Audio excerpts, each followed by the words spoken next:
Hello, gamers, simmers, and pilots. I am the Killer Gamer, and welcome back to the epic miniseries event, Cross the World.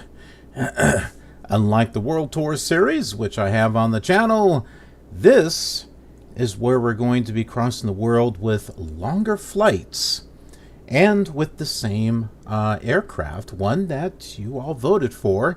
You and the community voted for, getting you a little bit of influence in what you see in the show. So yeah, these are going to be longer flights, and there'll be a little bit of zigging and zagging there.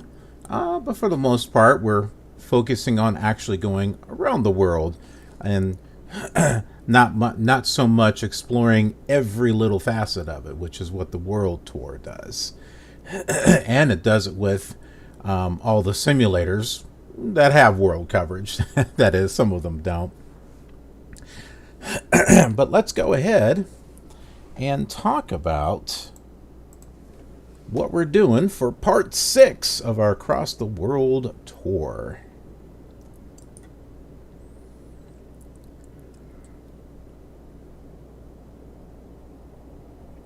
Once I get it up here. I thought I had everything ready. Are you scratching my chair, Julius? Meow. Why don't you sit down?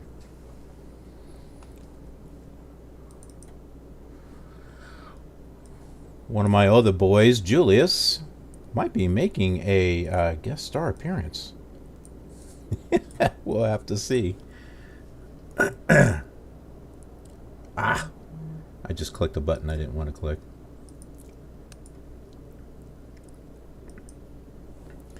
Okay, so we are here at Aden International in Yemen, and we're going to be flying close to the coast of the Red Sea, and we're going to be flying up here to Saudi Arabia, to the King Abdulaziz International Airport. And we're also going to do just a little bit of sightseeing. We'll see the Great Mosque of Mecca. And like what we've been doing on the other flights, as we're flying by certain areas, we'll do a little bit of research and see and learn something as we're flying by there. Here's a little closer picture here of where the Great Mosque of Mecca is at. I also have that here on Navigraph for the most part. Unfortunately, my little tracker thing is not working. It just gives me could not connect to the simulator, even though I've got SimConnect on. But I guess what is what it is.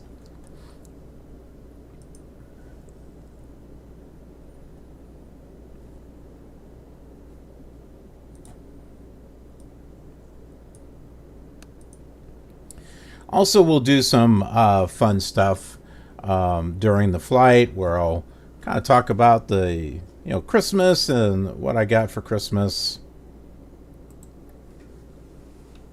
We'll share a few of those things here with you. Okay, well, let's go ahead and enter the airplane, and we'll get things started here.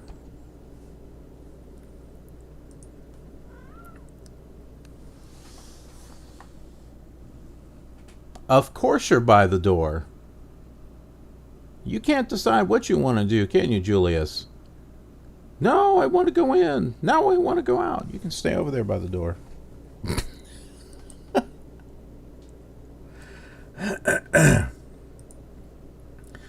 I've got the flight plan file. It's going to be an IFR flight plan this time around, even though we don't really need it. That's what we're going to do. Flight level is 165, flight level 165. Flight has been calculated to be about 3.5 hours at a ground speed of 200. So I've made some adjustments to the flight plan compared to previous flights where I wasn't getting accurate information because I wasn't putting close enough information in there. We'll go ahead and get everything started.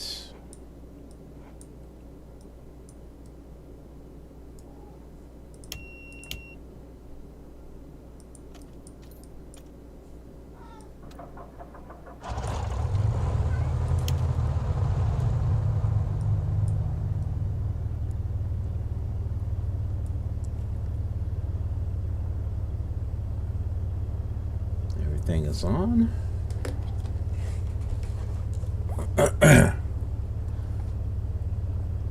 We'll go ahead and get ATIS information, which is 122.6.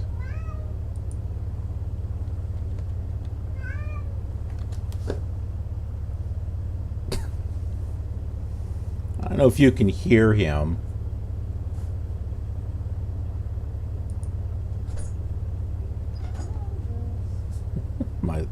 My wife just let him out.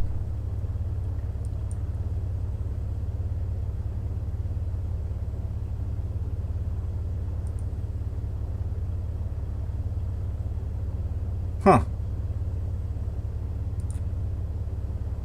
This is weird. I've never had this problem before. Usually I can change the frequency here in... There it goes. How many times do I got to do that? Yeah, usually I can change the comm and nav radios over here and pilot the ATC, but... Weather is not currently available for Aden International. Arriving and departing runway 26. Okay. Weather is not currently available for Aden International. Arriving and departing runway 26. You didn't know, but the Cylons took over. Weather is not currently available for Aden International. Arriving and departing runway 26.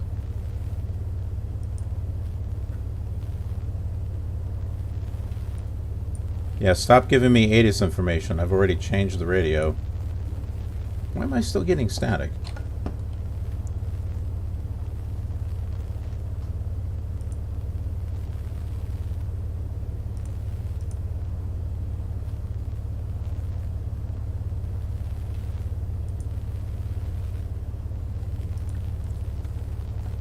Mooney 13 Foxtrot, ready to copy.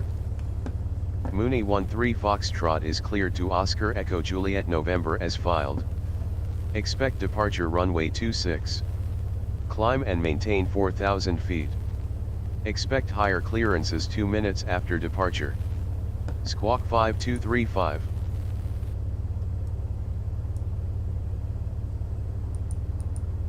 Let's see.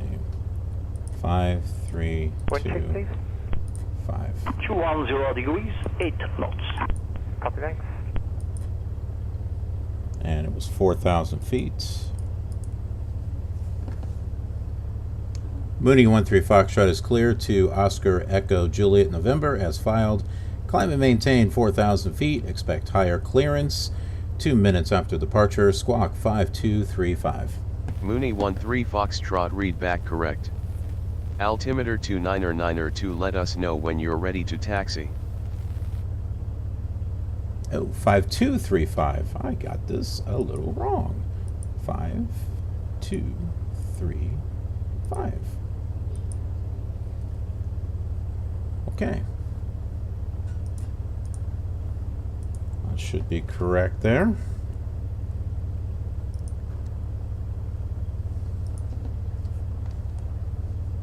Altimeter 2992, Mooney 13 Foxtrot. Let's go ahead and set this. Sometimes I hit the B key, and then sometimes I like to kind of go in here and have a little bit of immersion there.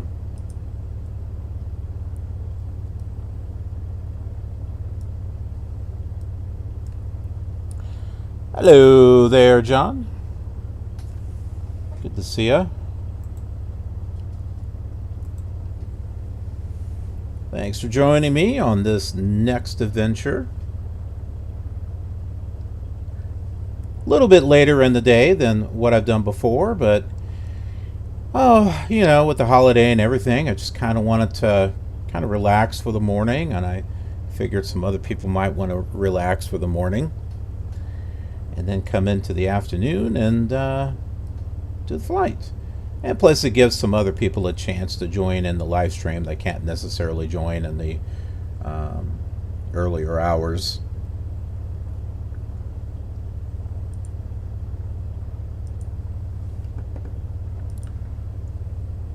Okay, so we are Mocha 218, taxi via November Foxtrot, holding point Alpha. November Foxtrot Alpha, Mauritius. going to what? Mocha 218, value to copy.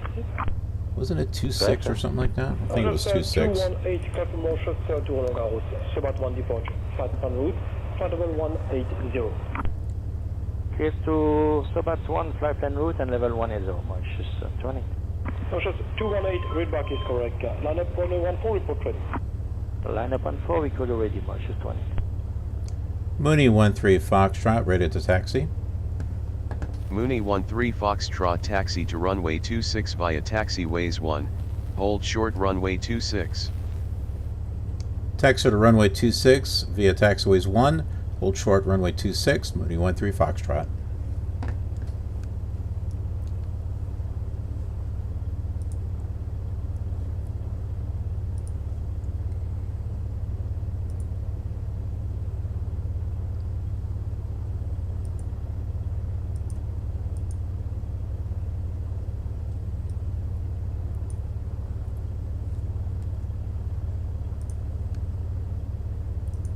So we'll just pull up a chart of the airport that we're at. Now, I don't know why, and maybe some of you might be able to tell me, but when I try to connect to the sim to get the moving marker on here, I could not connect to simulator. Now, Sim Connect is on. It's set to come on every time I reboot the computer.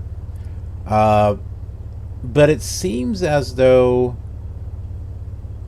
it'll work after a reboot. As long as I keep it open, it seems to work. But once I close it and then reopen it later, it doesn't seem to connect. I don't know why. But that's okay. It's not overly necessary. We are right about here. There's, I guess perhaps this right here is taxiway 1. Doesn't really show it. It's got 1, 2, 3, 4, 5. But you know, basically we're coming all the way down here. 218 entering the runway now. We need 1 or 2 minutes more for the cabin. Mocha 218, roger. Report on ready. Okay.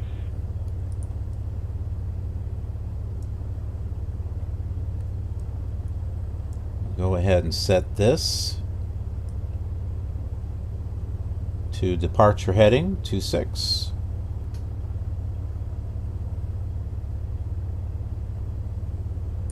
Yeah, I've tried that too.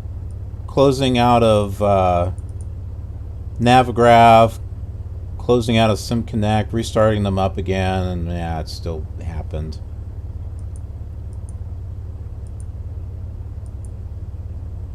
Like I said, I mean, it's not overly important. Look at this. We got 99 hours left of fuel if we sit here and idle.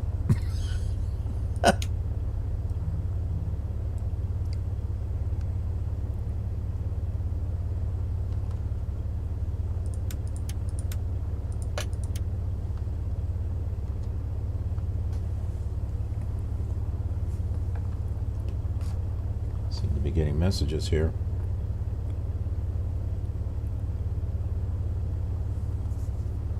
Something my daughter sent about tastes like beef jerky or something.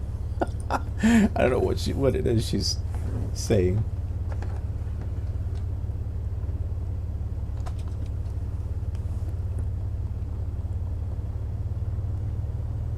We are in the morning here in the sim.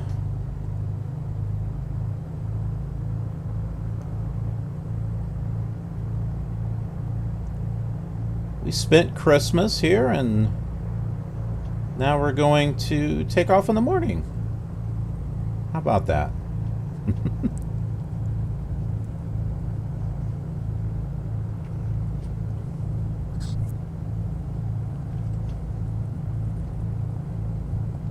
Oh, here it is.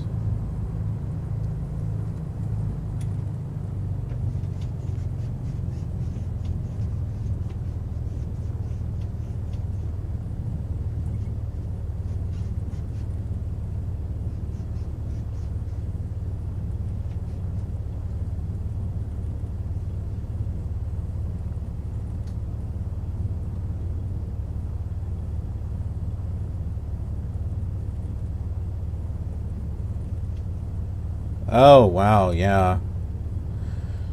I did do a test flight in South America. This particular mini-series will not cross into South America.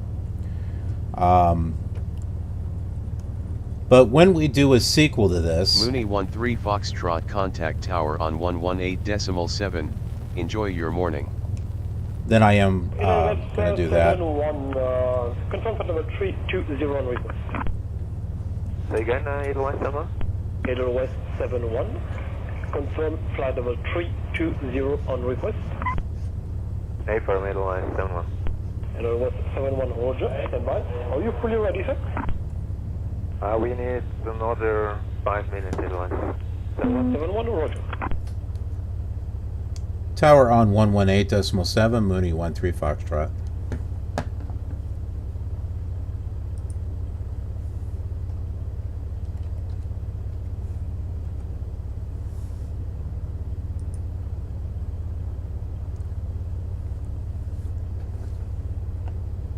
Mooney 13 Foxtrot, ready for takeoff.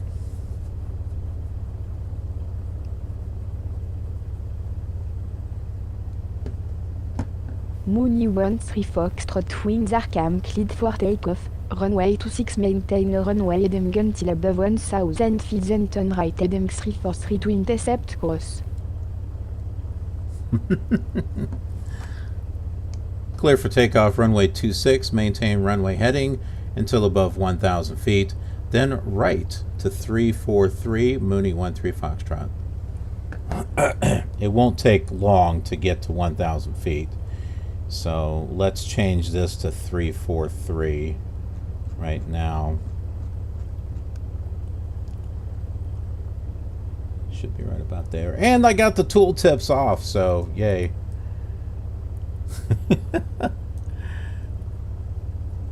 It was like blocking my view on certain stuff, so it was kind of annoying.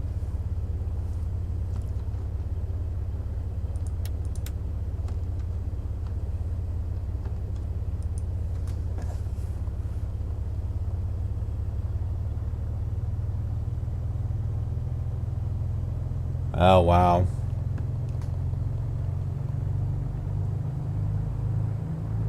Roland-Garros, bonsoir, réunion 975 avec Juliette, on est prêt pour pousser la mise en route. Réunion 975 Roland-Garros, bonsoir. Repoussage et mise en route approuvée, rappelez prêt à copier la cadence. On est éclairé pour pousser et mise en route, on vous rappelle pour la cadence, réunion 975.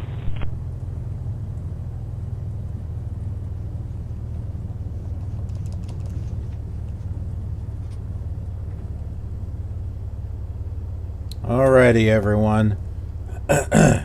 Say goodbye to Yemen. It was fun. It was a great place to spend Christmas at. Whoops. I don't want that on just yet.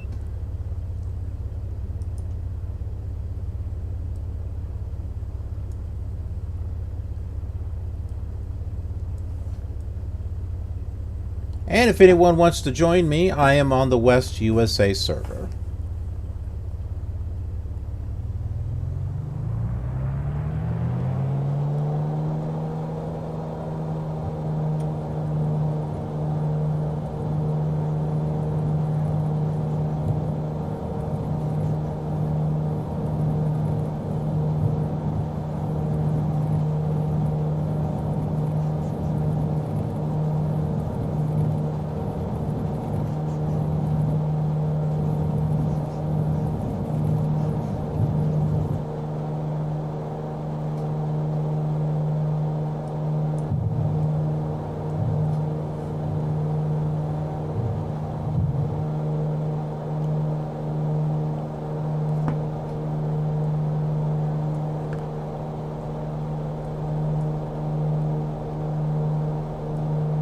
And speaking of volcanoes, we actually had one over here. Right over there.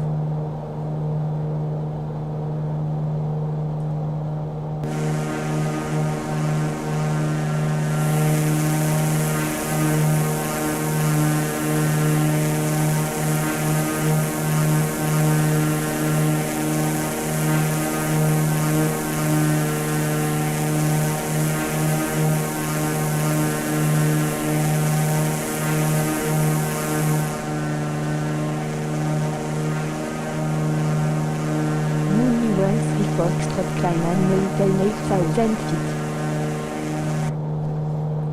Climb and maintain 8,000 feet, Mooney 13 Foxtrot.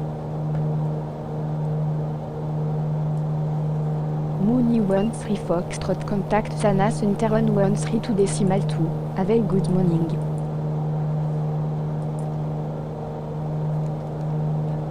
Center on 132.2, Mooney 13 Foxtrot.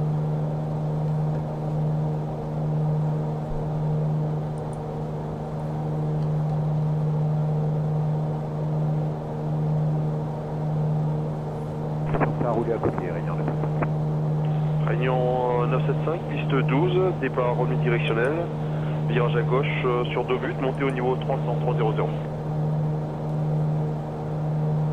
Alright, so we're contacting Sana Center.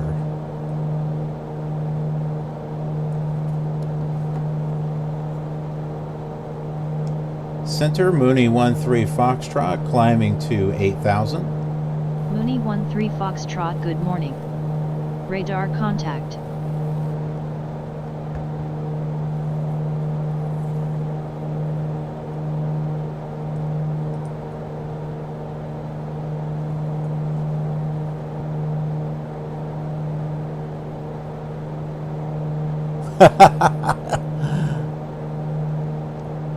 Moana, Yemen. Now, see, we took a rent-a-car. We took an Uber, and we drove over there. That's what we did. You just forgot. That's all.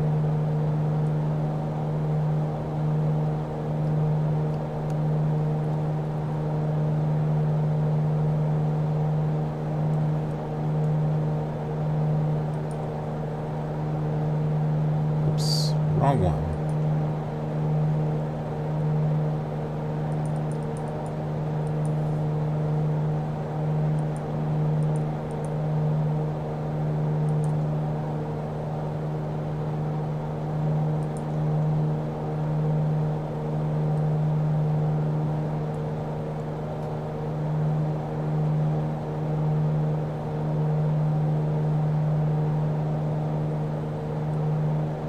Got our autopilot taking us just where we need to go.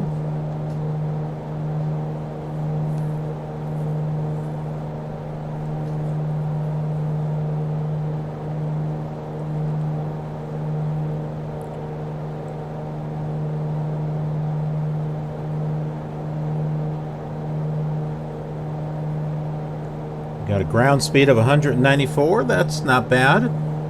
The plan was set for 200. Proceed Sultan Kono Victor, expect vectors for island approach, runway 11. Document report with 100 degrees 10 knots, visibility 10 kilometers. Cloud scattered 1,600 feet, broken 1,900 feet. Temperature 23 default 16, QNH 1021, trend no 6. Go ahead.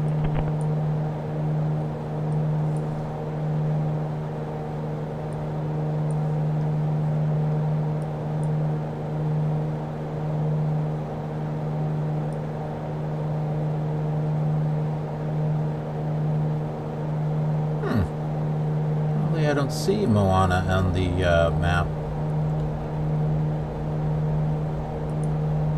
Pull that up on Google. You know what? Google takes a lot of resources from what I understand. Pull that up on Edge instead.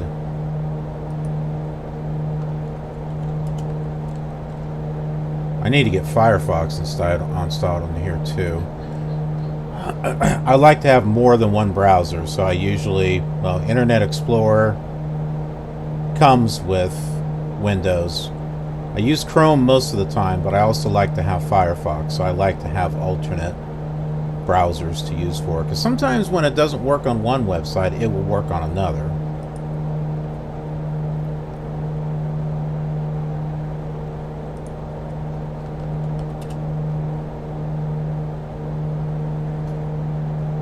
Normally Microsoft is the last browser that I would go to.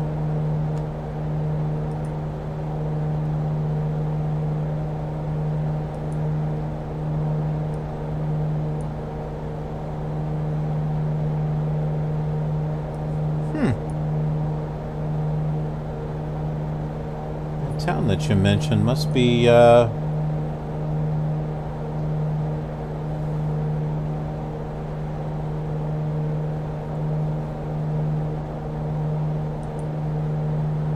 be written in another language here.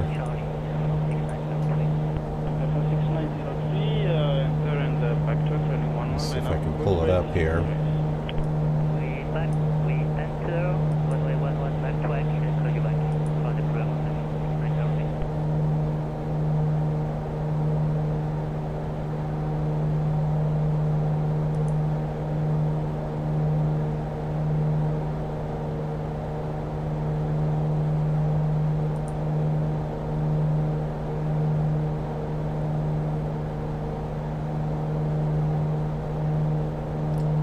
I don't do too much with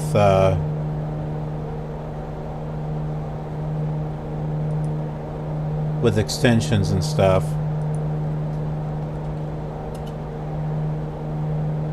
Interesting how there is a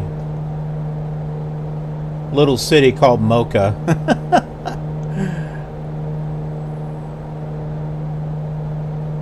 Ah, there it is. I guess that would have been a little far of a drive. Just a tad.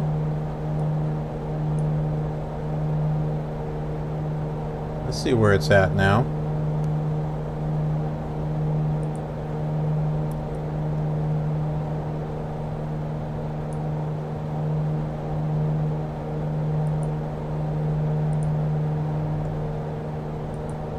Go ahead and pull up some real information here on Mocha. Mocha, also known as Al-Makka, is a port city on the Red Sea coast of Yemen until Aden and Al-Hudaydah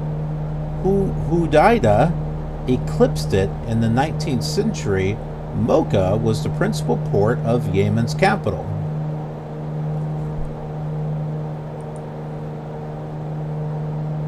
Oh, in case you're wondering where it is, it's over here, right next to the, not too far from the Hanish Islands. And we flew over here from Aden. Or that's where we were. We're kind of going in this direction here.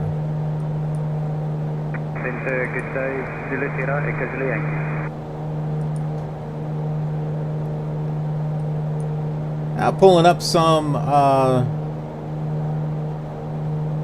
information about Mocha. It's the principal port for Yemen's capital, which is Sana'a. Mocha is famous for being the major marketplace for coffee from the 15th century until the early 18th century. Even after other sources of coffee were found, Mocha beans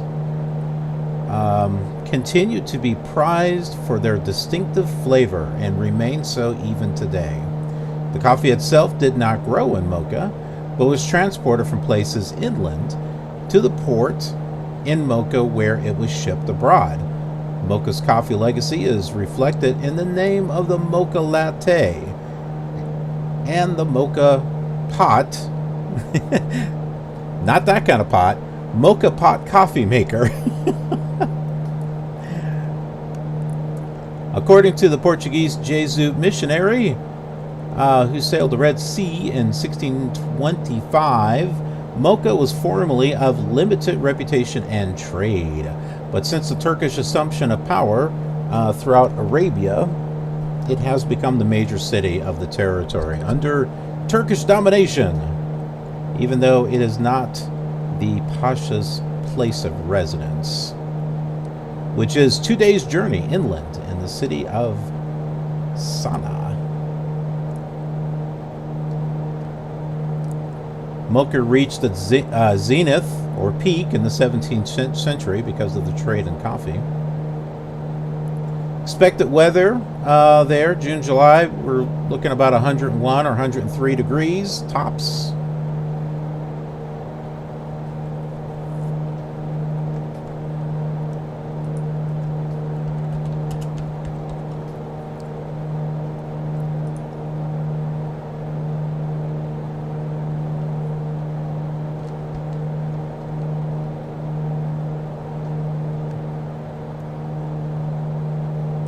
Take a look at some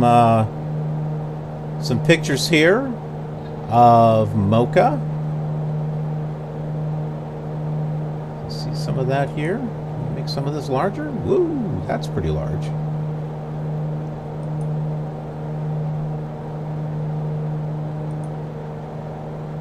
Ooh, I wonder if those are the Mocha beans.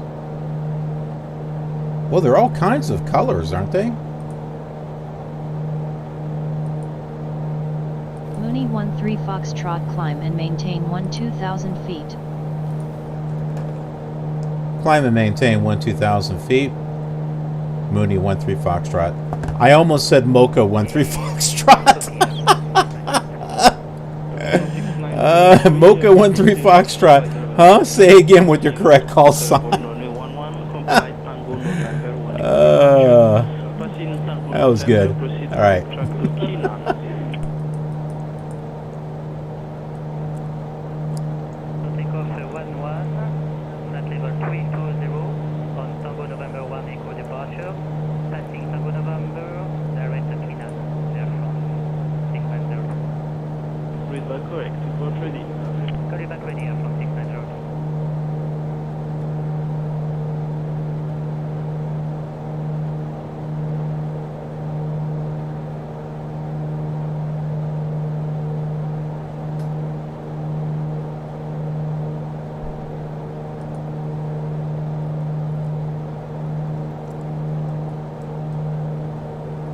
Some interesting mountainscapes that we're climbing over here.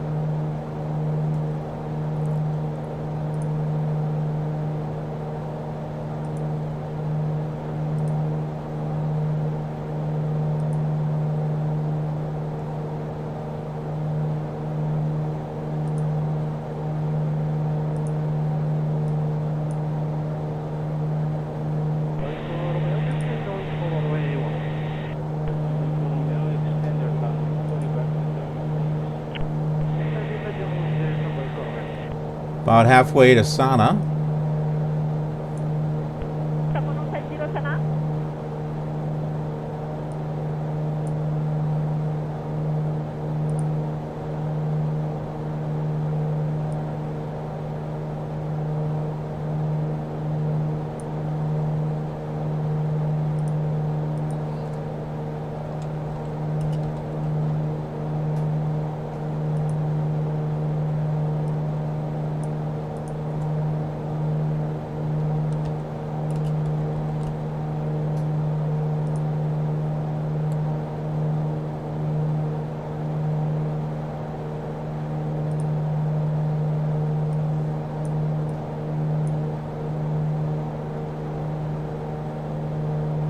Let's sing a name for these mountains.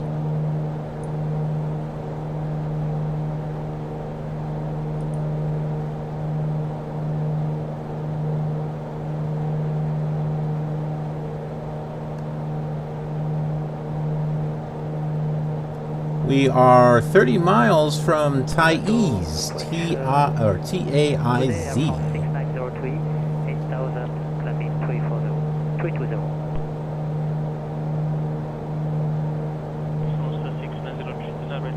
No, I did not know that about Hawaiian lump of coal and oh, that's good.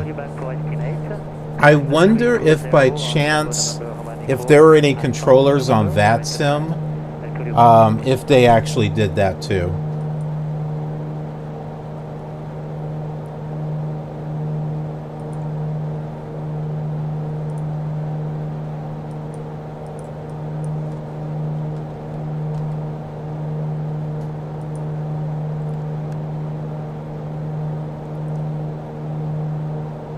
Okay, so we're going to be coming up to Taiz. Taiz is a city in southwestern Yemen. It is located in Yemen Highlands near the port city of Mocha on the Red Sea.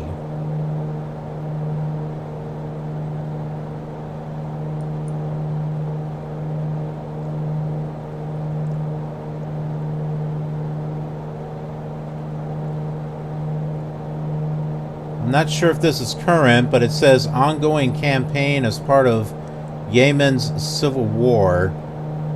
Taiz is a battleground and a war zone.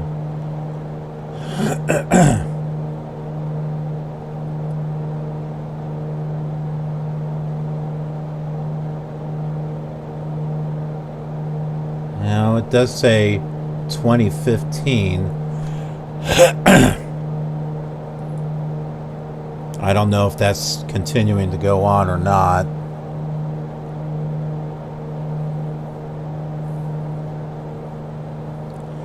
The city has many old quarters with houses that are typically built with brown bricks, and mosques are usually white. Most famous among the mosques are Ashralaha?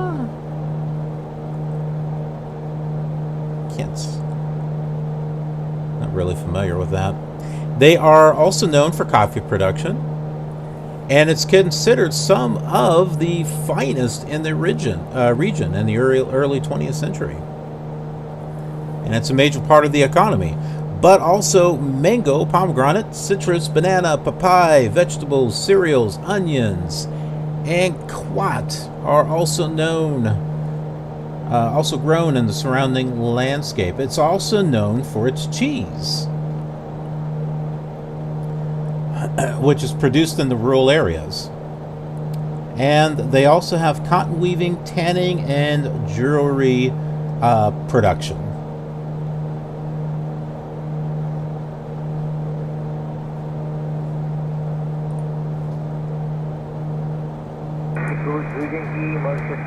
Great afternoon, sir. Go ahead.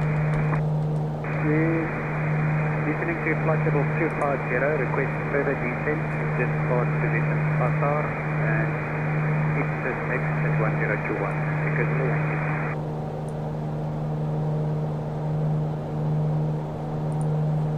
Here are some pictures of Taiz right here.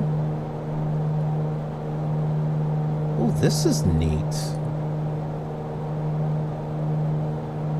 That's neat. Coming around here. I don't know if there's anything in that cave, but got a few different things we can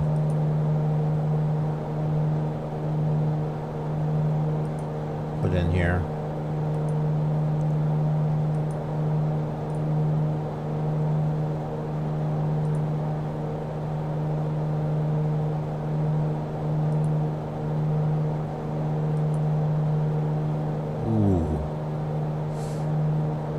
That's painful to look at.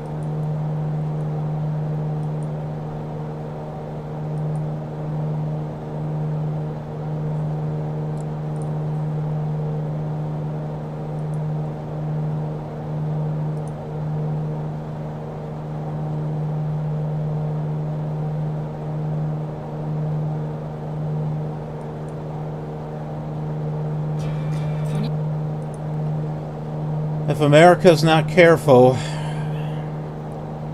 same thing could happen to us too.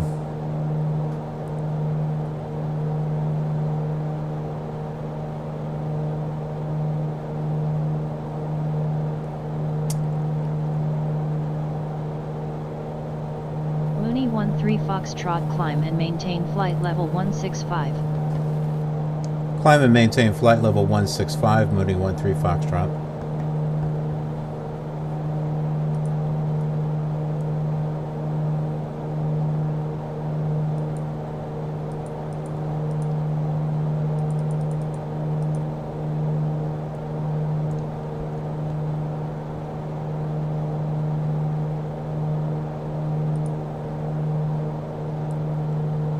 Okay, so I'm going to play the audio for these pilots at Maui Airport. I don't want to show the video because I don't want it to get copyright claimed. I don't think the audio will trigger it. Sometimes the video doesn't, but it happened one time. Oh, here, I won't play the advertisement. That's kind of dumb.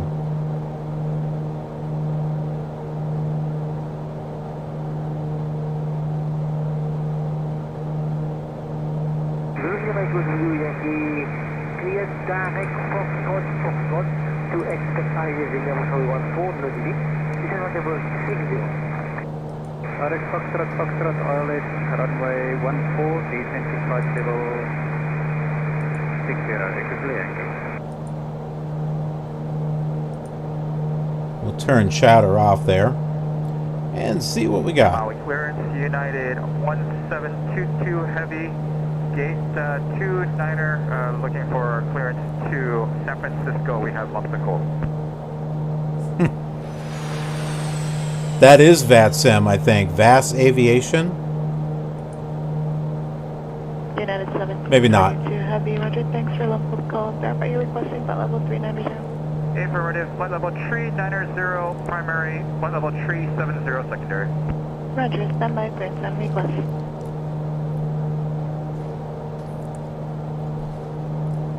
Maui Tower, information, lump of coal, time 2254 Zulu, wind 200 at 25, gust 36, visibility 9er, view clouds 4,000, 5,500 scattered, temperature 28, 2.18, altimeter 29er, 76, marks, peak wind 200 at 40, observed at 2241 Zulu, RNAV GPS runway 20 and visual approaches in use, landing and departing runways 20 and 23.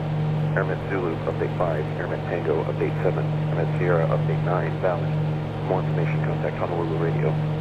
Notice to Airmen, irregular surface taxiway Foxtrot between approach and runway 5 and taxiway Bravo. All departing aircraft contact ground control on 121.9er for taxi. Advise on initial contact, you have lump of coal. Lump of coal. That's great. No, John, it's okay. You don't worry.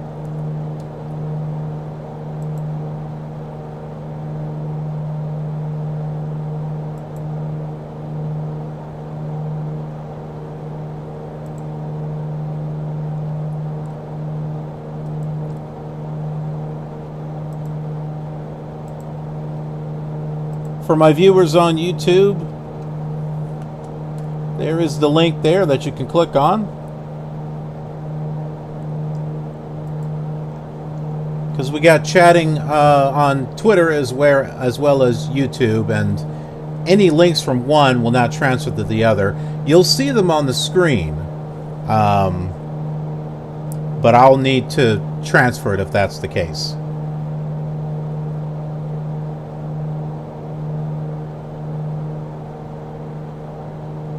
And that's not that big of a deal, so I don't mind doing it.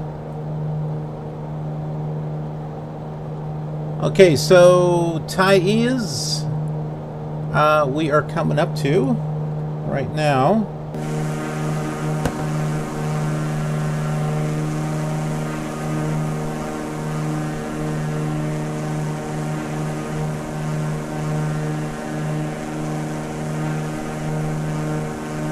Well, compared to the pictures that we see, I don't see very much here. Maybe this is it here.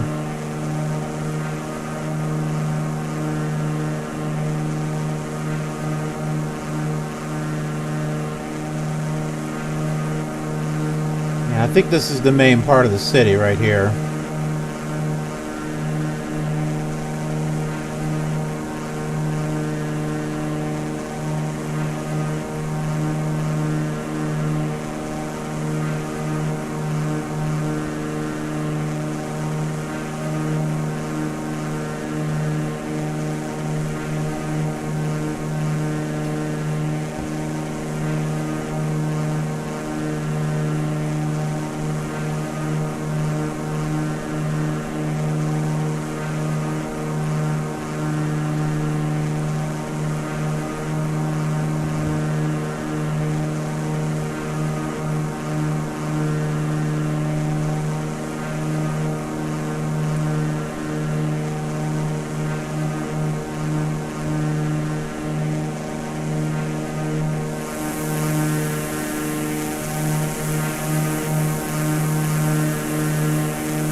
Heading 025, Mooney 13 Foxtrot. The reason why it's off course is because the flight plan with Microsoft Flight Simulator is a little different than what it is here. The flight plan that I selected here... 13 Foxtrot, climb and maintain flight level 165. Yeah, that's what we're doing. Some of the nav aids were not on Navigraph, and thus were not in pilot to ATC, so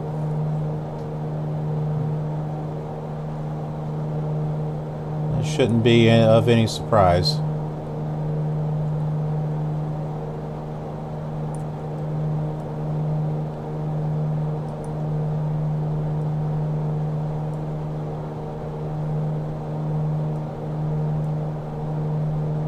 We are at 1,500, so it's not like it's taken forever to get up there.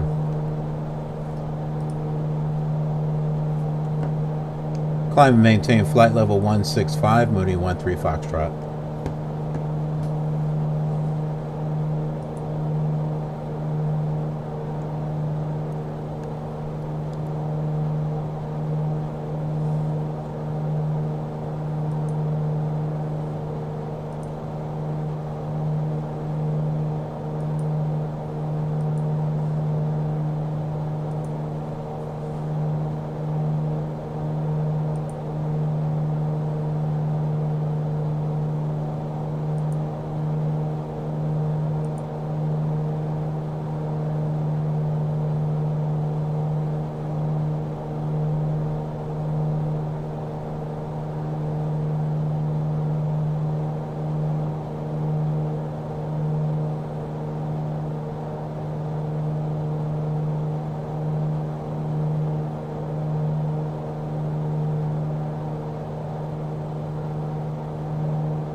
We are heading to Sana. I don't know if I'm pronouncing that right, but it's S-A-N-A apostrophe A. It's about 96 miles. We are approaching our cruise level of flight level 165.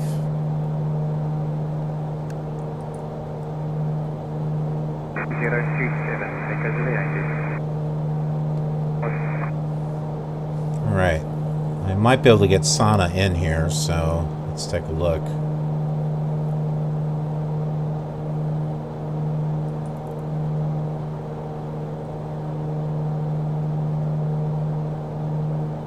If I put it there, I think it will insert it.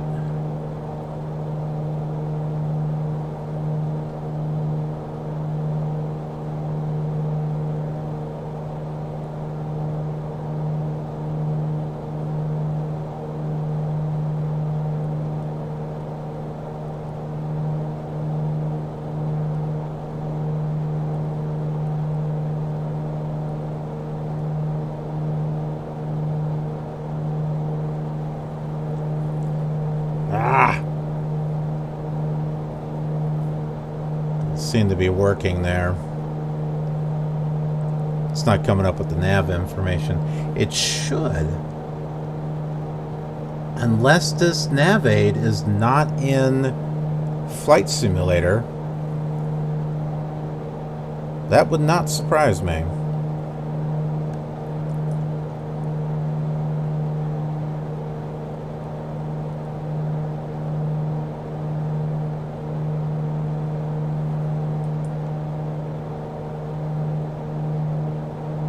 Oh, come on. I can't get out of this, can I?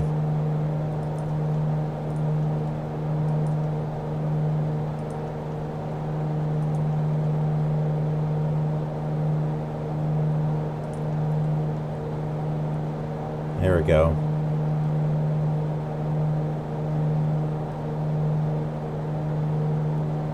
Well, shoot. I thought there was something here where we could take a look at... Mooney 13 Foxtrot, resume navigation. Resume navigation, Mooney 13 Foxtrot.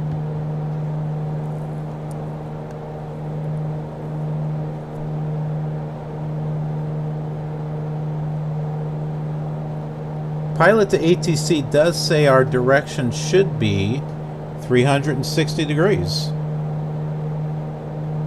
So we'll go ahead and set that here to 360.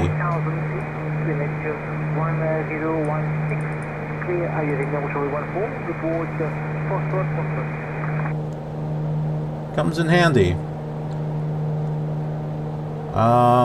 The Sana, or Sana, I'm not sure. The VOR is 116.10, so I'll try typing that in and see if anything comes up.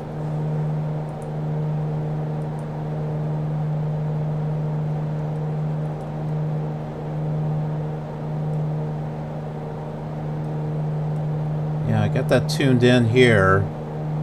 Nothing. And we're 87 miles away, which may or may not be close enough.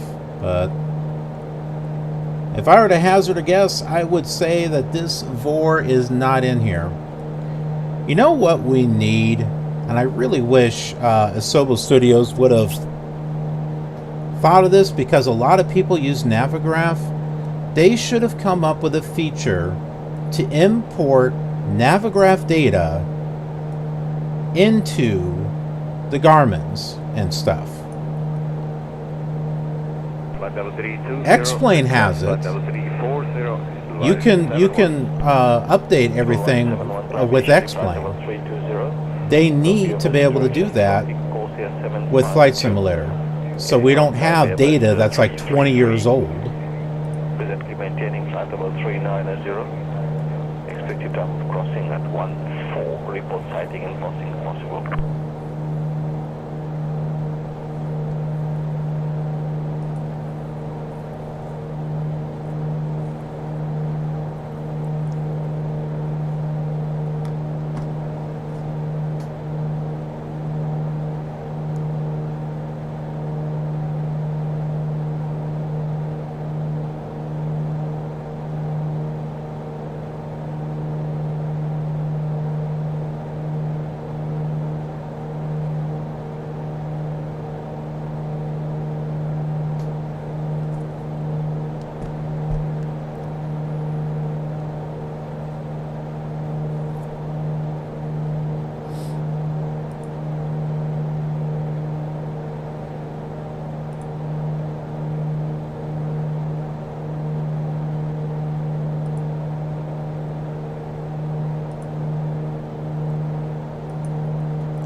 Okay, so we are 80 miles away from Sana. Sana also is spelled with an apostrophe A, but also without.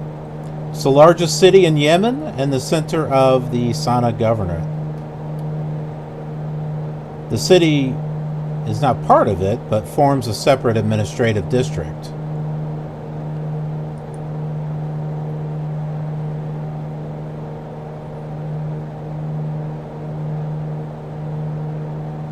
It's one of the oldest continuously inhabited cities in the world, at an elevation of 2,300 meters, or 7,500 feet for those of us in the U.S. That needs a little comparison. It's also one of the highest capital cities in the world, and is next to the Sarawak Mountains of Jabal an Nabi Shuab and Jabal Tayal, considered to be the highest mountains in the country, amongst the highest in the region. Population is, since 2012, close to 4 million people, making it Yemen's largest city. Be looking out and call you passing the traffic advice. And the old city of Sana'a is a UNESCO World Heritage Site. We'll call you. It has a distinctive architectural character, most notably expressed in its multi-story buildings, decorated with geometric patterns. Unfortunately, with the conflict that's going on, Foxtrot, you are off course. Turn right heading 024 to return to course. Blah blah. Apparently bombs hit some sites in the old city.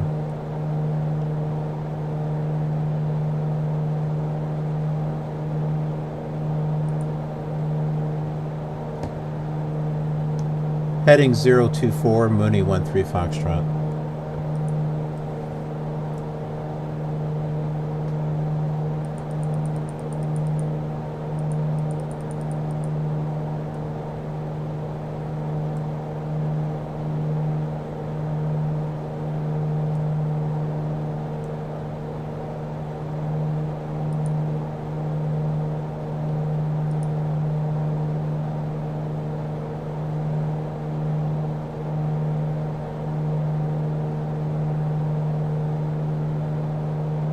The old fortified city has been inhabited for more than 2,500 years and contains many intact architectural gems.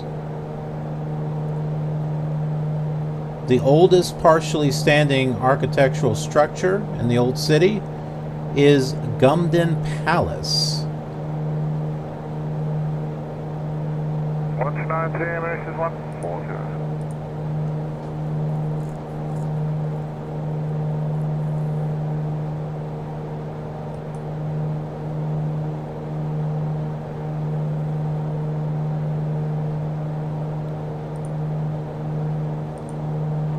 This is Sana'a's town with tower buildings. We've seen these in other places. They're very interesting with these towers. Mooney 13 Foxtrot, resume navigation. Resume navigation, Mooney 13 Foxtrot.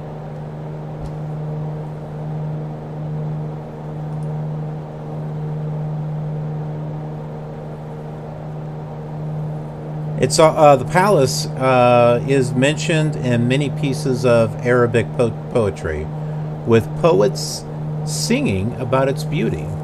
Legend states that when birds flew over the palace, their shadows could be seen on the ceiling. That is the Gumden Palace.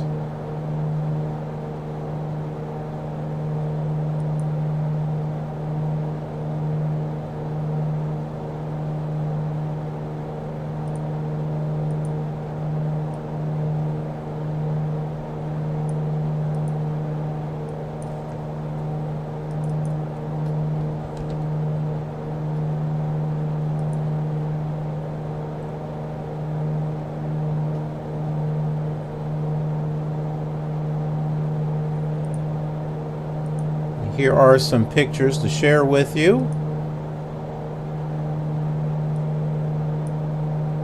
of Sana'a.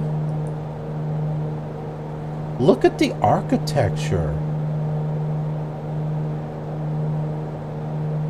You can see it a little bit. That's pretty at night.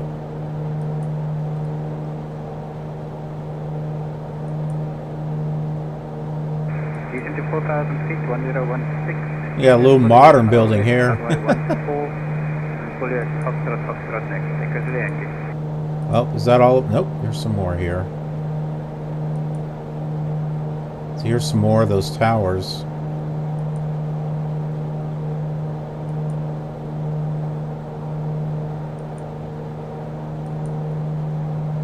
See, I'd like to pull some of these up and see if they're available for like FSX, P3D.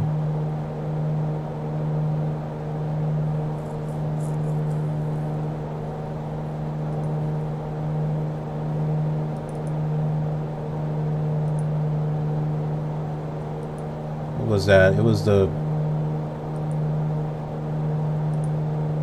Gumden Palace or something like that.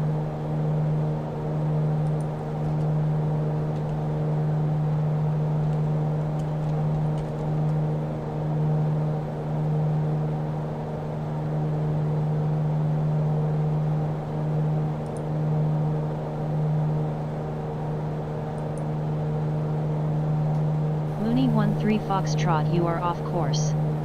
Turn left heading 343 to return to course.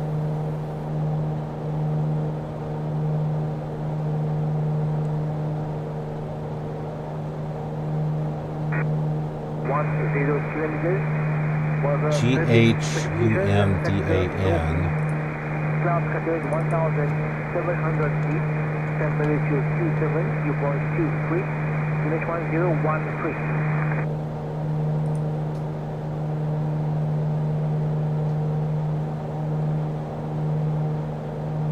GHUMDAN.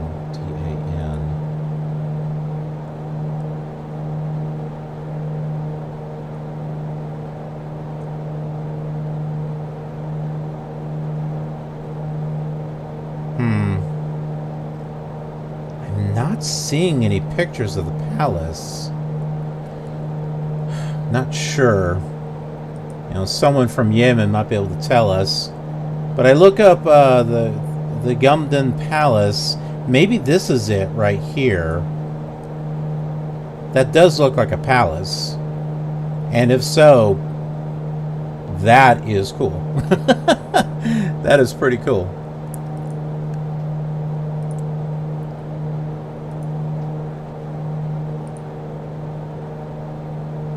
Heading 343, Mooney 13 Foxtrot.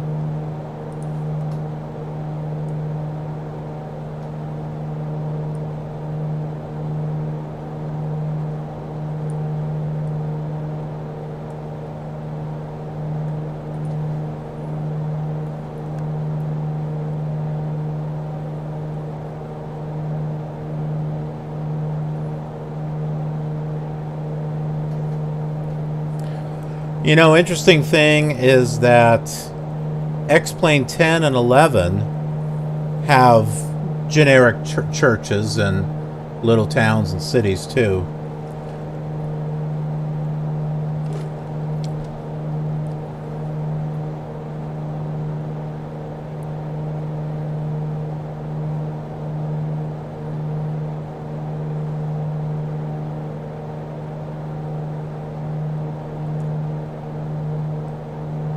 Go and pull back on our mixture and stuff here.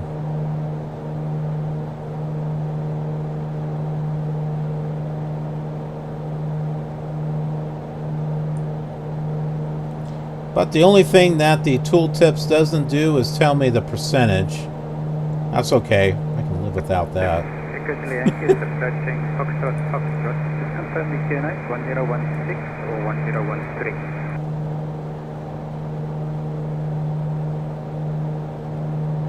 We're going at a ground speed of 177 though, which is a bit less than what I had planned. We'd have to go higher in altitude, I think, to reach that.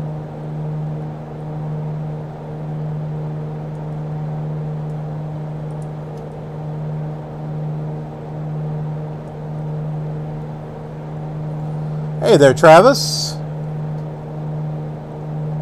Are we still talking about mixture? Nah, I just made a comment about it, that's all. I pulled back the mixture here.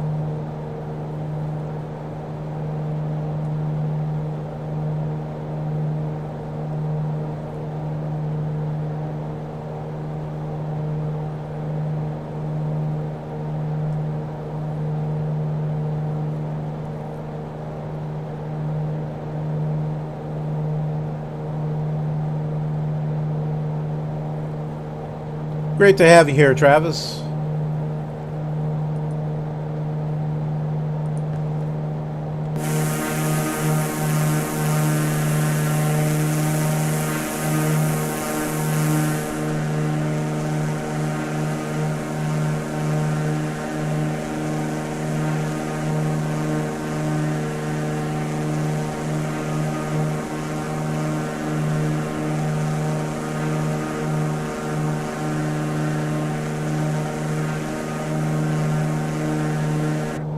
Got some really nice terrain here that we're flying over.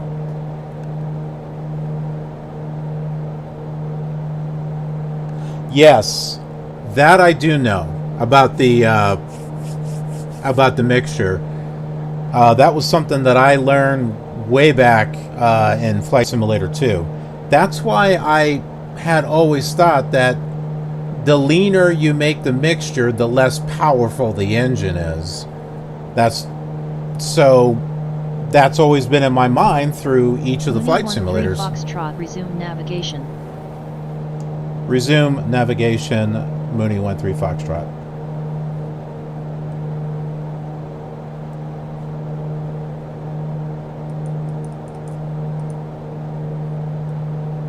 Try to lock that in there. There is something here for autopilot, though. I've not messed with it. There's supposed to be a way where I can connect an autopilot feature and pilot to ATC to the plane. Now, what does it work for third party? I don't know. I'm afraid of clicking it and fear that it'll crash the simulator, so I'll just manually make adjustments.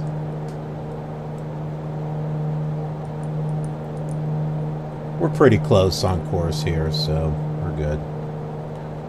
And we got about 43 miles left to Sana.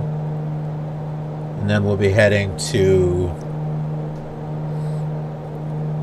ABS, which is in Flight Simulator, but it shouldn't be there. It's not on Navigraph. So we have nav aids that are missing and nav aids that aren't supposed to be there. Great work, Asobo.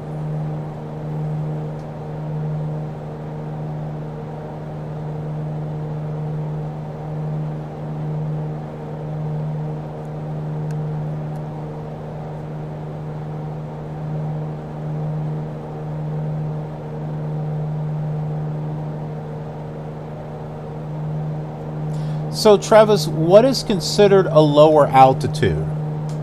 Lower than 10,000? Above ground level, I'm assuming. I wonder if that change, you know, that obviously that's going to change as you're flying over mountainscapes and stuff. So I don't know if pilots typically, maybe they lean it after 15,000.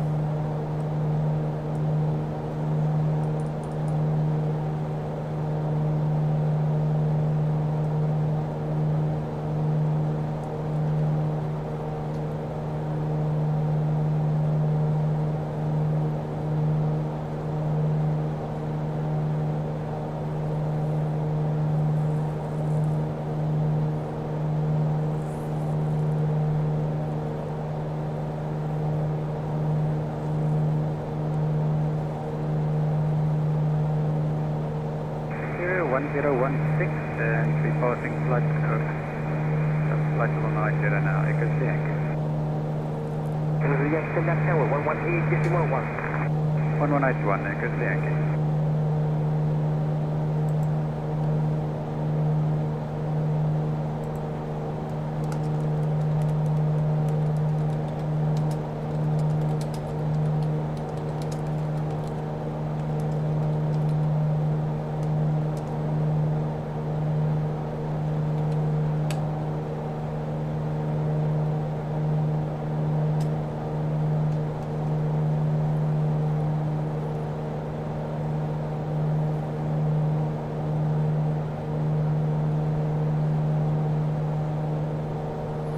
Well, we're at our cruising level right now. Flight level 165.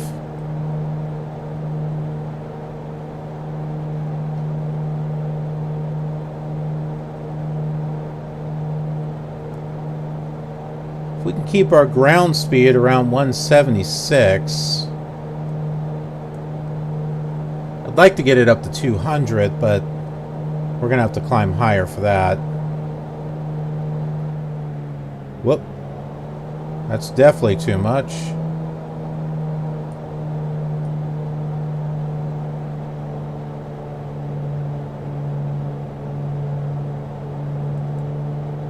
Yeah, I can hear the engine rev down. Oh, well, look. SAA is in there. But I couldn't pull it up. Interesting.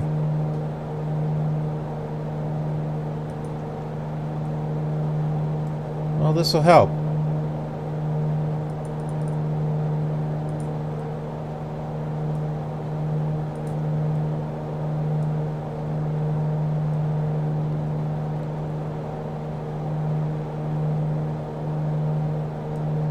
I don't know if the range on some of these VORs is correct or not. Like, some of these don't pop in until like 30 or 40 miles. Which, you know, the mountains may have something to do with it. It probably does. It's not like you can have a VOR floating up in the air. Although, you know, I thought they might have like a VOR sitting on top of a mountaintop, but...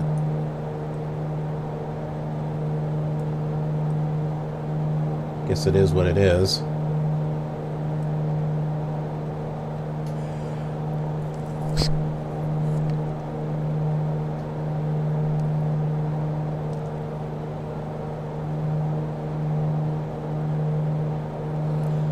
Did it come with... well, yeah, it did come with documentation. I never read it. Unless it's like a complicated plane, I don't read it. I'm just like, yeah, I just want to get up and fly. Let's take a look here. Nope, there's no checklist. I didn't think there would be with Carenado. And you know what? That's just growing up with bad habit, I guess. Because, you know, with the growing up with the older simulators and stuff, yeah, you know, you get a plane, you download it or whatever, and you know, you just get up in the air and fly. You know, and never really you thought too much about it, and so, you know, the later the simulators got, yeah, I just did the same thing. So.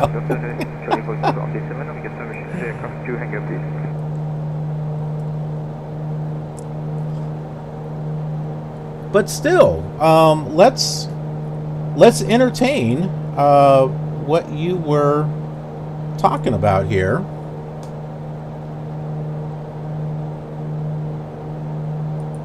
And let's pull up some information about the plane.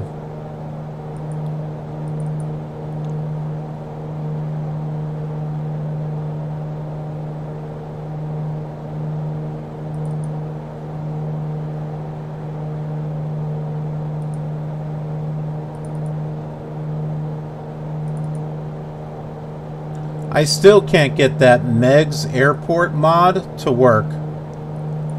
I've even put the Megs Airport in the official One Store folder, because I noticed that some of the scenery that I bought from the Microsoft Store go in that folder. I figured, well, let me put the Megs Airport there. Let's see if that works. Nope. At least it didn't pop up on the map. But, and I'm going to assume if it's not, because it used to pop up on the map. I have no idea why that doesn't work.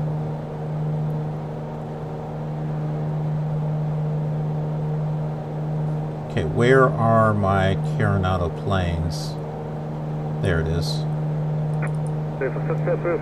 And while we're at it, we can take a look at the PA44, because I bought that when it was on sale.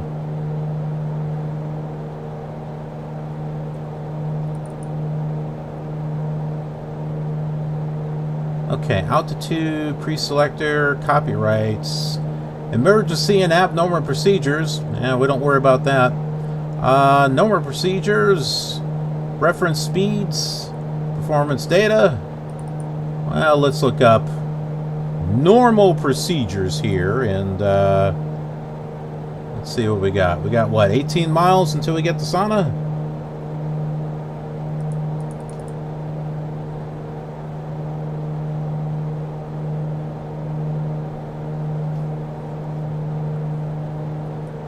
Let me make this a little smaller here.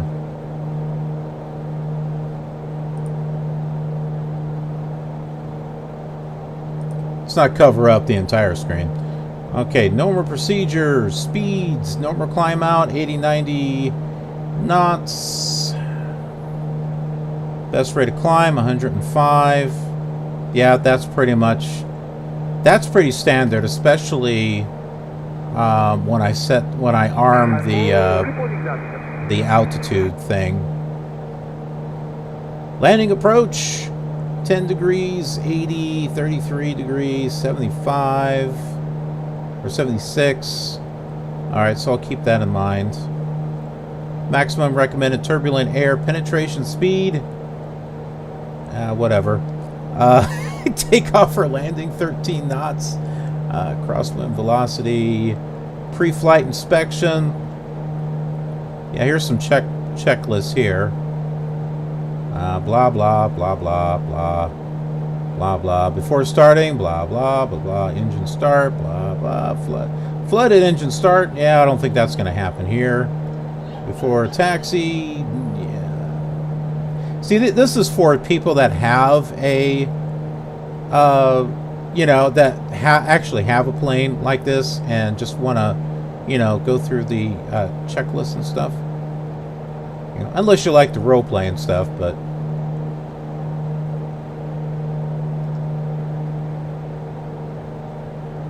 All right, accelerate to cruise airspeed. Yeah, we're at the highest cruise. I mean, I set the plan for 200. I thought we'd be able to get to that. Not at our altitude, though. Propeller, set RPM to select the setting. Mixture, lean to 50 degrees Fahrenheit reach of peak EGT. Alright, so we'll look at that. Cruise operation at best power will result in substantial increase in fuel flow. That goes without saying.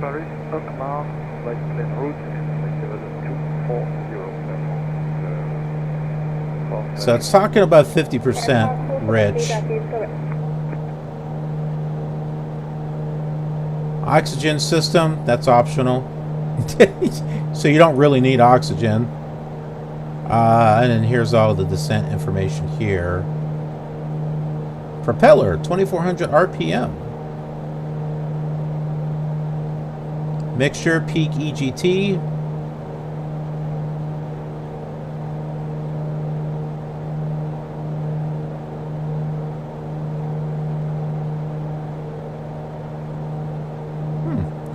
Surprised it's not telling us.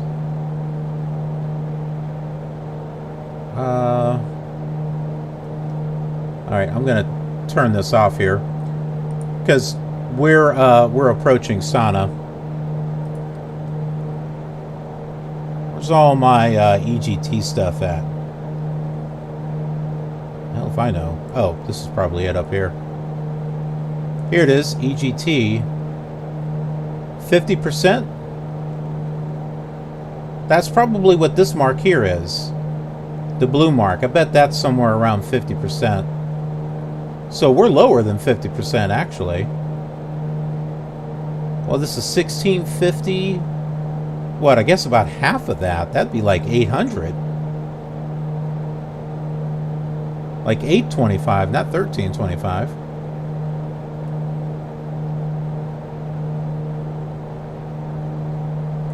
RPMs are all the way up.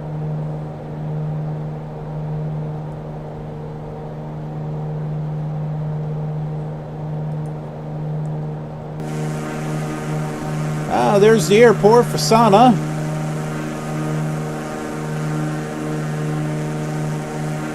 We are flying over the city now.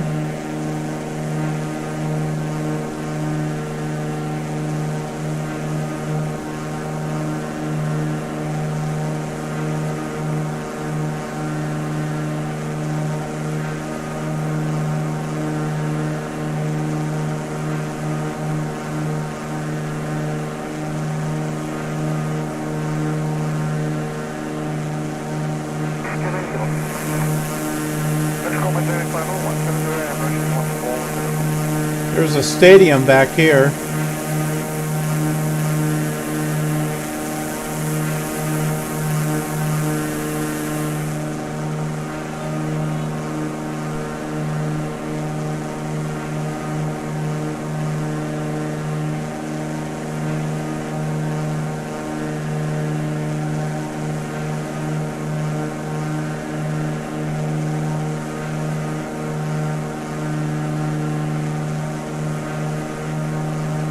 Some water reservoirs down here.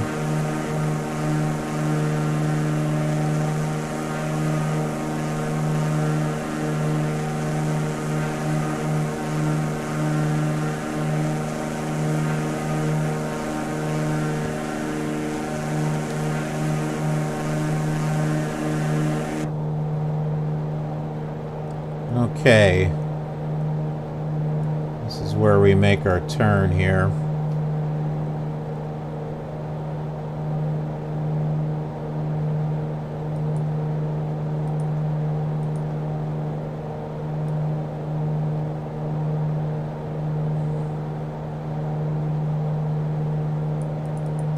About a heading of 298.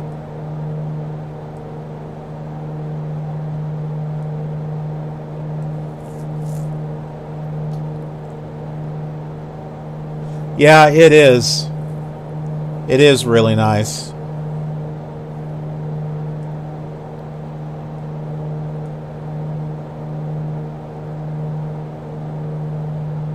Yeah, I see blue arc there. Oh, I got the ground speed to 183 though. It was at 170. Well, so I guess maybe the flow was bringing it down there actually helped us get more ground speed.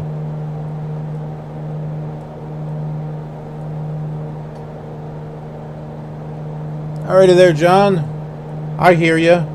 I had dinner myself before I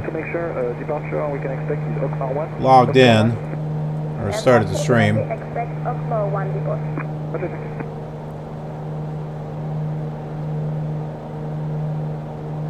Been going down in altitude. Let's see. Let me get a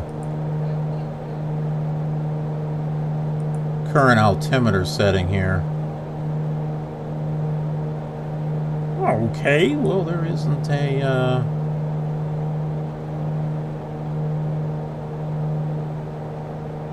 a function for that.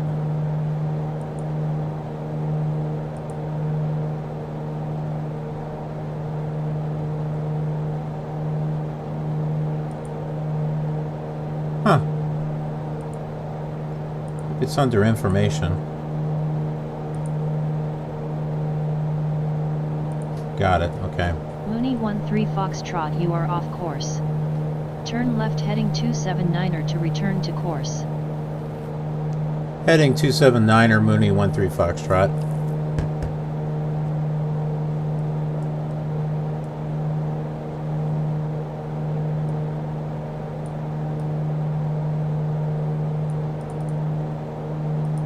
About there.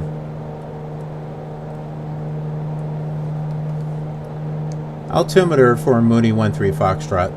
Mooney 13 Foxtrot, you were garbled. Please say again.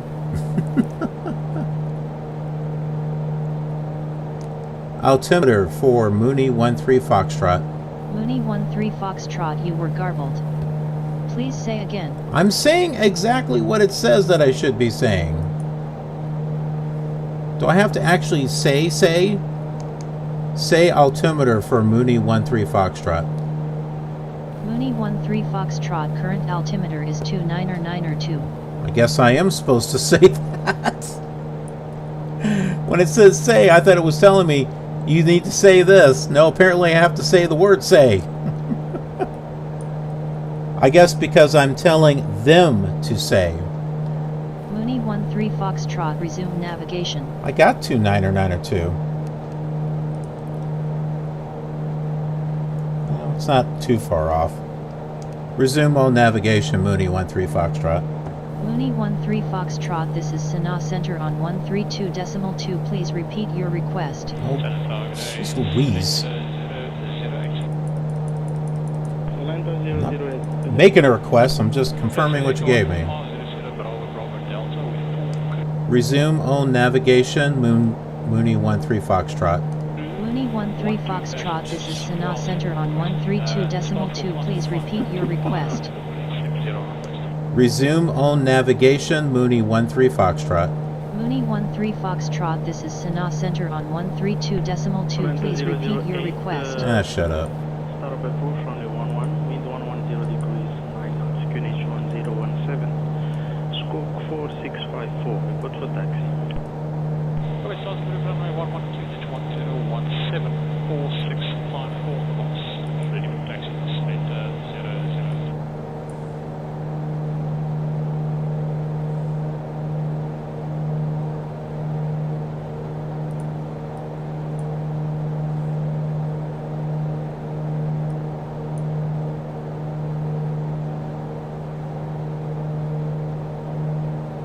Now there's a VOR with Alpha Bravo Sierra, but it doesn't come up in Navigraph. Maybe that's the name of the city, I'm not sure. It looks like there's something a little bit south of that called Abs. Abs.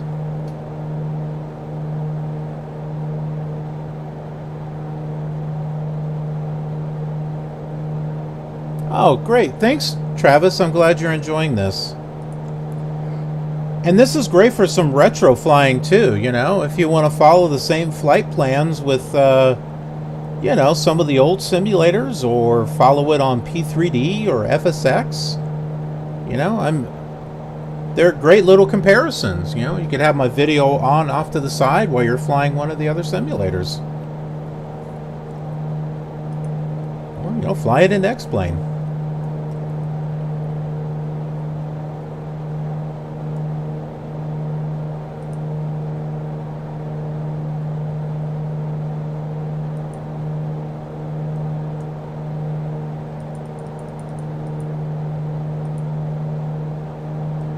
I'm almost off course. Lady's gonna yell at me again. Anyone, Dave Foxtrot, you're off course.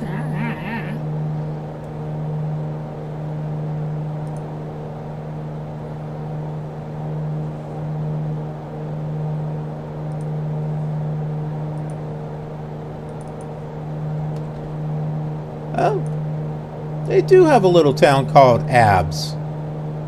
ABS. Can't really find any information on it. But I've got some photos. It's probably because it's really small. Here are some photos here of Abs.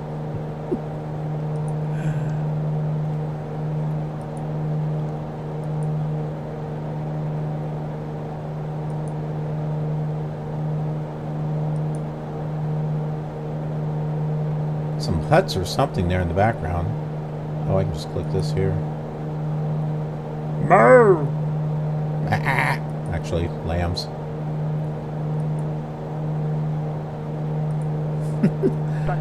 Graffiti in a different language.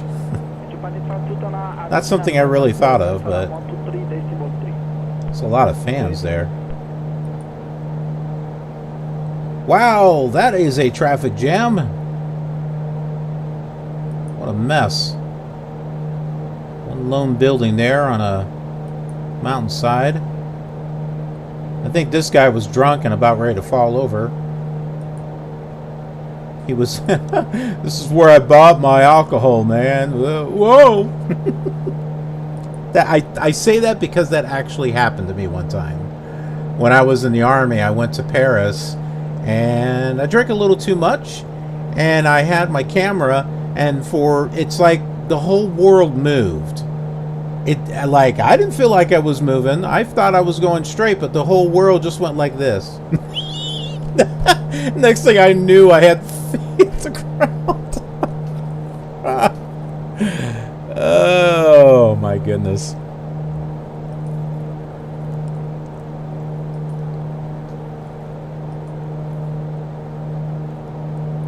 Ooh, this is not a comfortable place to try to ride a bike.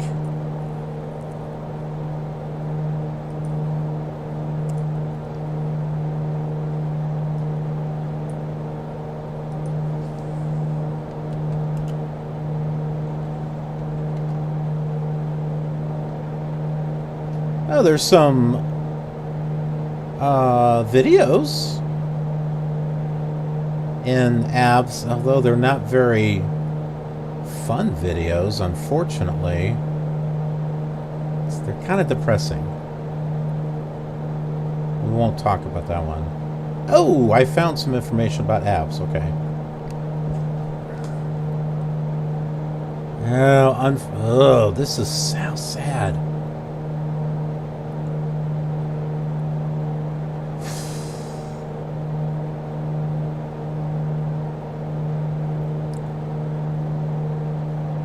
On one hand, I don't want to talk about this because it's depressing, but on the other hand, I kind of want to bring attention to it as a matter of respect for those that are actually suffering there. My heart goes out to you. Unfortunately, this city has been heavily affected by the Yemen civil war, and there was a chlorella outbreak. And apparently a treatment center was bombed. That is so sad. That's the only information I could pull up on it. Like I said, I hate to bring that stuff up, but I mean, history is history, and some of it's good and some of it's bad. And I at least want to pay respects to those that, you know, that are suffering to that. You know, it feels wrong to ignore it. You know what I mean? So my heart goes out to all of you, you know, that are in that situation.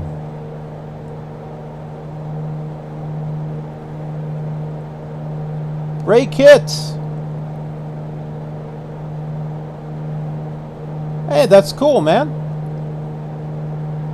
Flying from London South End to Geneva.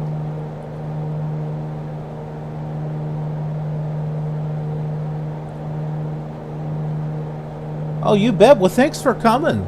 Thanks for watching the vids and watching the streams. I really appreciate it. Oh, cool deal. Hey, you know, I've been doing some research on the VR. A lot of mixed reactions to the VR. Some are getting good frames, some are not getting good frames. Some have like i9 and 3080, 3090 graphics cards that are still getting crappy frames. A mixture of results between headsets. I hear some things about the Oculus Rift S. That's not too bad. And that's only like $300. It's not a bad price. And then of course there's the HT Vive, which is around what, $700 if you get the basic headset. The Oculus though comes with the headset and the hand controllers and a bunch of stuff, but then you got to log in through Facebook, so I'm not sure if I want to do that. Then what was the other one? I forget what the other one was. I didn't look up the price on that.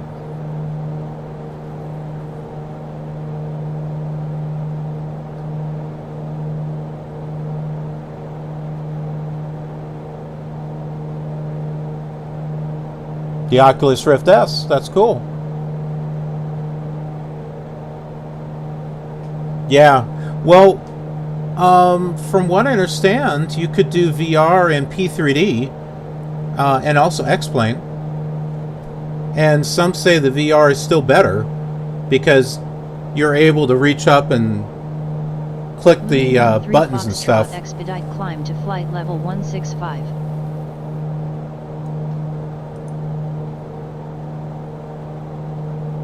apparently the information she gave me, it was not correct. Expedite climb to flight level 165, Mooney 13 Foxtrot. I had to hit the B key to get it to be correct, because, well, whatever she gave me was not correct.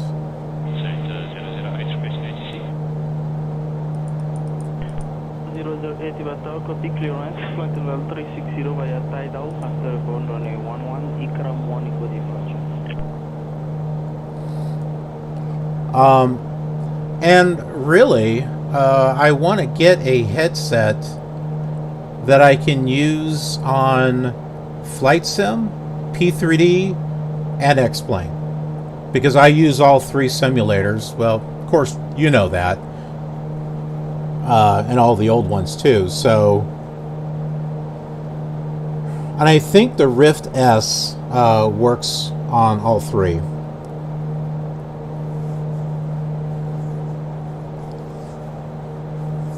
And for $300 for what you get, that sounds like a pretty good deal.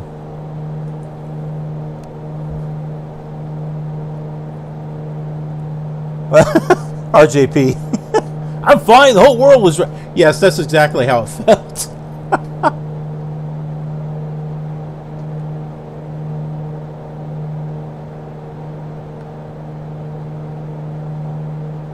All right. Ray, thank you. I appreciate the feedback on that. I was going to be setting some money aside every month to get that. I know I've only got a certain amount of time to get it because they're going to be replacing it with another headset. I think they said they're going to stop selling it like in April or something, and then releasing another headset. I don't know. Maybe I should wait for the next headset. But then I'm afraid that that new headset won't be compatible with Flight Sim 2020 and you know, all that other stuff. So.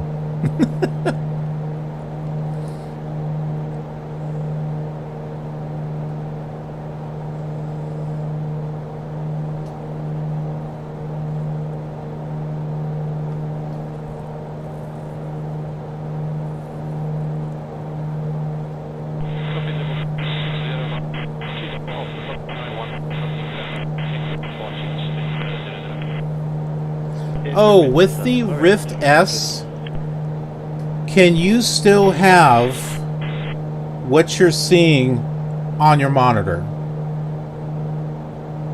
And is it 2D or does it show like what each of your eyes show?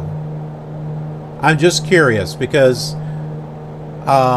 if I'm doing live streams or offline recordings, I'm not going to do them all in 3D, but I'd like to be able to do it to where you all can see what's happening, and as long as it's on the monitor, you'll be able to see it.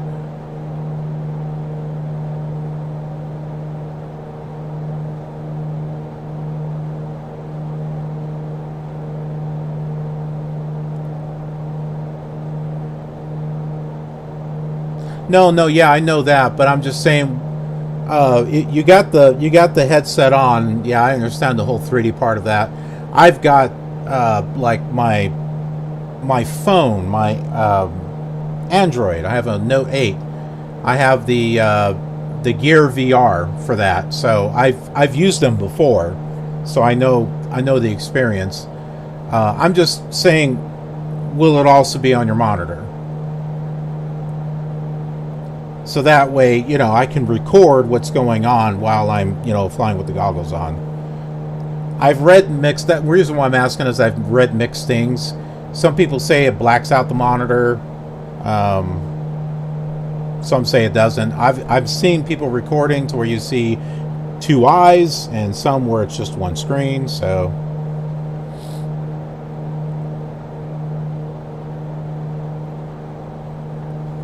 Oh yeah, no, I'm sure in regards to the Android VR, but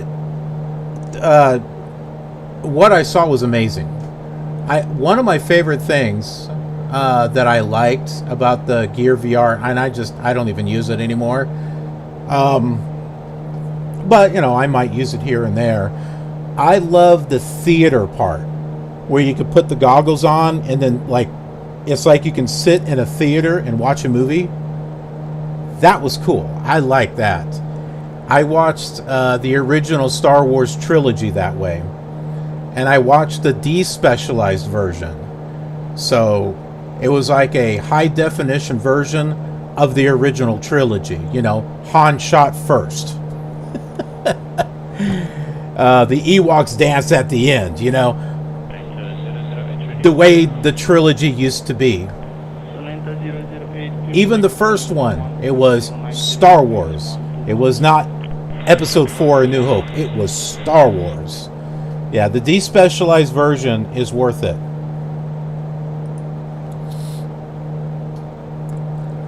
Oh, and I watched the first part of Battlestar Galactica, the classic Battlestar Galactica.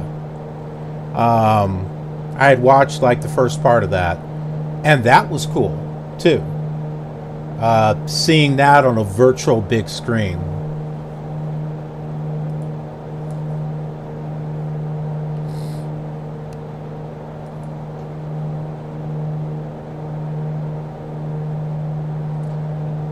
Okay, we are 8 miles from Abs. So let's go ahead and take a look.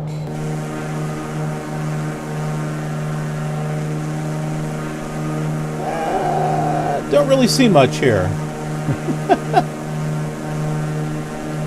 That's the Red Sea out there.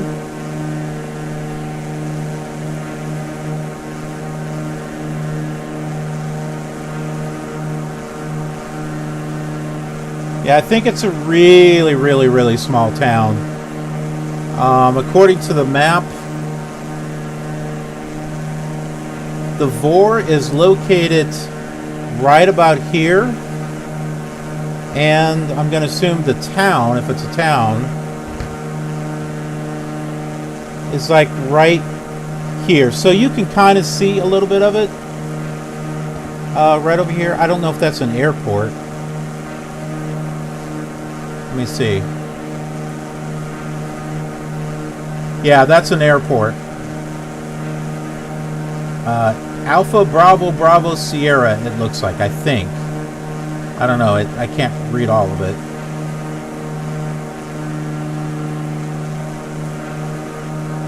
Yeah, so that's the airport. Yeah, so this is the town of Isles.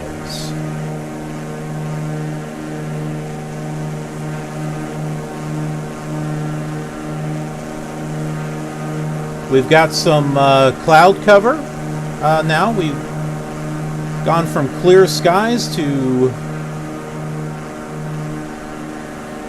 some cloud cover here.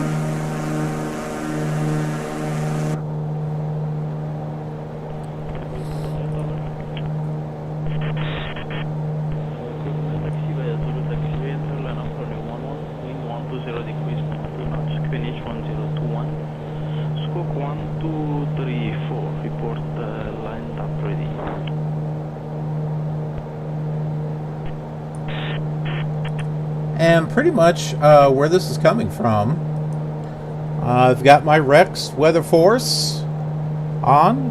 I love my Rex Weather Force. I think it's more accurate than what Flight Simulator provides. You can see it's mostly cloudy.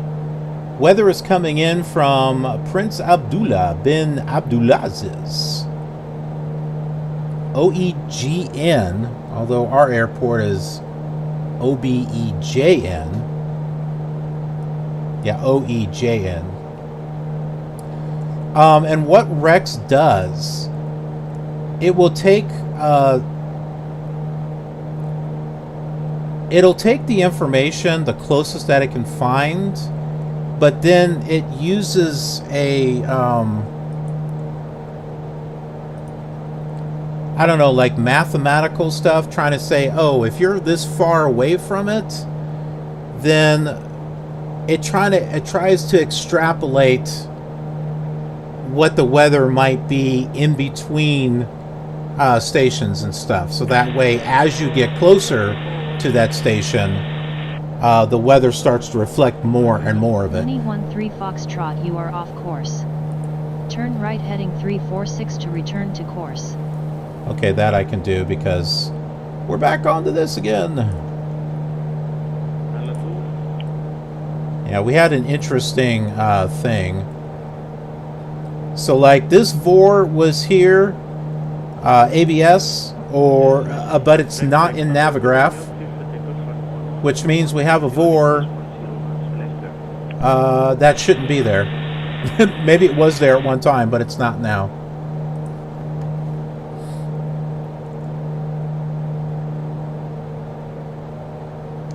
Heading 346, Mooney 13 Foxtrot.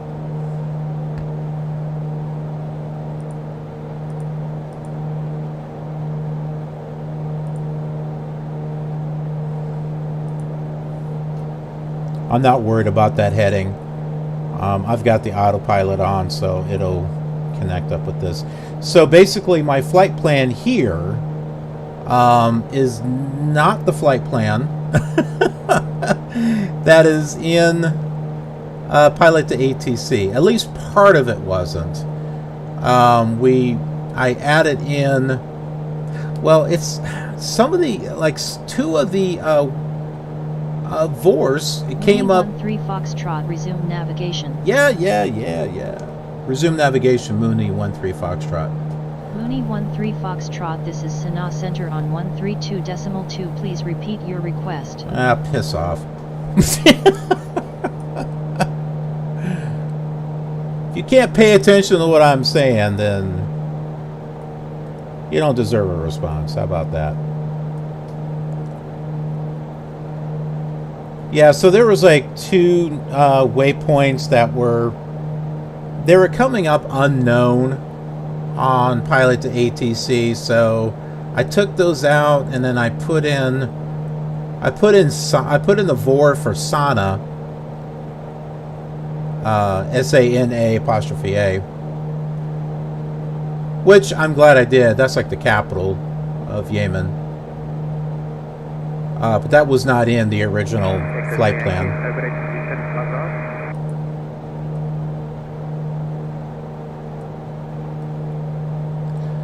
So we're now going to Giz.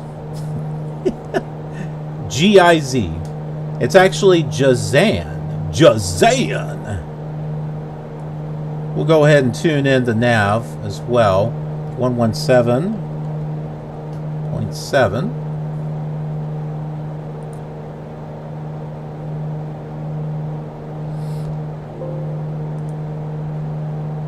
And there we go. We got it here. We got it here. And let's go ahead and... Ah, that's right. I have to... If I change this... Hold on. We're heading a 333 there. Change that there. Whoa, whoa, whoa, whoa, whoa, whoa, whoa, whoa. Oh, that's right. I didn't change the, I should have changed the heading thing. That's okay.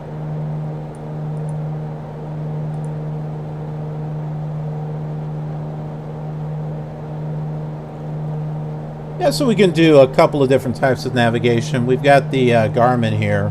But you all know I play the classic flight simulator, so I like doing a lot of VOR navigation as well. So we've got that set up here.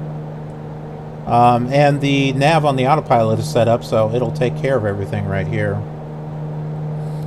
And we also have DME, 44.2 miles. Yeah, I know it's up here too, but yeah, I know, it's just worth mentioning.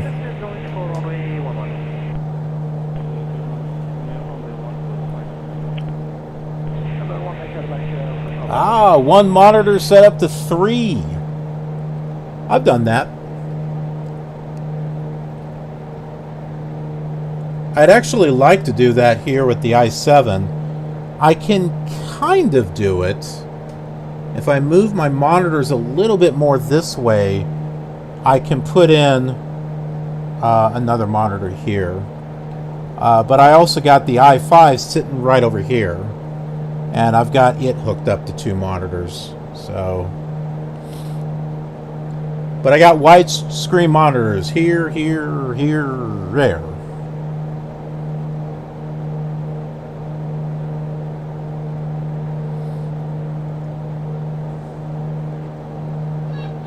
Although it's very possible I might lose one of these monitors.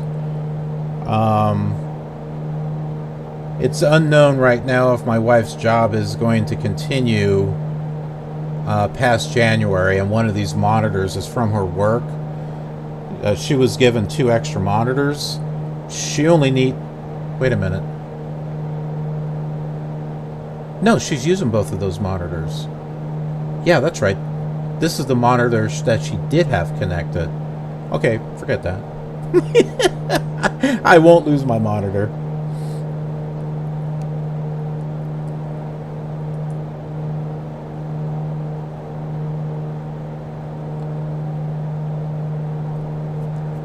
Looks like we are going to be passing over a river here.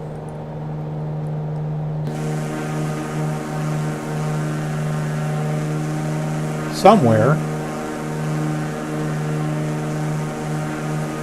At least according to the terrain map, there's one. Maybe that's it, I don't know.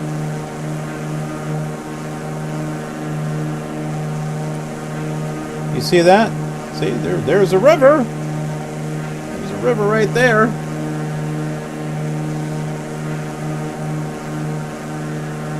Well, okay. Well, satellite view.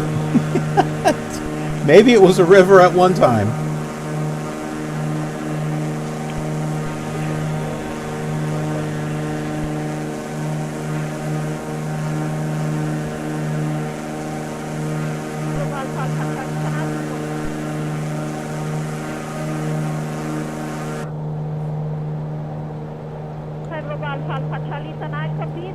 So we're coming up to Jazan. I keep wanting to say like Shazam! Jazan! Let's go ahead and look this place up. And let's see what we can find out.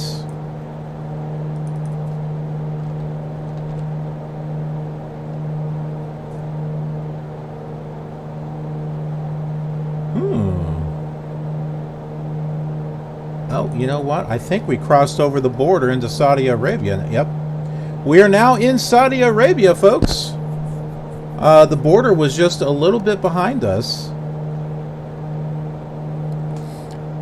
Jazan, also spelled Jazan, is a port city and the capital of the Jazan region, which lies in the southwest corner of Saudi Arabia and directly north of the border with Yemen.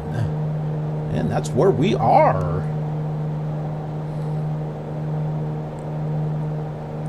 We'll look up some interesting facts about Jazan. Jazan has one of the largest mega projects market in the kingdom, with significant infrastructure projects worth many billions of dollars. Saudi Aramco is building a 400,000 BPD refinery. Is that oil? Dry barrels, fluid barrels, like beer barrels, oil barrels. Oh, I guess they just have BBL's a unit, a barrel.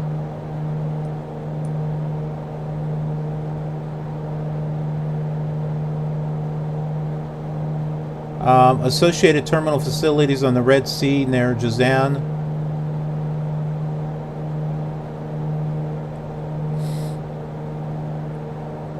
So far, the climate around this whole area has been over the hundreds.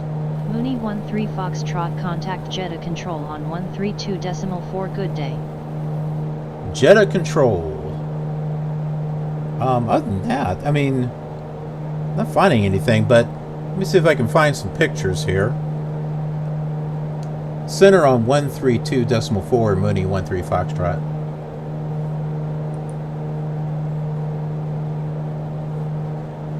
is not the right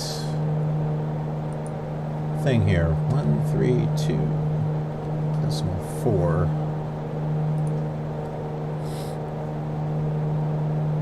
Mooney 13 Foxtrot with you at flight level 160.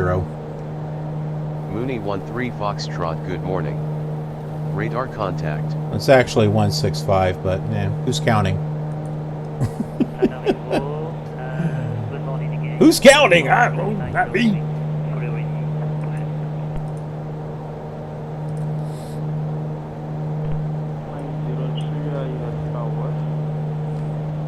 Good morning again. Push back and start approved facing west. Taxi Charlie runway 11. Whoa! Scoop 201. These are going to be some interesting pictures. So, look at this. Look at this. I wonder if we'll see this. It's along the bay. We're about 24 miles. Oh, I hope we see this. This looks cool. There are parts of the countryside. Oh, neat. These are neat too. There's Jazan right over here.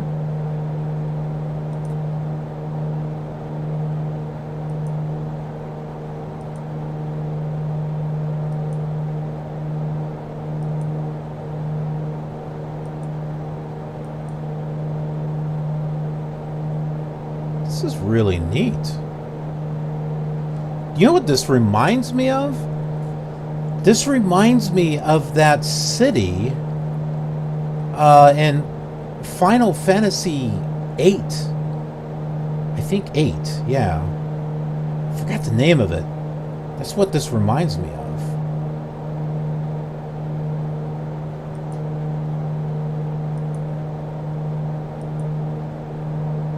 Jazan. Loading. I can't read that. It looks like it says loading city, but I'm sure that's something else. That was the Marriott Courtyard. This is not the first white and blue building that we saw, though. We saw this in the previous cities, too. One of the previous cities. Ooh. That looks like a nice walk or run. I think he's running. Oh, no. No, it looks like he's... Maybe he's speed walking.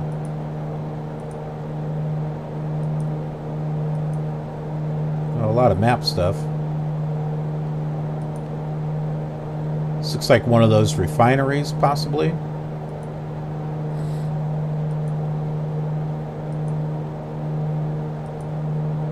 Yeah, we're back to that again.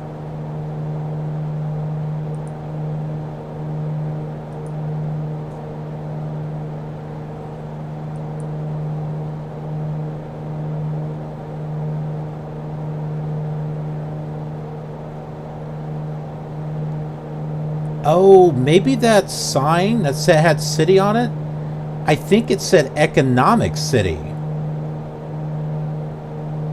Because that picture we were looking at, this one here, is Jazan Economic City.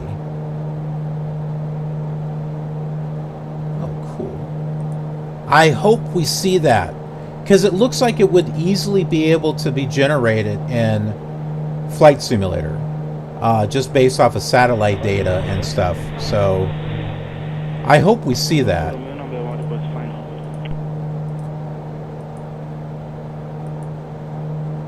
We're about 15 miles away.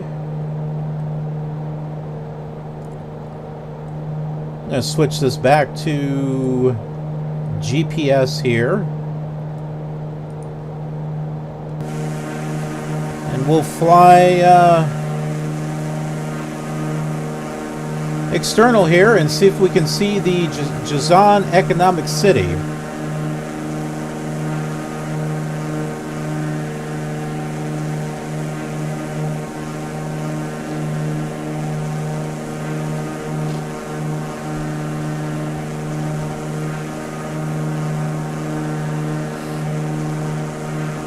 don't think that's it.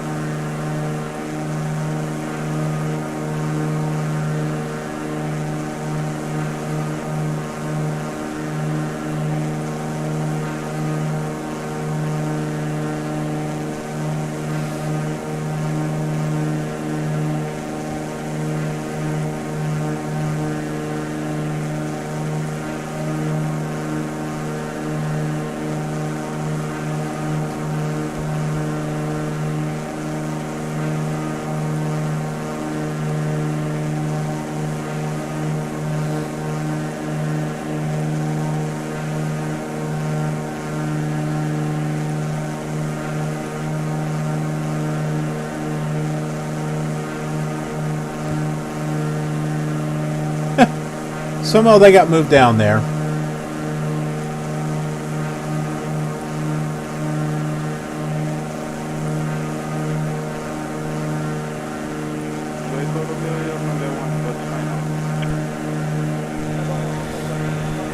Okay, I found it.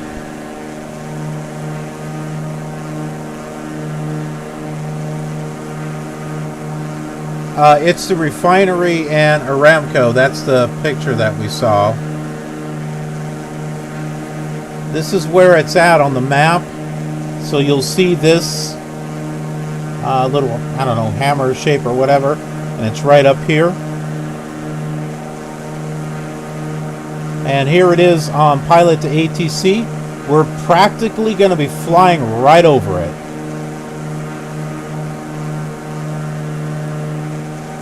So this would be cool.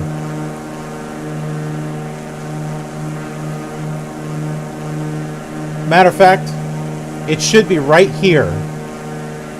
Here's that little area that I just talked about right here. Yeah, so it should be right here.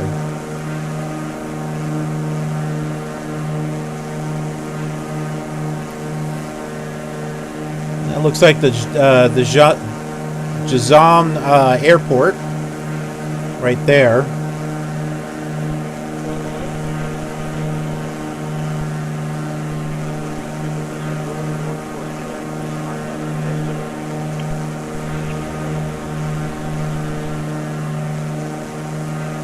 That is the King Abdullah bin Abdulaziz. Okay, so that's where we're getting our weather from. It's from here, from Jazan. This is OEJN. And that's what this airport is right there.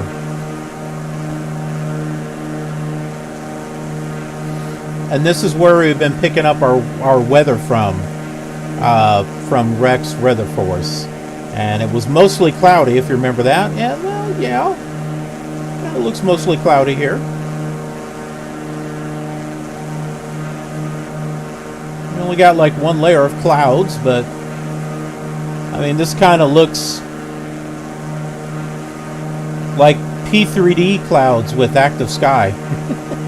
Except I think active sky probably looks a little better. Not the most impressive clouds here.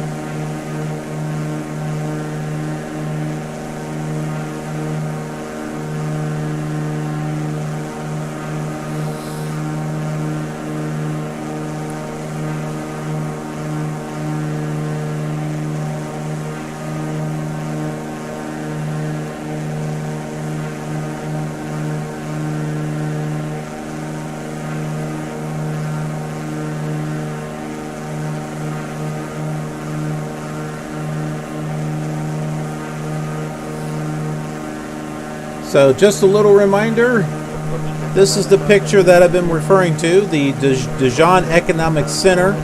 This is like a big refinery. And we're going to see if we can see this in Flight Sim 2020. If this is, you know, if the satellite picks this up, we should be able to see the same thing. So we'll see here in a moment.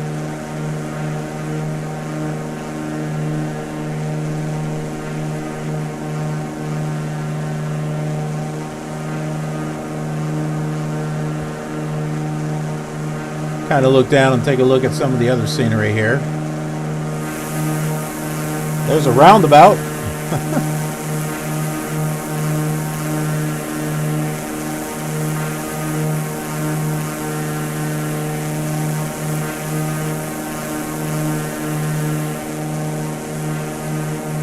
Watch the cloud cover block our view.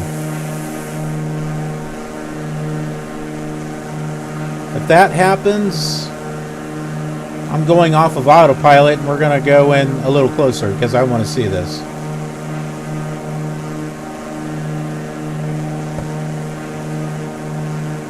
ATC will not be happy, but they'll get over it. They'll get over it.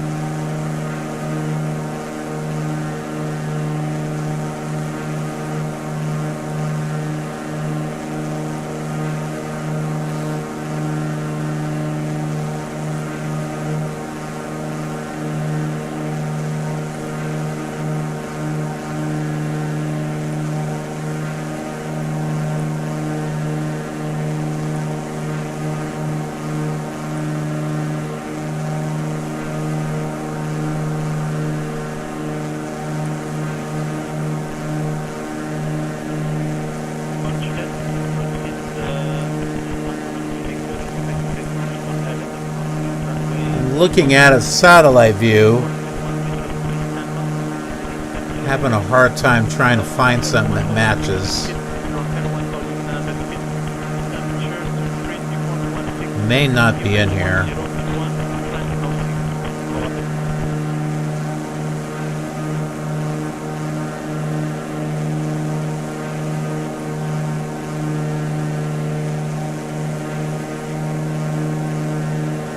We may be in for a 3 Foxtrot, contact Jeddah Control on 132.7. Have a good morning.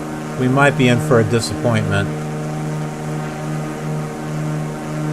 When checking a satellite view, I'm not able to find... Wait a minute. Nope, that's not it.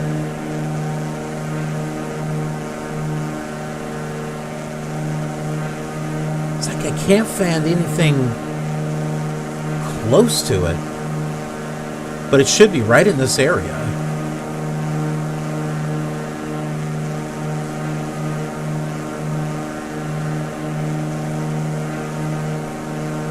No, that's got to be it, right off to the side there. Center on 132.7, Mooney 13 Foxtrot.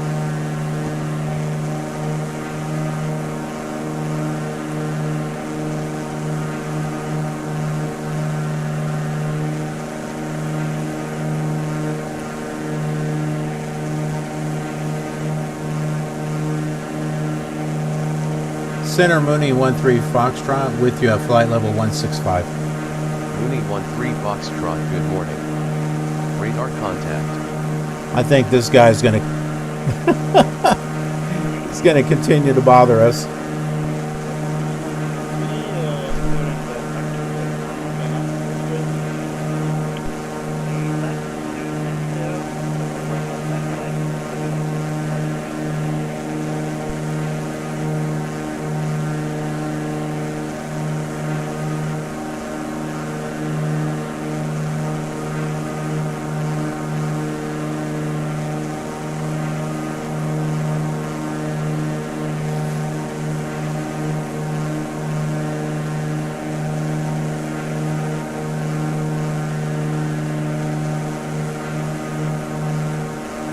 Here's another good reason why I like Pilot to ATC. Is because I've got this information here that gives me, like, it's great VFR information that Navigraph doesn't give me. But here we are here. And this is Jazan Economic City right here.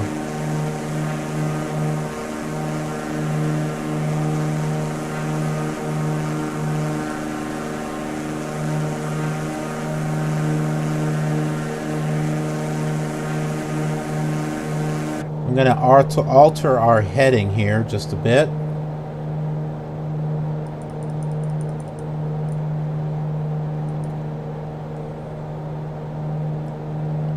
Center, good day, Zulu Sierra, Echo Zulu Yankee.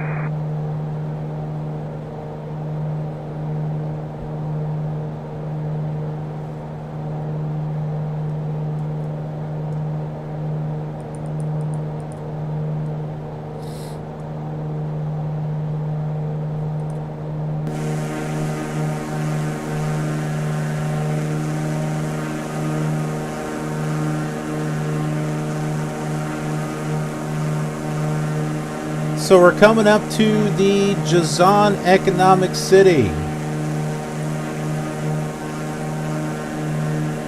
Keep in mind, we're looking for this right here.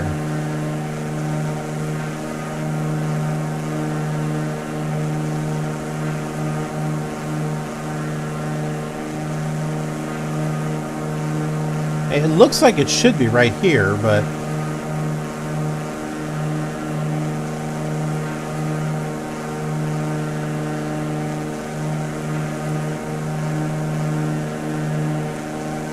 It's like I see this little thing, and I see this thing, and I see these. I would think that this would be, you know, in the satellite view.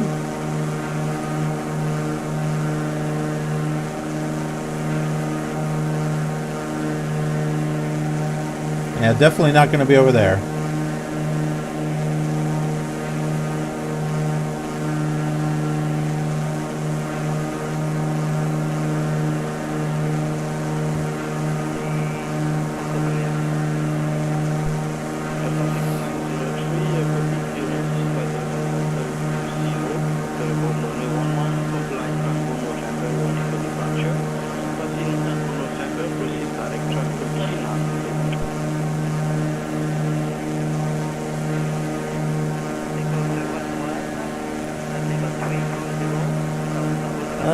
Sadly, I don't think we're going to see it.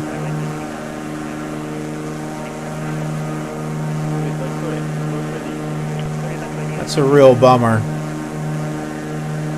I thought that was so cool. I was hoping we would be able to see that here.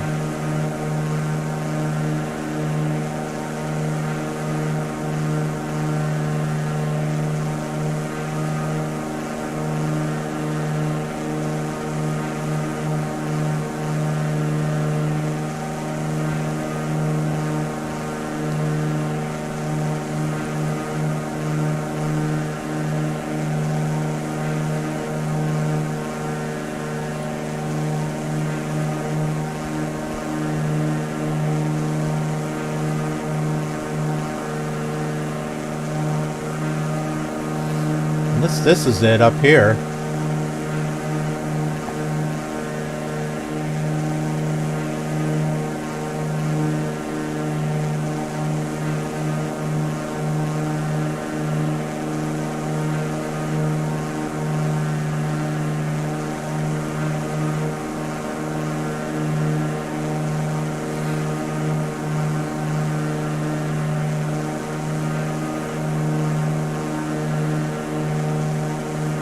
Might be it.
It seems like it, but I don't think it is.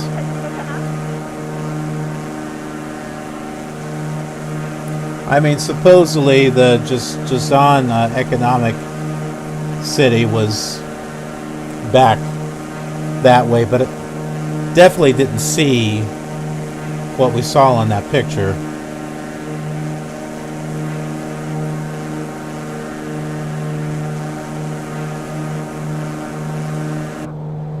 That's a bummer.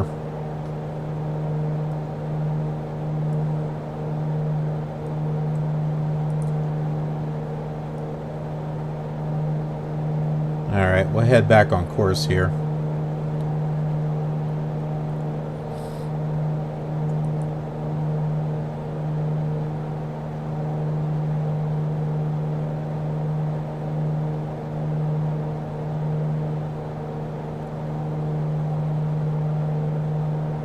We're now on to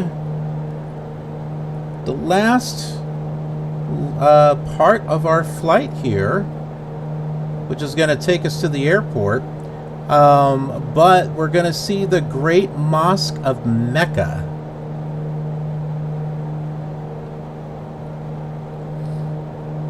And although I have that on my flight plan, okay, good. Top of descent is right after that, so okay, we'll be good.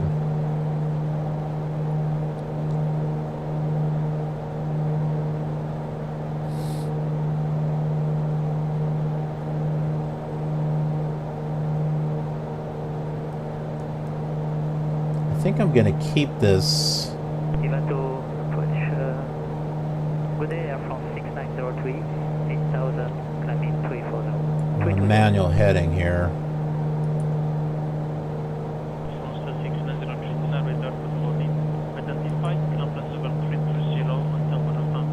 The Garmin is taking us directly to the airport. Report is 29. Call you back for estimate. Climb 320 on Tango November Roman Echo. So it's not the Direct to Pinal. I call you back estimate. correct heading to the mosque.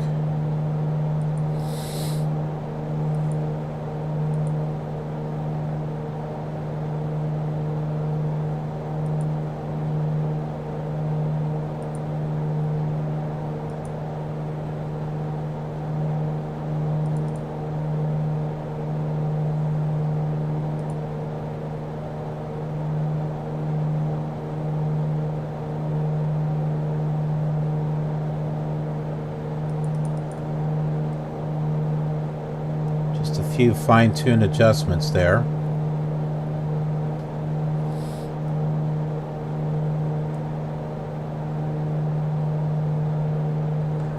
Okay, actually we're gonna be going to Qunfidah, Qunfidah.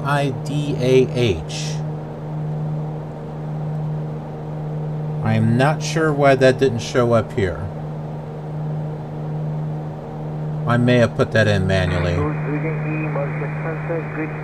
on the flight plan.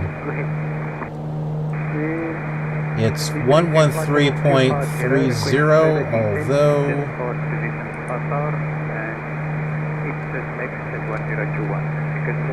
as far as the nav, it may or may not be close enough to tune in. Probably not. Oh, hey, it picks it up here.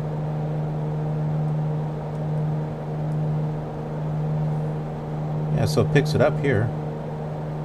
Radio 9. Where are we at?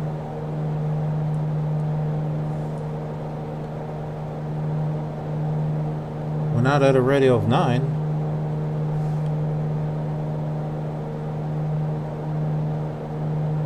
Okay.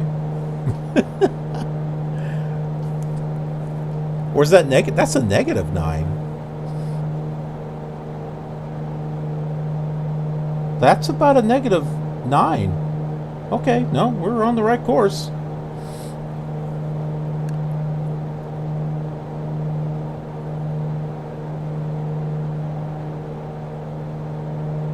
Distance 125 miles. That's right there. Oh, it picked it up on the DME as well.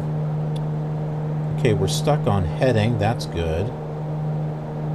Let's change this over to that. There we go. Change this to nav. And there we go. Our nav is locked into the next VOR.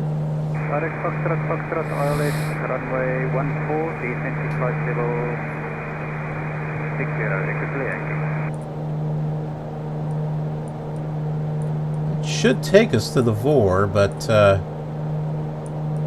it looks like it's going to take us off course. I think that's going to take us off course. I don't think that VOR's in the right spot.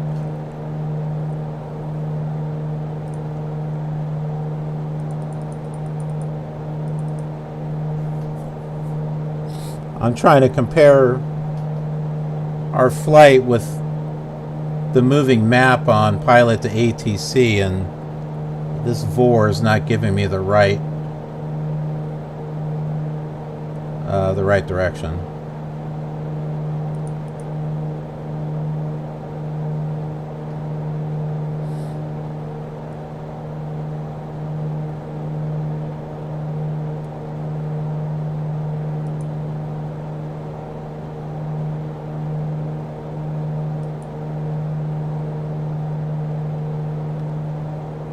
Temperature at our arriving airport is going to be 80 degrees Fahrenheit. I don't know what that is in Celsius.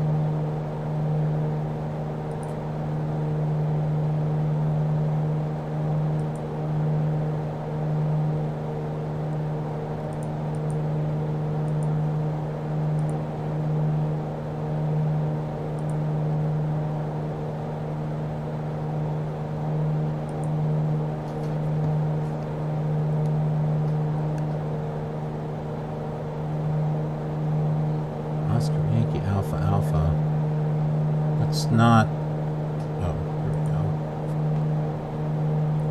go. Say weather at Oscar Echo Juliet November for Mooney 13 Foxtrot.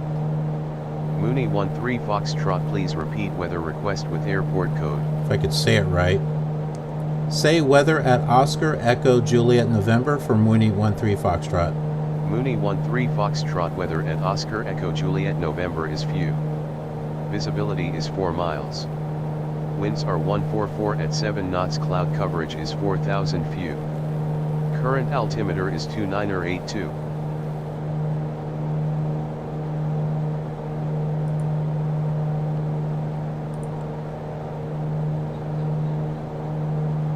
Not bad.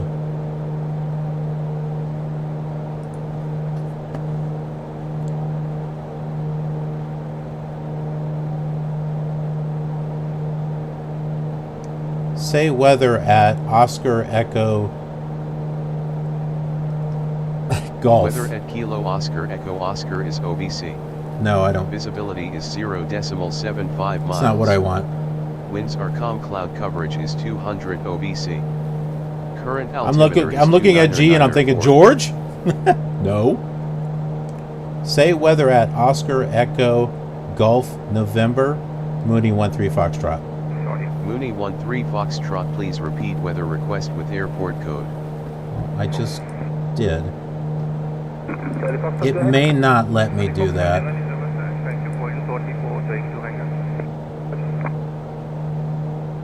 Oh, you know what? I don't think it's going to let me do it. I can get it from departure airport, destination airport, or say the current weather where we're at. I don't think I can just choose from whatever airport I want. Unfortunately, that's probably why I did that.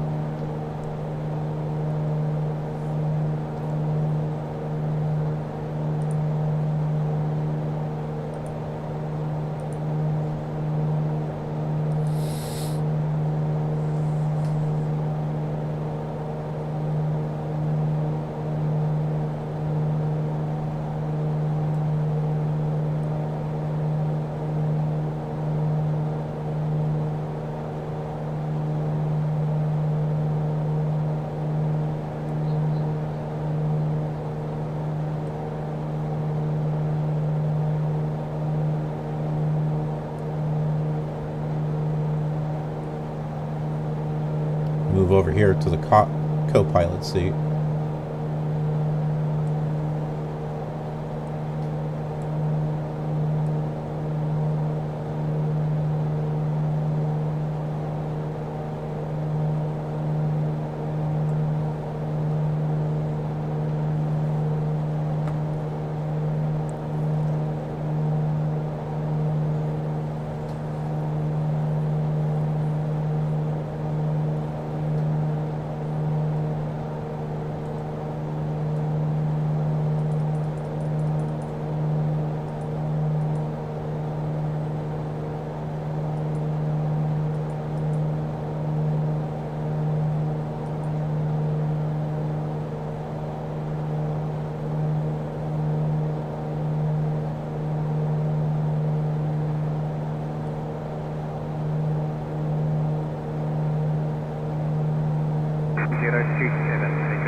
Okay, we're about 105 miles from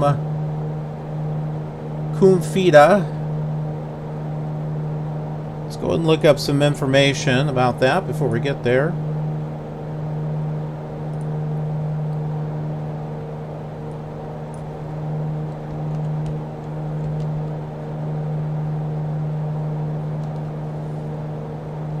Qunfidah,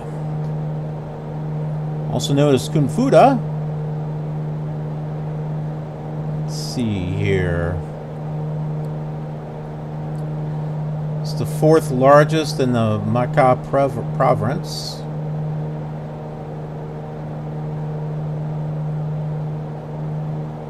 Wow, the origins of this city date back to 709 at the beginning of the 8th century. Since ancient times, it received ocean-going trade caravans that traveled from Yemen to Syria and vice versa. The name Qunfidah did not appear in historical writings until with the beginning of the 9th century AH. Not sure what that is. It's probably a different calendar, I'm guessing. After the collapse of the Sultanate of Hadi bin Yaqub. The 13th century was the starting point for the campaigns of the Muhammad Ali Pasha. The wrecks of, this is like fighting between the Ottomans and the Italians. The wrecks of Ottoman ships sunk by the Italians are found in the waters of the Red Sea, just south of the city. It is also the base for the campaigns of the Ottomans and their allies, supervising Asir.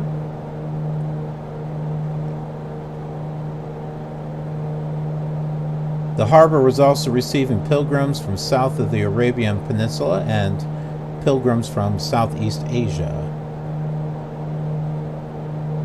Climate, as you would expect, it gets as hot as 108, 107. This whole area is just hot.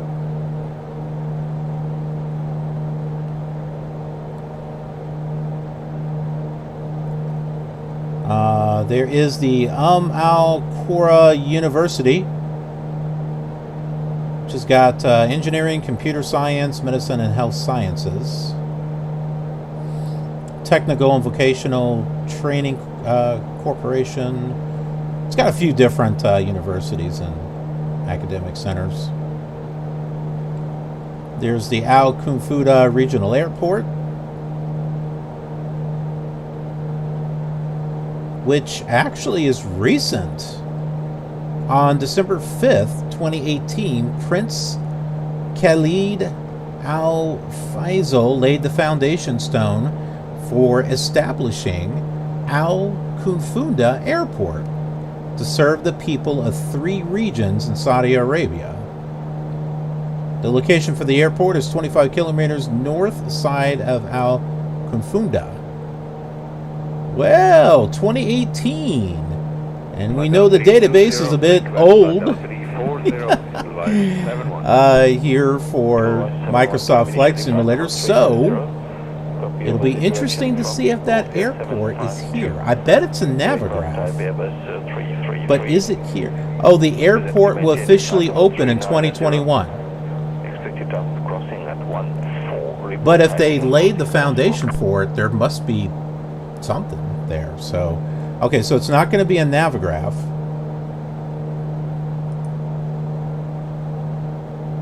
Well, this is interesting. This is like recent stuff. Like the airport is supposed to open in 2021. Hopefully, with everything going on this year, who knows what's going to happen next year. So hopefully they'll get that.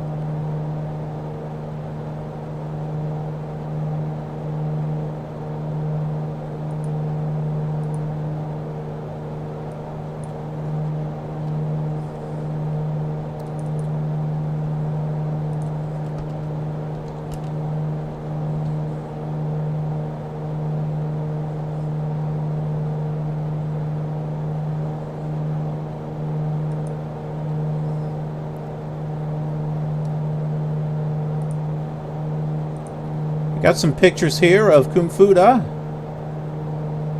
Got about 89 miles to soak all this in here. Look at this interesting thing here.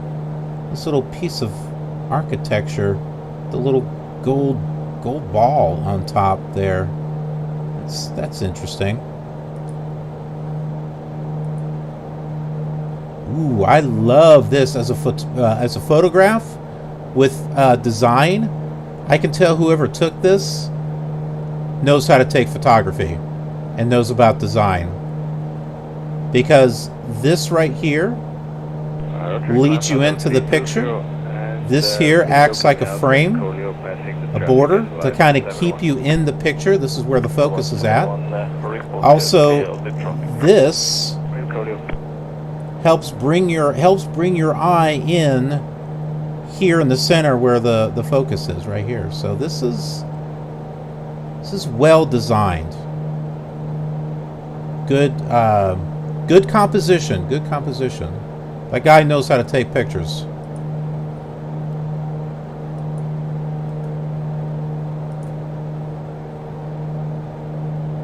And then your typical shot from a driver's seat, but Qunfidah, it's right here, right there. And Jeddah is our destination right here. It's next to Mecca.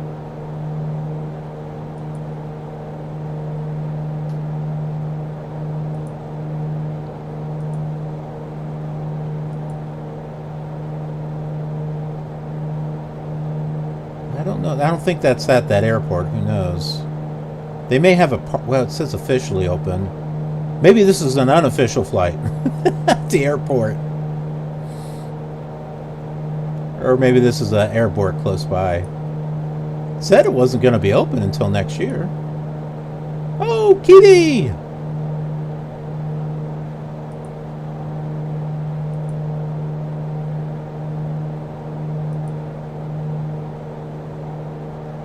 Tips on a sandstorm when sandstorm strikes.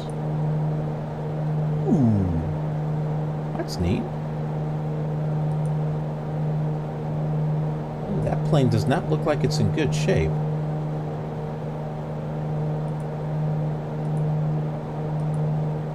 Oh wow, look at this. Look at that. Another blue and white building. And this down here.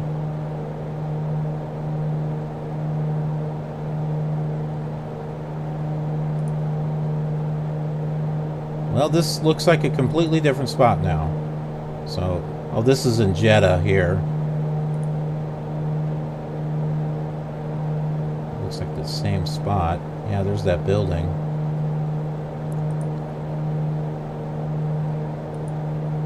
Very nice. Very nice indeed.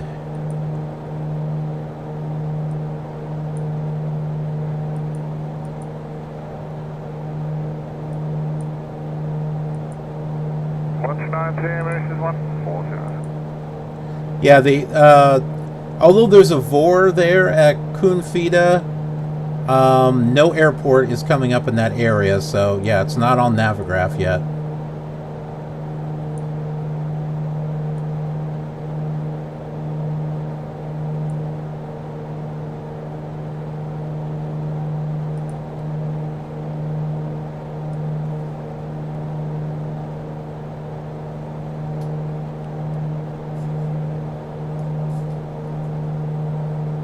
Definitely learning some very, very interesting things here as we're flying to all these different little places.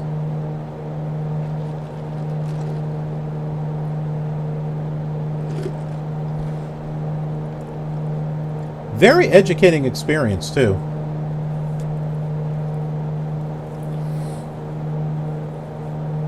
And I think flying general aviation allows us time to be able to look up places that we're flying by, because otherwise in an airliner we'd be flying a lot faster, a lot higher. In some cases there may be cloud cover where we can't see anything. So, you know, I think the general aviation is a great idea, so that way we can cross the world at a pace that gives us a chance to kind of soak in what we're seeing.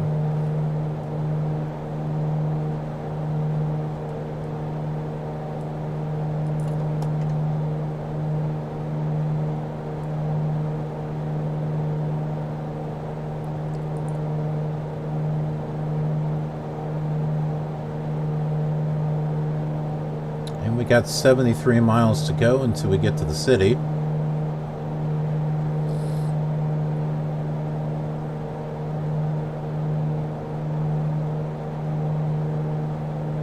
total time until we land, or at least until we get to the area, will be 1 hour and 31 minutes.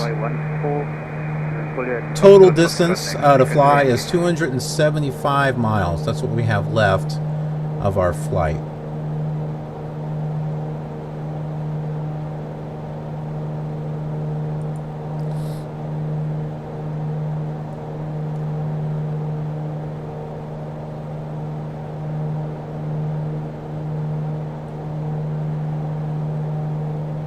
What's interesting with the topography in this area, there's these mountains that kind of line, they come up alongside this area by the Red Sea. See if I can pull that up on a map so you can see it.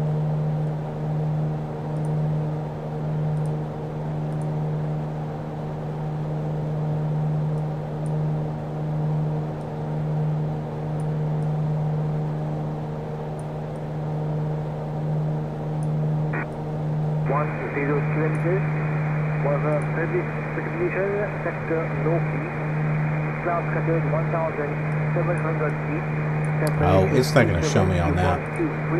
I'll have to show you that on Pilot to ATC because it's got a terrain feature that I can show you.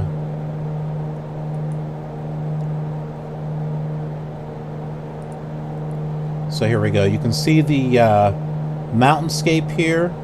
So I have this centered on the aircraft. You see how it's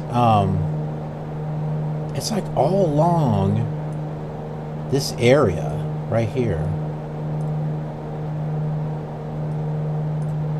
real close to the coast of the Red Sea. I mean, it's like all right there. See that? This is probably higher in elevation.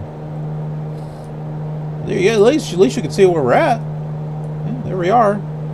That's where we're going. Remember, we're going to be seeing the mosque before we get there. So the Great Mosque of Mecca. So we should be flying right over the city of Mecca. Also, too, it's got us landing on runway 16 center. So let's go ahead and pull up some maps and take a look and see what we got.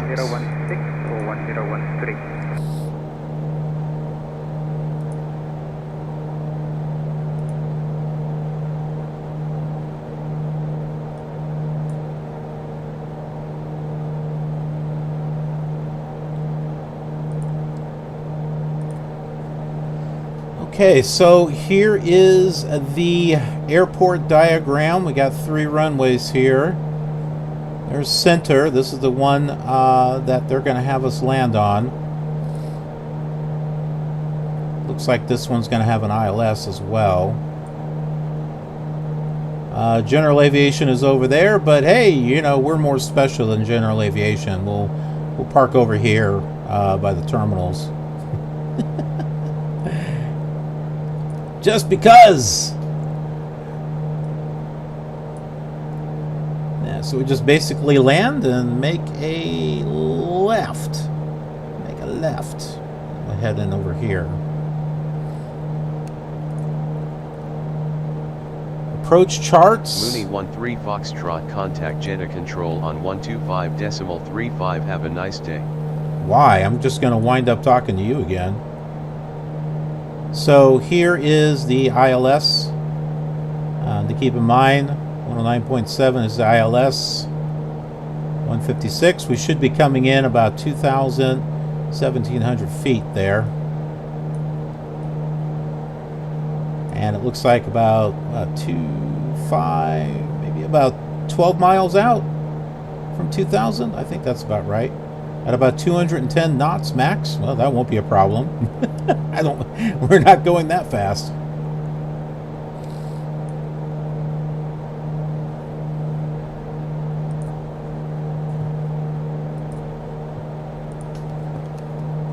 Center on 125.35, Mooney 13 Foxtrot.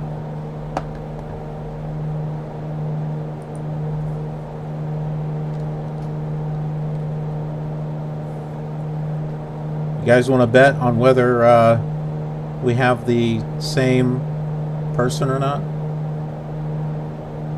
Wait a minute, it's not coming up. 125.35. I'm typing that in, but it's not. Well, I guess that worked.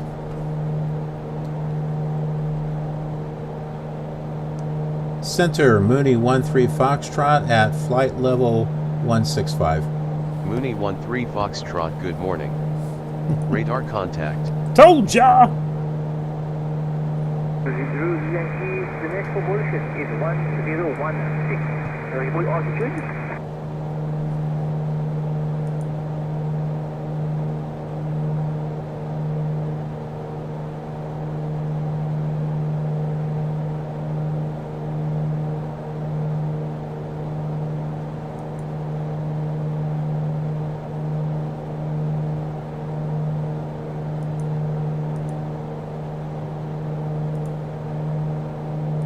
I'm gonna try something here.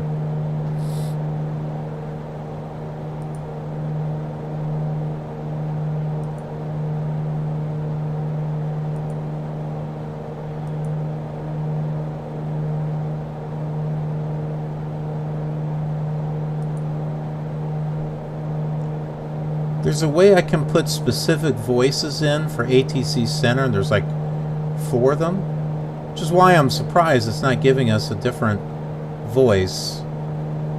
Oh, display random voice assignments. Well, it doesn't appear to do that. Test? I don't know.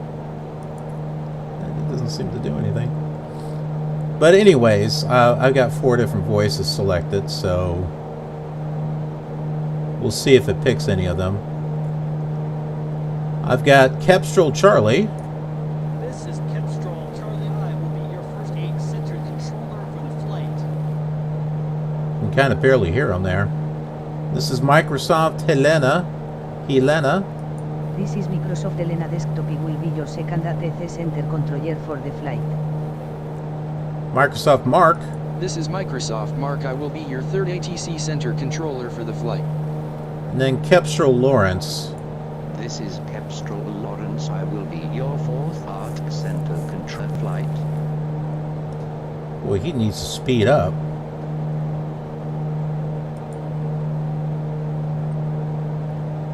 Alright, Kepstrel Lawrence, let's take a look at you. See if we can speed you up.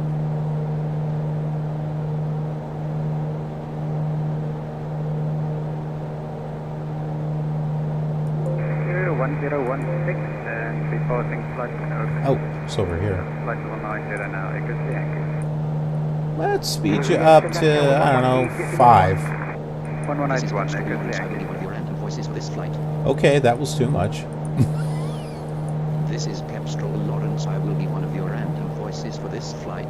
That works. That's not as slow. Alright, I'm good with that.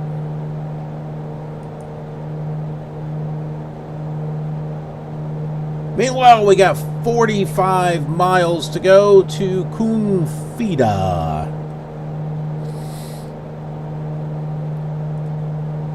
It's not where we're landing. Just points of interest along the way.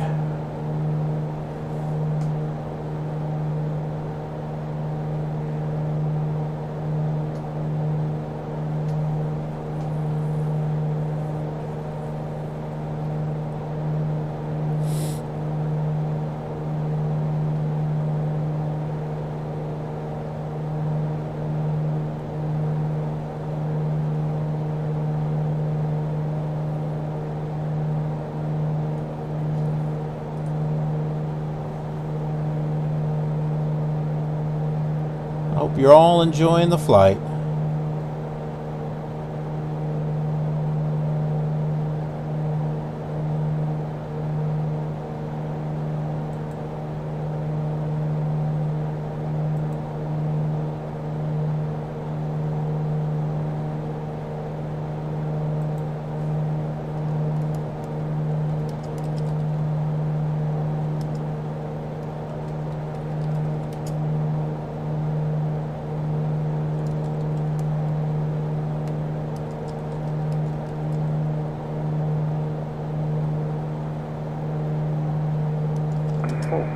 Zulu Sierra Echo, Zulu Yankee. Good afternoon, CNH1016, report 8 miles, final. 8 mile final next, Echo Zulu Yankee.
Charlie Postcode update 7, we get permission to aircraft 2 hangar please.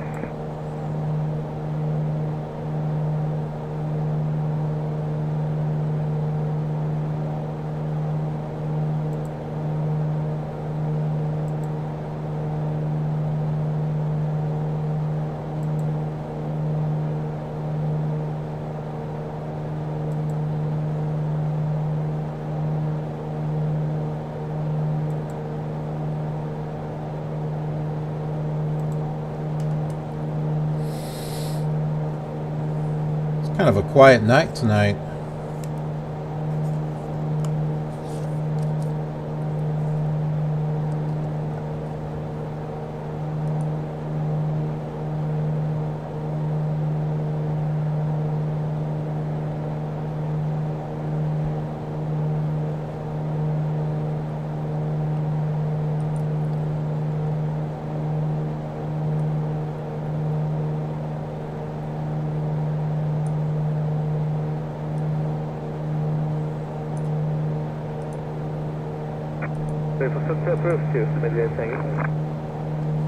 Roger. Sorry, Postcode proceeding hangar, thank you.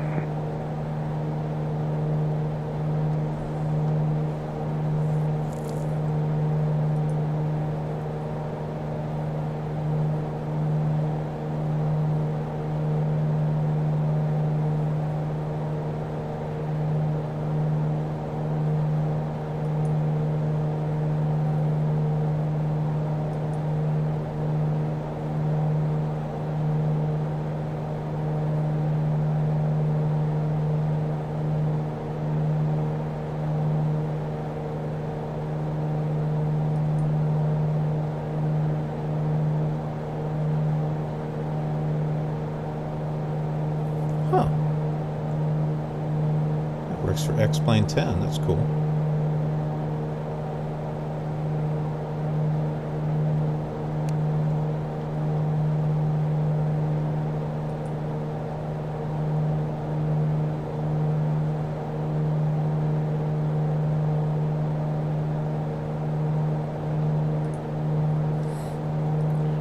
I'll show a few things here that I got for Christmas.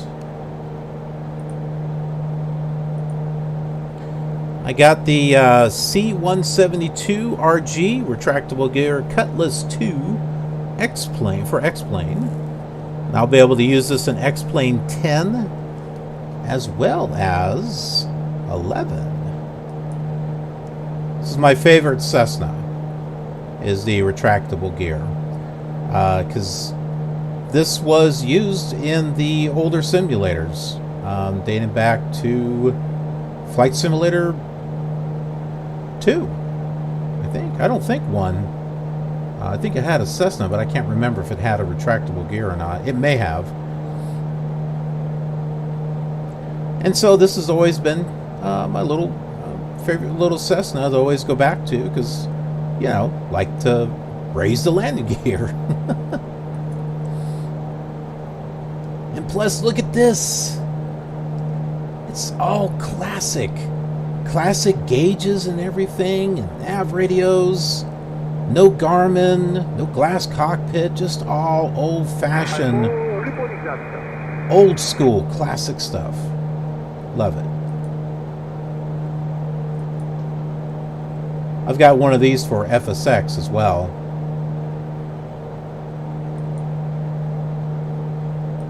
And I think it's a Carenado too. But this is for X-Plane. It'll fly better. I'm pretty sure it'll fly better. It'll fly more realistically. Now this would be fun to fly in VR. That would be great.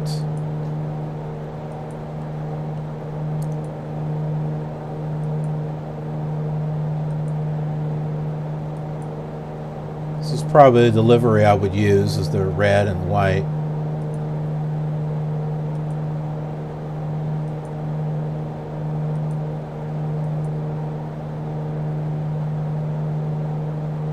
You see that? I don't know if you saw that. Ooh, there we go. At night, you've got the red lighting. Just like the older simulators, too. Going back to Flight Simulator 5.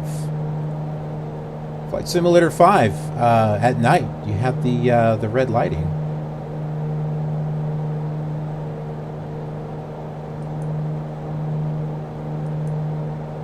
So you can see why I like this.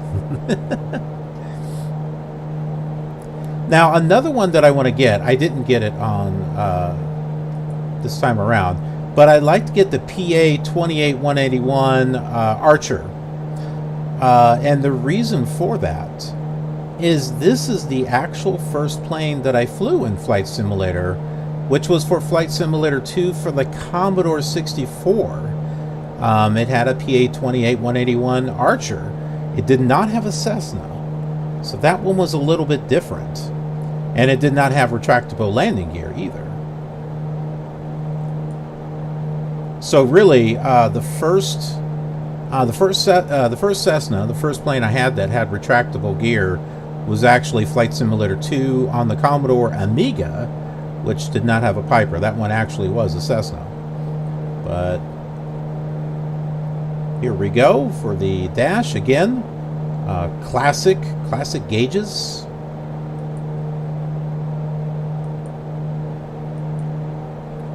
And this works on X-Plane 10 and an X-Plane 11. Well, that looks like retractable gear. I guess you can have a choice between both.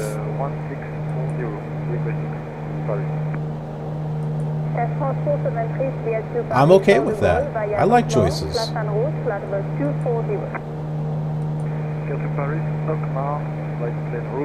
Look how old this is.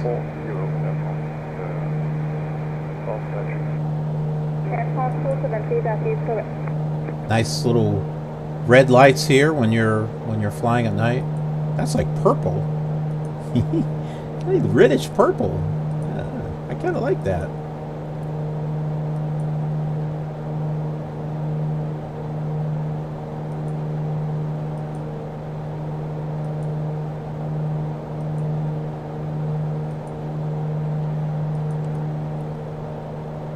Yeah, this would be a great one to fly here. Ooh, and you can see the red light inside. That's cool. It's got curtains. All right. Well, that's the end of that. Yeah, so I got the Cessna RG. This is one that I wanted to get though. The PA-28181. Not too much. 25 bucks. 25 smackers. It's even got scroll wheel support.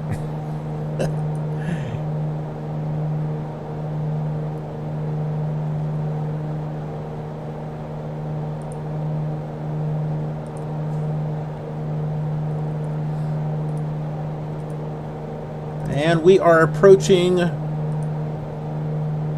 Qunfidah, about 10 miles out. Let's go ahead and switch to external view so that way you can all see the city.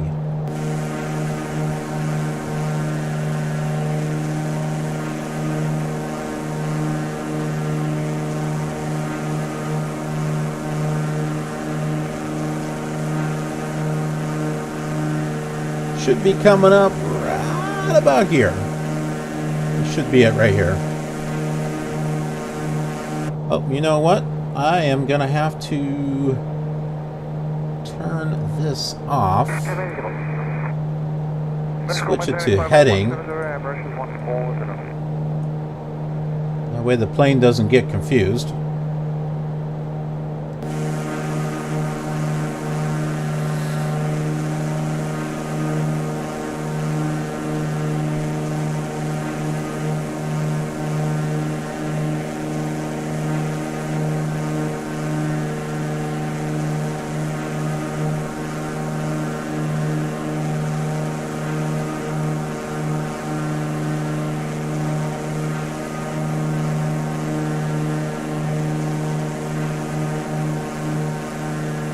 So I think this here is a little bit of the city.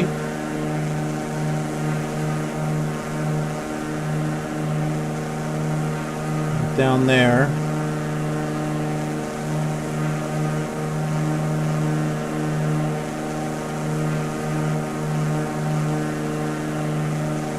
Vor is right up here.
These are not the most impressive clouds.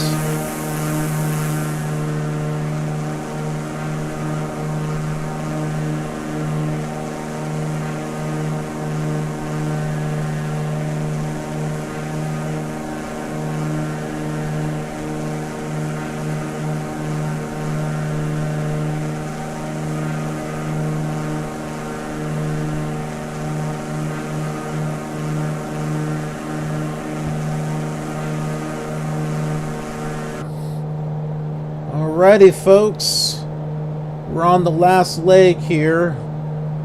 The next point is the Great Mosque of Mecca, and then we'll be landing after that. Mooney 13 Foxtrot, descend and maintain flight level 165. Yep, that's what I'm doing because the altitude has changed. Descend and maintain flight level 165, Mooney 13 Foxtrot.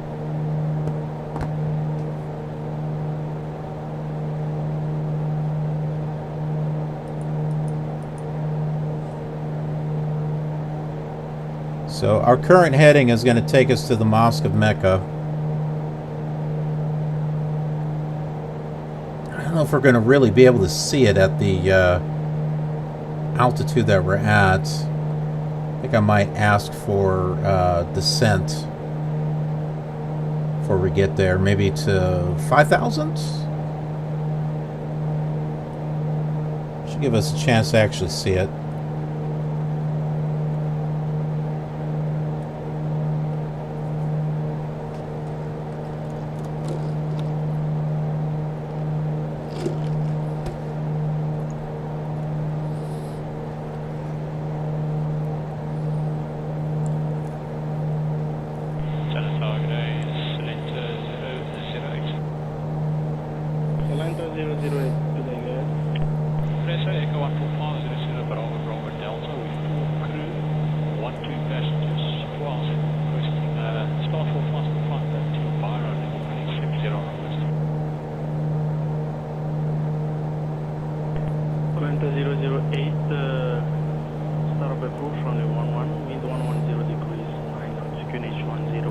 So we have 198 miles to the airport.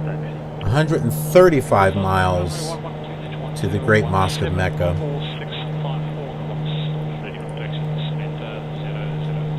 Let's go ahead and pull up some information about Mecca, and then we'll pull up information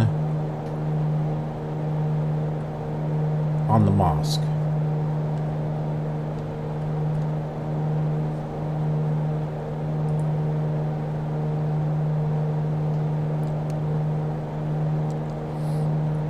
So Mecca is in a desert valley in western Saudi Arabia. It's Islam's holiest city, as it's the birthplace of the Prophet Muhammad and the faith itself. Only Muslims are allowed in the city, with millions arriving for the annual pilgrimage, pronounced Hajj. Dating from the 7th century, the central Masjid al-Haram, the sacred mosque, surrounds the Kaaba, the cloth-covered cubic structure that's Islam's most sacred shrine.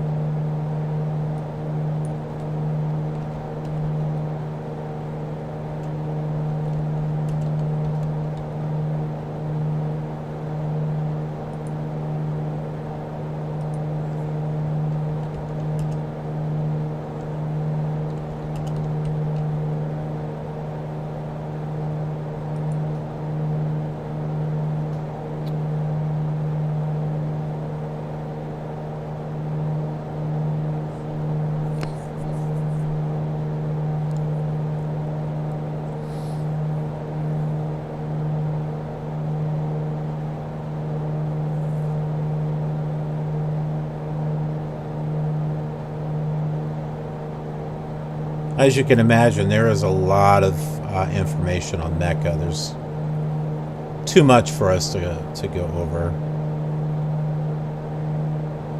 The Year of the Elephant. It's the name in Islamic history for the year approximately equating to 550 to 552 CE. CE stands for Common Era, which is used on the Gregorian calendar. BCE is before the Common Era. That kind of makes more sense than Amino Domino or whatever AD stands for. Something like that.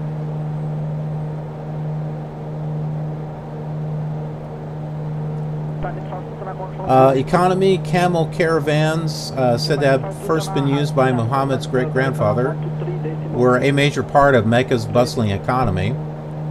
Alliances were struck between the merchants in Mecca and the local nomadic tribes, who would bring goods, leather, livestock, and metals mined in the local mountains.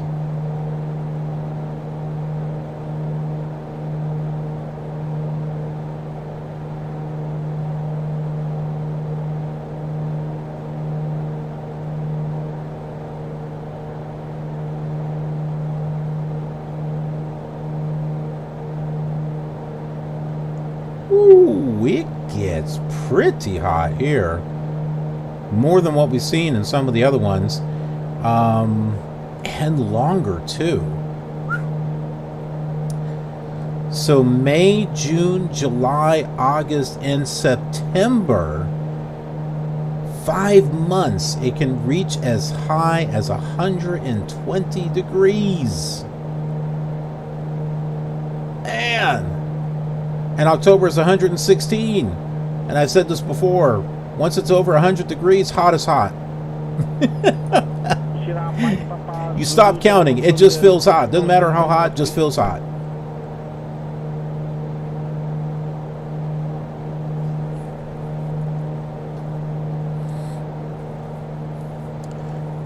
The Meccan economy has been heavily dependent on the annual pilgrimage.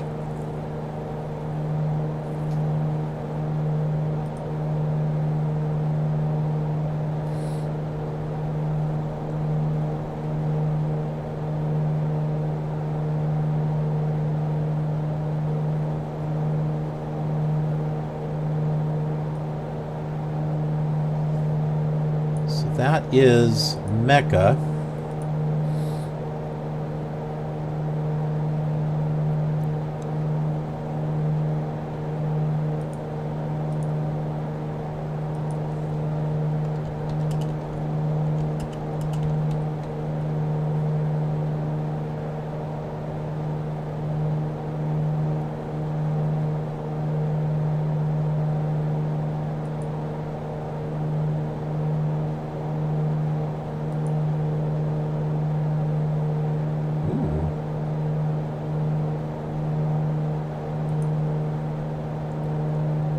The Great Mosque of Mecca, Masjid al-Haram. It surrounds the Kaaba in Mecca, in the Makkah province of Saudi Arabia. It's a site of pilgrimage. We talked about that. Which every Muslim must do at least once in their lives, if able. And it's the largest mosque and the 8th largest building in the world.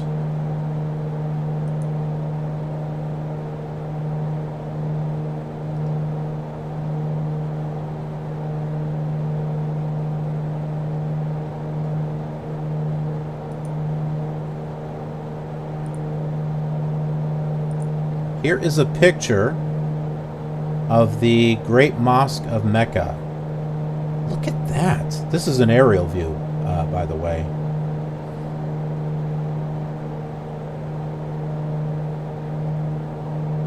These are lights. Oh, I can't zoom in any further than that. Oh, yes, I can.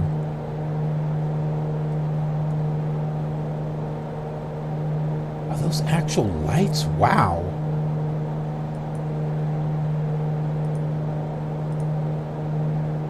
Can I go back?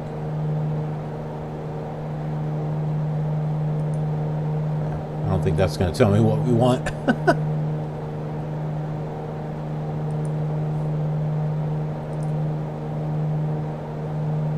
Wow, that was incredible.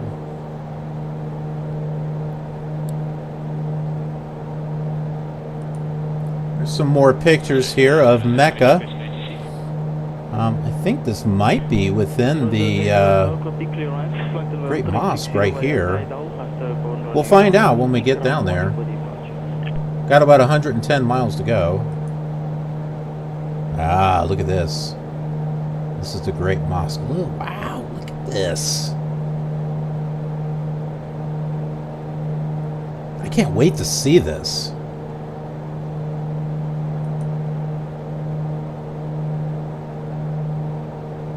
A lot of people. That's a lot of people.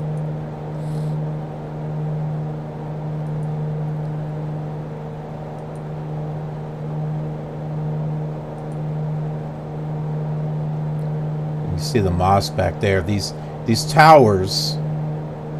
This is like near it, right, too. But this is like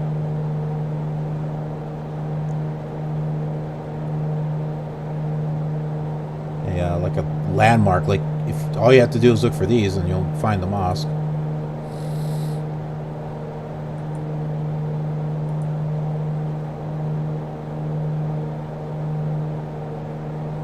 Oh, this is gorgeous at night.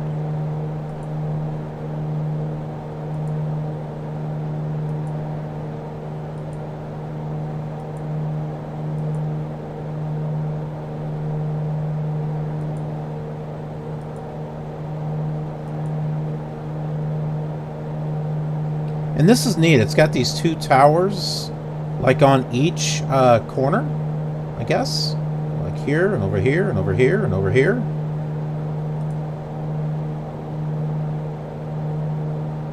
I was hoping to pull up some other pictures of Mecca, but this is like the main focal point of Mecca, so a lot of pictures are coming up with that.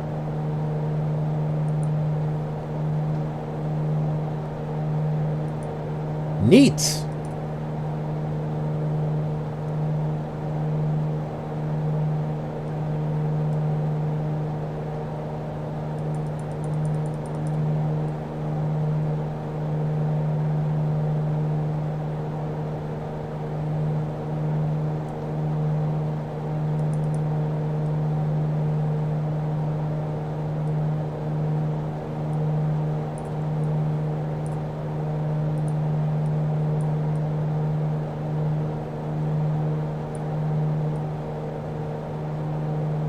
Got some mountains coming up. I don't know their elevation.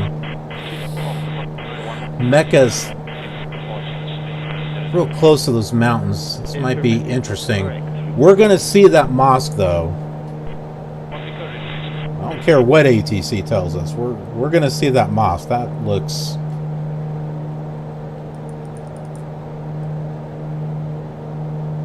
really neat.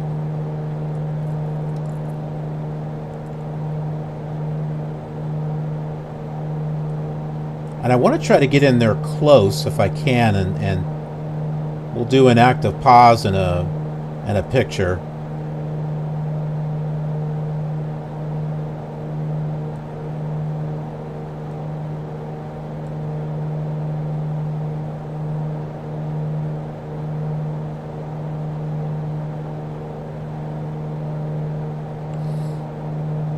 And in case I can't get the right angle, I'll do a save in that area, and then I can come back later and kind of slew around and get into the right spot. Yeah, because you know we got to use that for this screenshot for this video.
About 92 miles to go.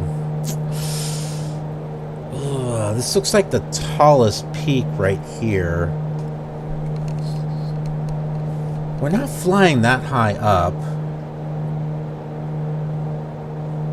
The mosque is at an altitude of 165.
Whoa, shoot.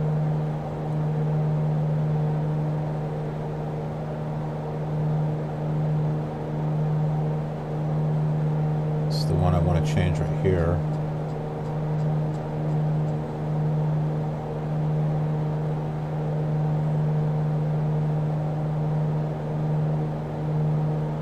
This is for the ILS.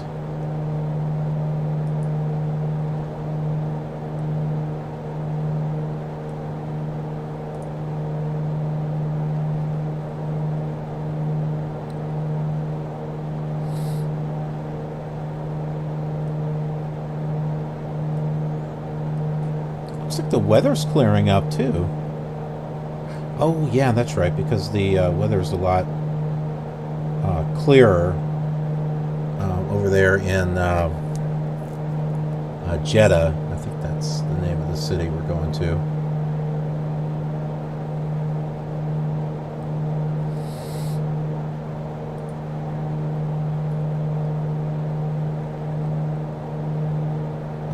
We're getting weather from Al-Baha. Weather conditions clear. We got wind 130 degrees at 6 knots. Temperature 48 degrees Fahrenheit. Well, it's because it's actually nighttime here, not daytime.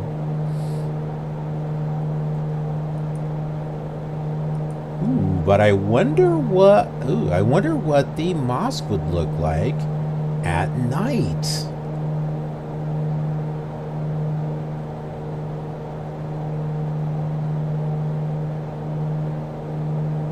We'll have to take a look at that.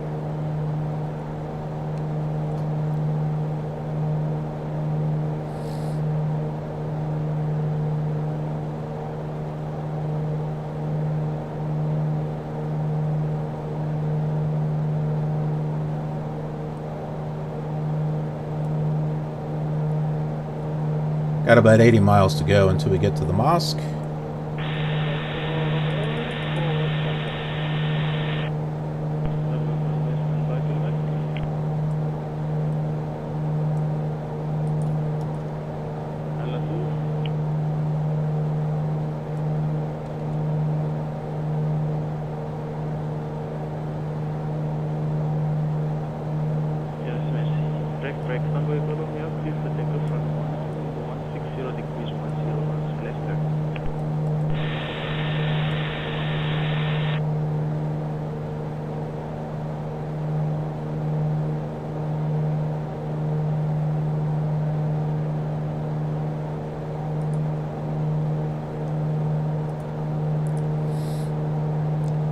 So hey, how about if I show you some more Christmas presents that I picked up?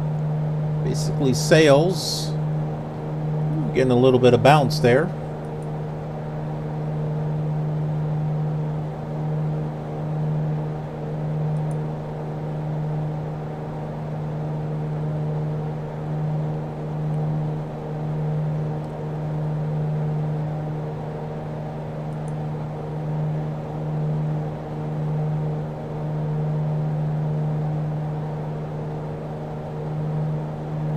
Yeah, so what I showed you was X-Plane, and then I got a couple of things for another simulator.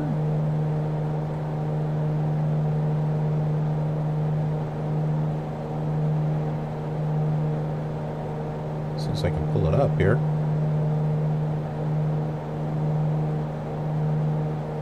Oh, there it is.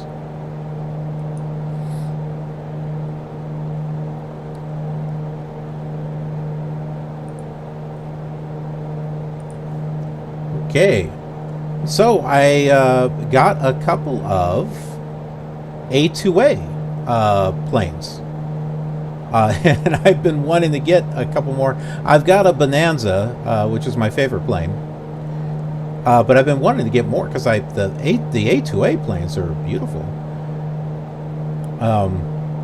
But yeah, so they got a sale going on. It was about 40 or 50%. And I got the C-182 Skylane. I was trying to decide between a 172 and a 182. I went with this one because it's faster. It's the jack of all trades. It's got a balance of, you know, just about everything.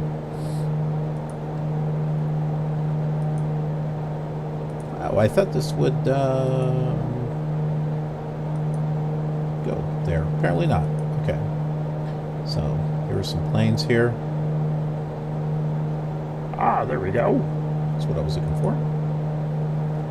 So there you go. Some simple things. This one's got a Garmin in it, unlike the Carenado one that we looked at. Unless there's an option to take that out. I don't know. Might be.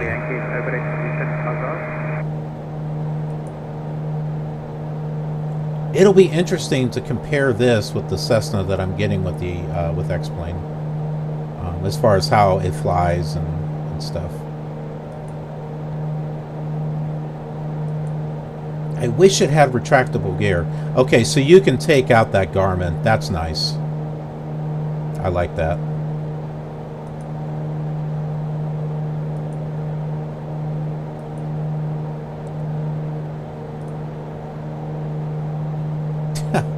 I didn't want a big one of it.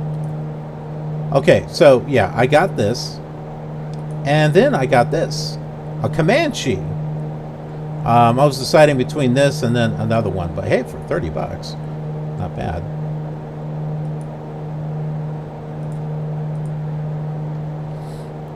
You know, something a little different than a Bonanza or a Cessna. I don't have a Comanche, so why not? But what really interested me was this dash. Look at this dash. This is just, it's just different. It's different from, you know, all the other ones. The way it's laid out and everything. So, I mean, I like this. This is just like a nice change of pace.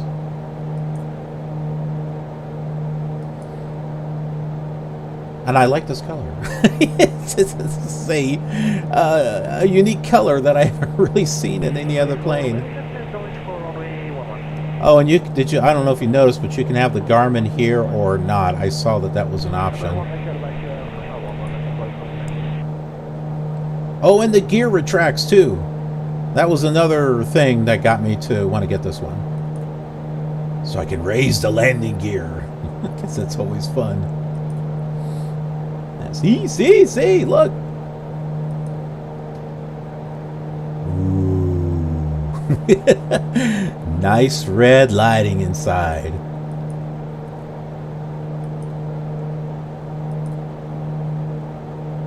You could do all that walk around stuff. Yeah. So I got those.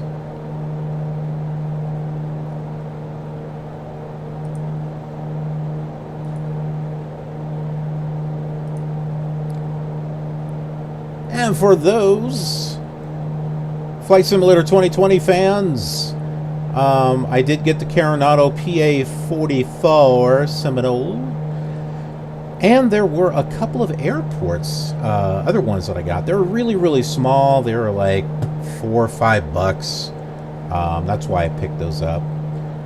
I thought those would make like, you know, just interesting little flights. For something, either a stream or for killer light flights, you know, something like that. So that's why I picked those up. I still have a couple of Orbix airports that I've been wanting to fly between.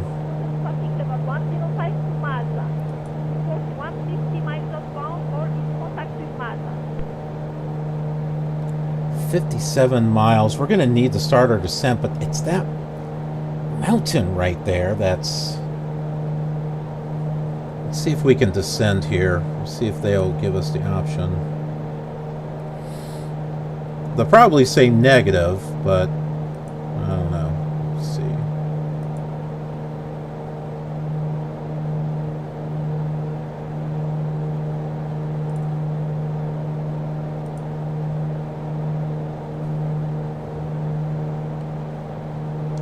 Mooney 13 Foxtrot requests descent to 5,000. I stumbled over my words. Mooney 13 Foxtrot requests descent to 5,000. Mooney 13 Foxtrot negative. Your requested altitude is below the minimum for your route. Descend and maintain 7,800 feet, altimeter 3012. I can live with that. Descend and maintain 7,800. Aircraft calling center, say again with your call sign. Descend and maintain 7,800 feet, altimeter 3012, Mooney 13 Foxtrot.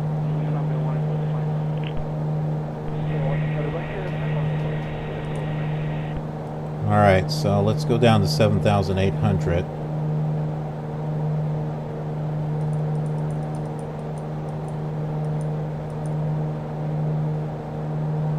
Let's do 7,500.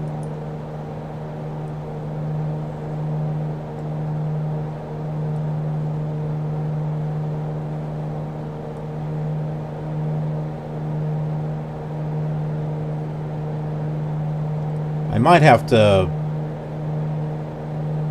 request VFR. Well, you know what? If we go back and slew to the mosque, we'll get a better view of it. I do want to try to get a flyby as low as we can, so that way we can see it while flying, and then we can go back and get a much better look at it.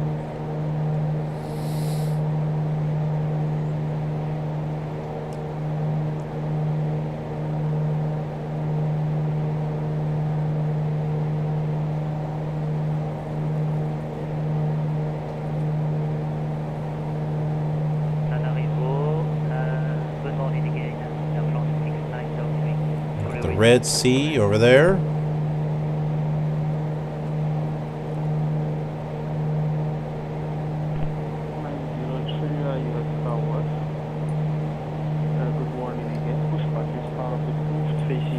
Not sure if these mountains have a name or not. It does look like we're going to be, yeah, like right over these peaks right here. We'll be able to get much lower, so yeah, it's not bad. Just need to change my heading here.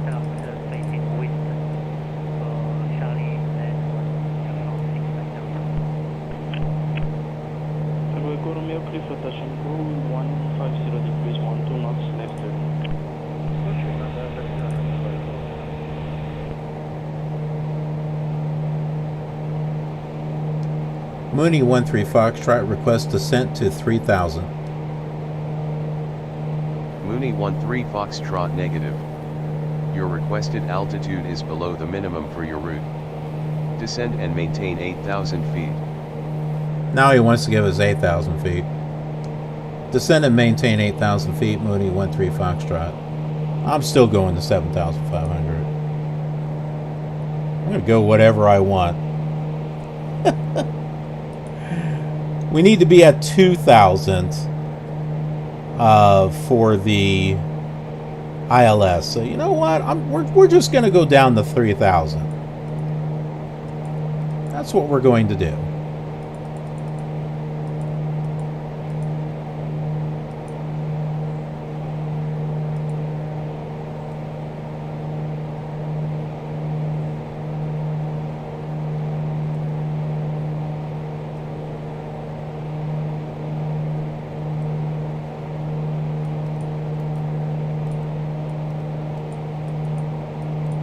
Got about 40 miles to.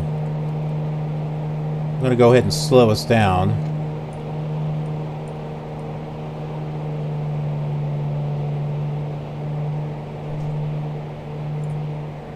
Let's bring in fuel flow there, or the mixture.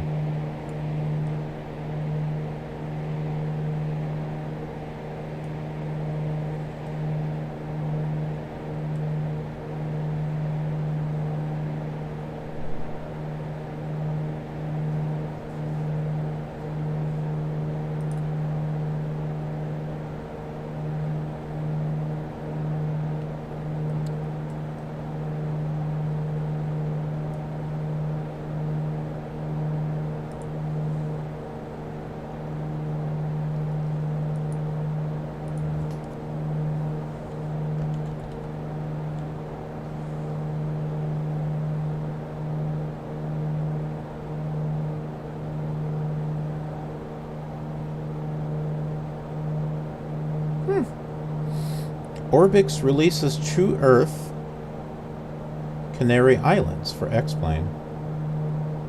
I'm glad they're still doing stuff with X-Plane, because you know what? The Orbix stuff for X-Plane looks really nice.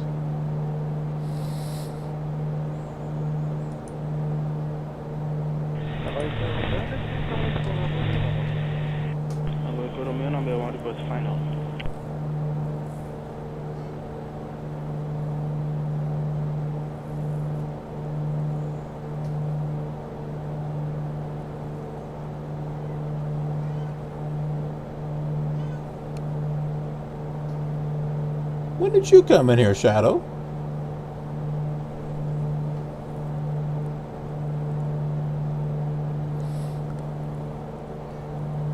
Oh, I can't find any scenery for Mecca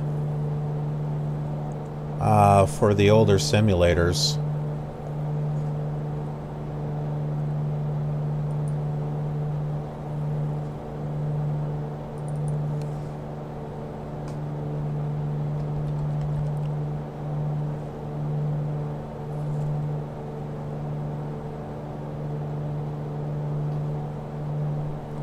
Might be something for Saudi Arabia. Actually, let me look up Yemen. Ooh, there's 44 things. There's a lot of airlines are coming out off of that.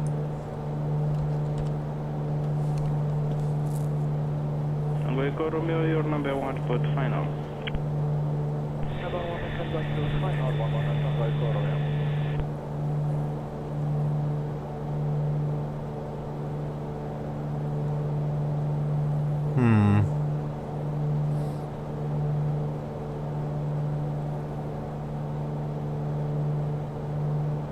Yeah, not too much here.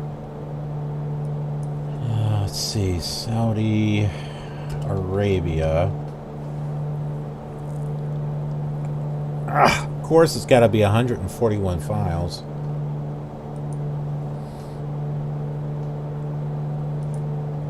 Sure is a way to search scenery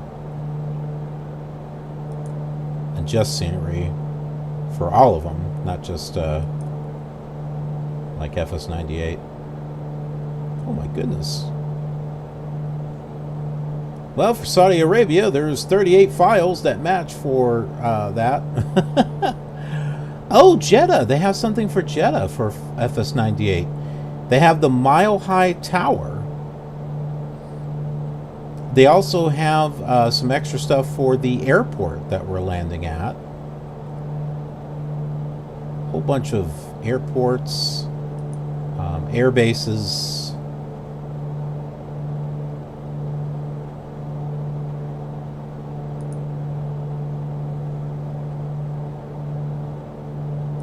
That's cool.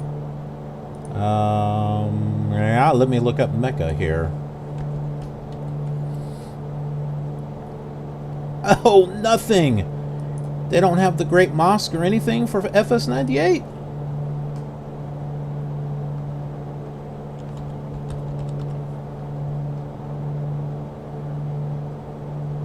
Got 7 files for Yemen for FS-98. Aden International, we flew over that. Socotra Island, Hodish, Yemen, small airports. Sana'a Airport, there's another one. Middle East airports. Aden International Airport. Okay, cool. So the airport we just flew from, there is some scenery you can download for Aden. Well, that's cool. I like that.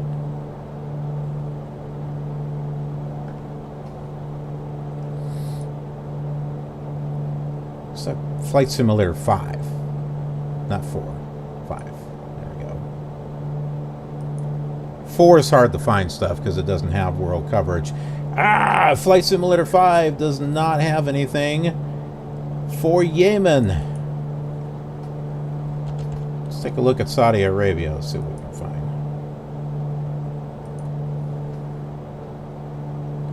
three things. The Gulf of Bahrain, Dover Air Force Base, and the Haran, Saudi Arabia. That's it. That's all we could find. And Flight Simulator 2000. Might be surprising what we find here. Let's see. Nothing. That's what I thought. I don't think Flight Simulator 2000 was a much liked simulator. Mooney 13 Foxtrot expedite climb to 8,000 feet. I don't want to. Nothing for Yemen. Okay, we're 20 miles from the Great Mosque. I'm going to put down some flaps so we can slow ourselves down even more. We're at 7,000. I'm trying to get us down to 3,000.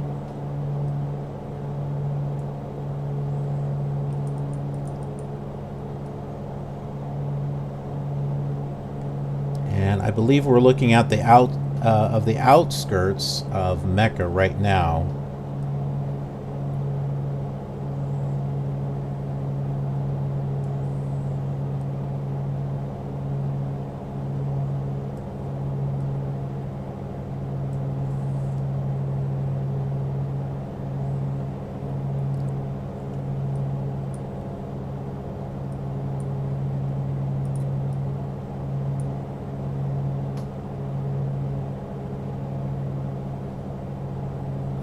Looking at the topography here, it's like right over a mountain.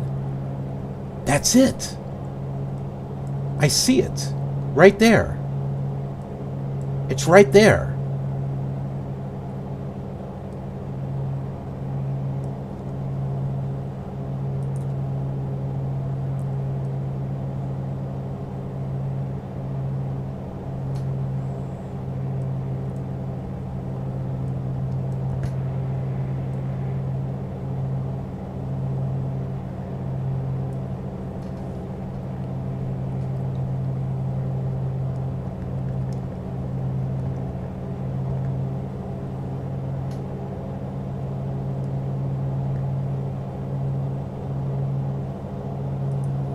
Yeah, we're 15 miles away from it.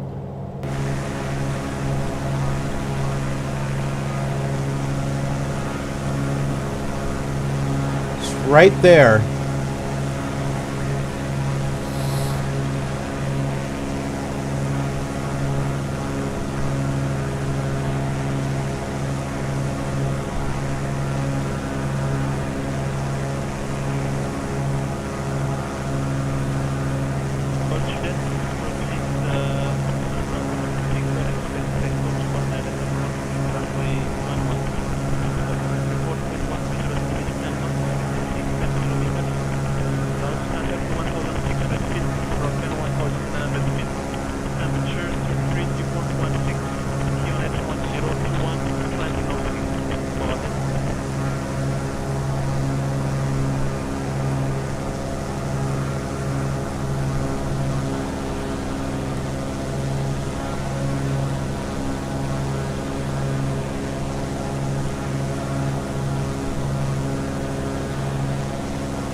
Can't see it too well here because the nose of the aircraft is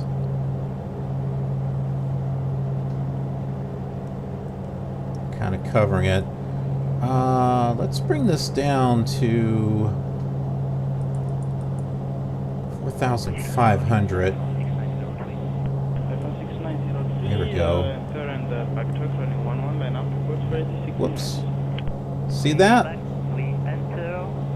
As we shake around here, there it is. It's the Great Mosque of Mecca.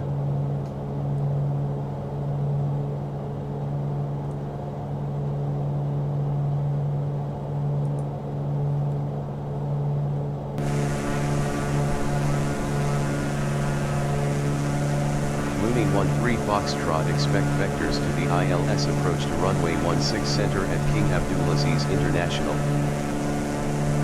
Expect vectors to the ILS approach to runway 16 center, Mooney 13 Foxtrot. Mooney 13 Foxtrot, climb and maintain 8,000 feet. No. We're sightseeing.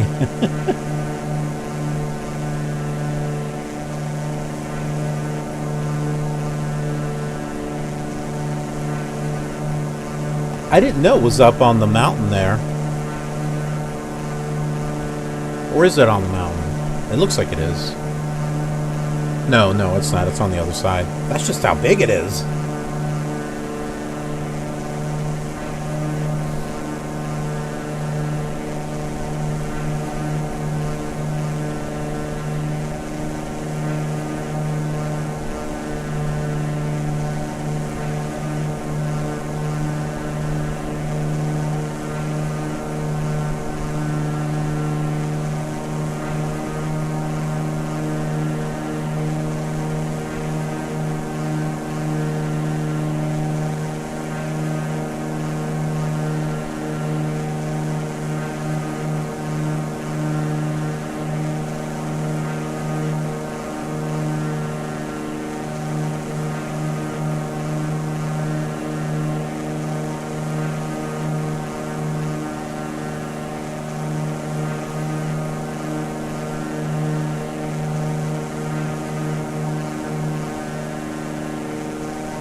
Gotta change the heading a little bit.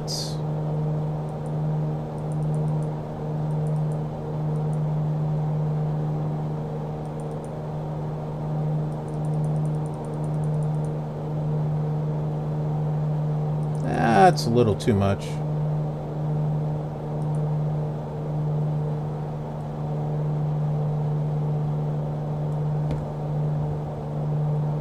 I think we're at the right altitude.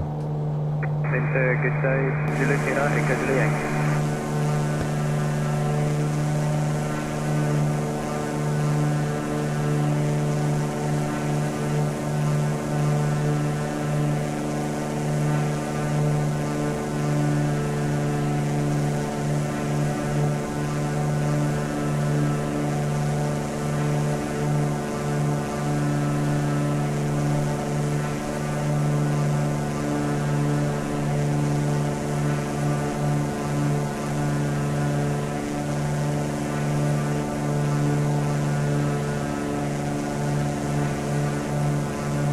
And there it's got the clock tower. We saw a picture of that.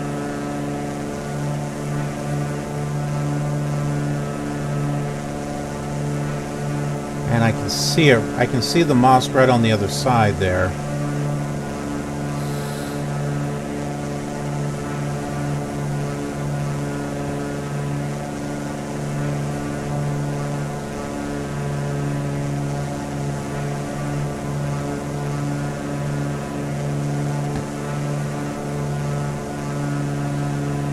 It's down there, you can see it. It's got those towers that I told you about right there, right there, right there, right there. Alright, let me do an active pause here.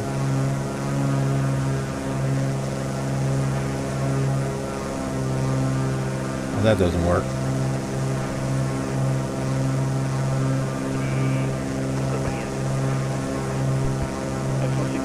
I want to get some screenshots here.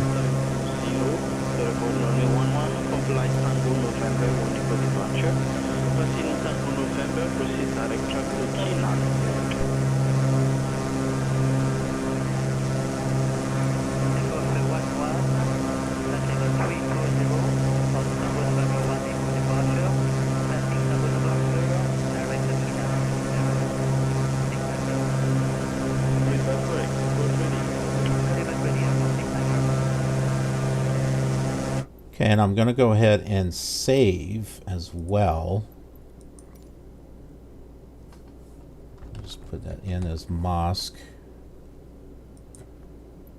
That way we can come back here and get a closer look at it, and also take a look at it at night, because we saw a picture of what it looked like at night.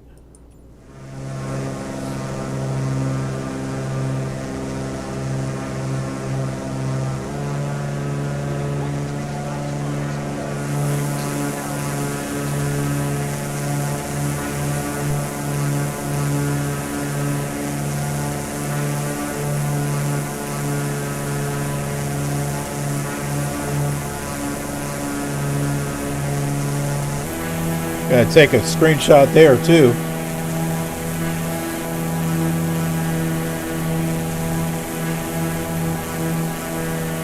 That's a good one. I like that one.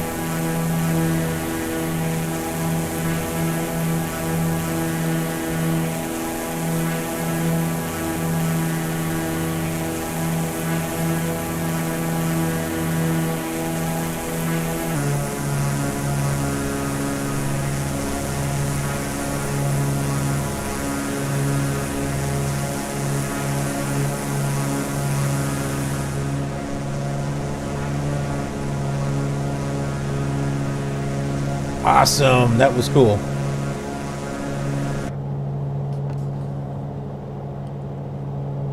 Expedite climb to 8,000 feet, Mooney 13 Foxtrot.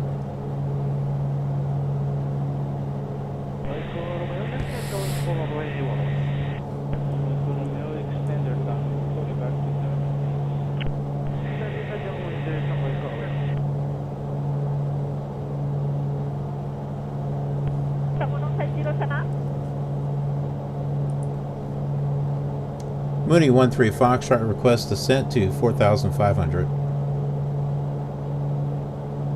Mooney 13 Foxtrot negative. Your requested altitude is below the minimum for your route. Climb and maintain 4,800 feet. Yeah, I can do that. Climb and maintain 4,800 feet, Mooney 13 Foxtrot.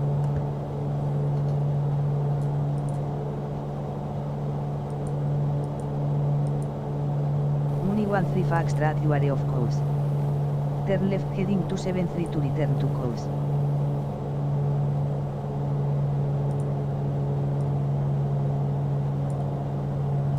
Yeah, we are, of course, a little bit. I was busy getting screenshots.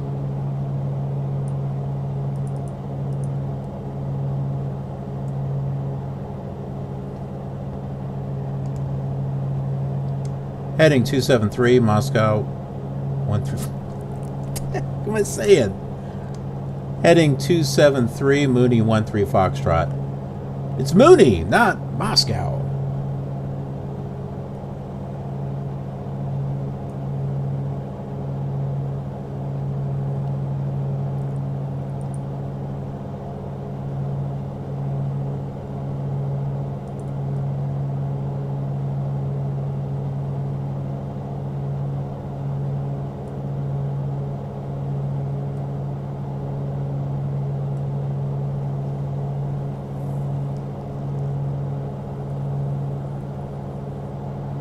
Top of the descent's coming soon.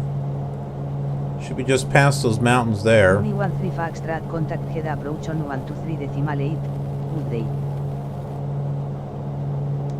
Approach on 123.8, Mooney 13 Foxtrot.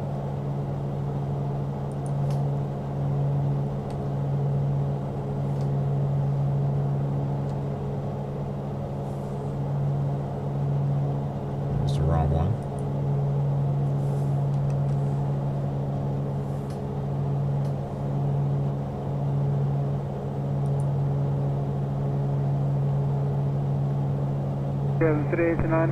Fast arrow on profile, tower 118 decimal on line. Mocha 8-1, Ethiopian cleared 94. Mooney 13 Foxtrot at 4,800.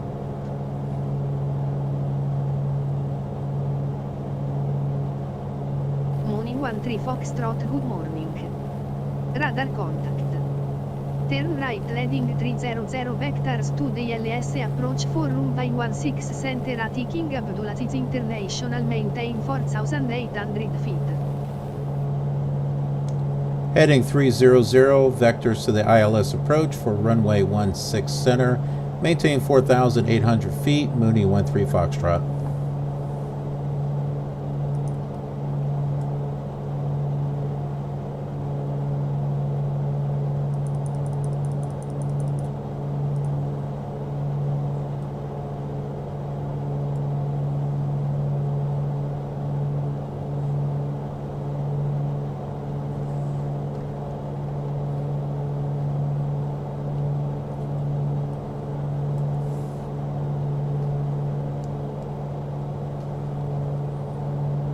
Let's set up another view here. So I've got it right there.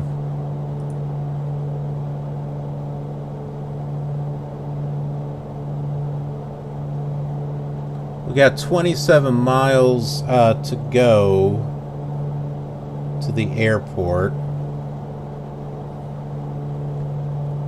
Turn our landing lights on here. Do I have them all on? What the heck am I doing there? I have my my landing lights on the whole time. I thought I had I don't know. I thought they were off. I was just getting confused.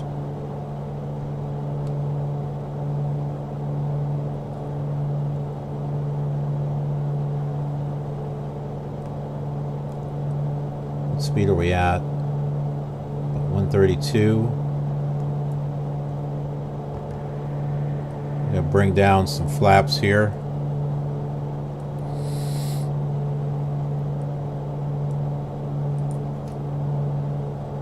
Try to balance out our wings just a tiny. It's not too bad. Approaching Sobat, we are ready for descent and request a visual if possible for you. Approaching Sobat in 2 minutes. So Sobat on Romeo and only one for Mauritius 218 and we are cleared on level 150.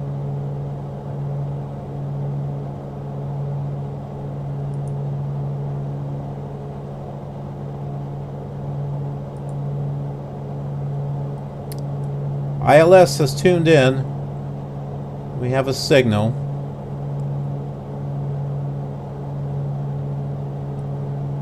And we got distance over here as well. 28 miles. We're at 115 knots. Not bad.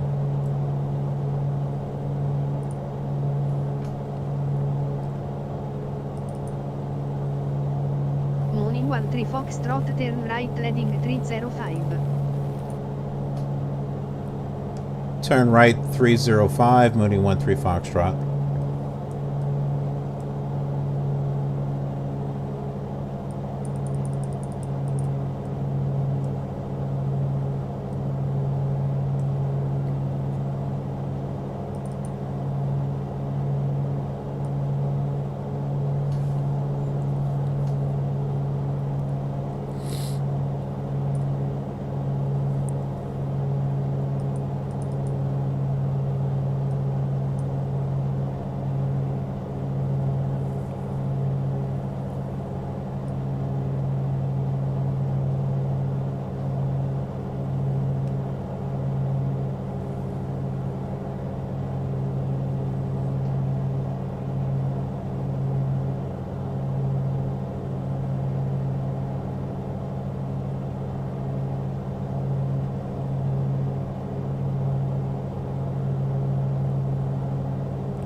Mixture is full rich. We're at high RPM looking at the checklist.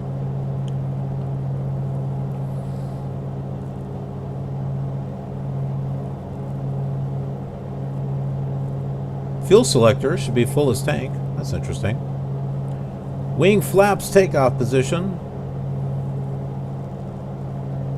We want to go full down below 110.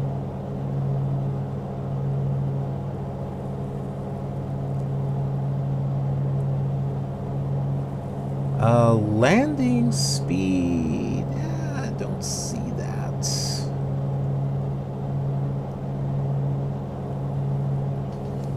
It says touchdown. Main wheels first. Turn left leading 300. Main wheels first, then lower nose wheel gently.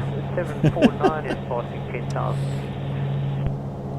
Would you say descend to 4,000 feet on QNH 1014? Something here about 7 knots, so that might be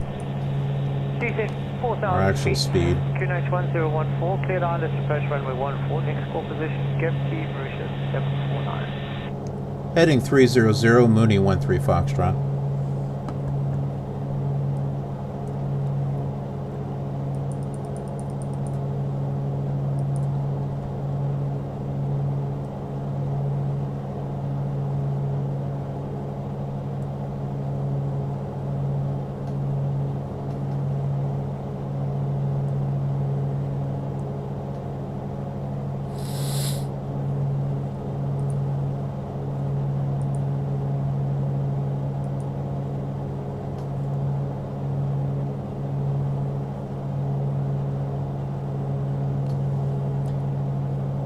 Matey, what voice program is that? That is Pilot to ATC. With voices either from Windows 10 or ones that I bought. So that's what that is. So I have a bunch of voices that I've been collecting over time. And so I use it for that. So yeah, that's what you're hearing is Pilot to ATC. Wow, the clouds came out of nowhere, I guess. I didn't see them pop in, but I guess they faded in. It was like magic.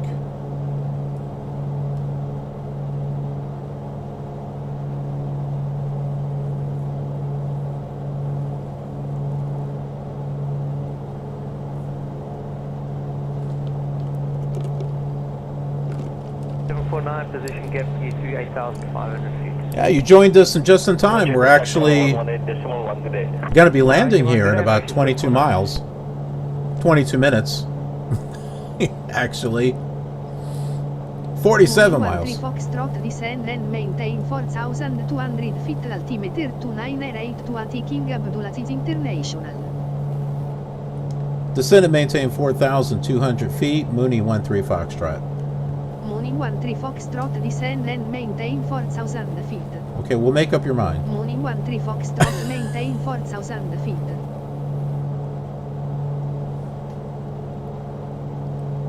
Lady can't make up her mind what she wants here. Alright. 4,000 feet it is.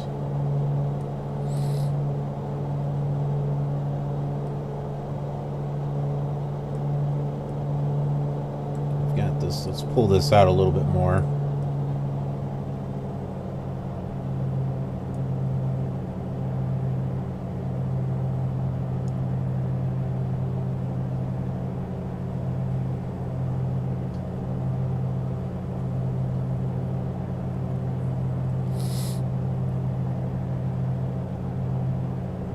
It's a pretty well-defined road there. Don't see those too often in Flight Simulator. Usually they're kind of like faded green or something. That's pretty distinguishable there.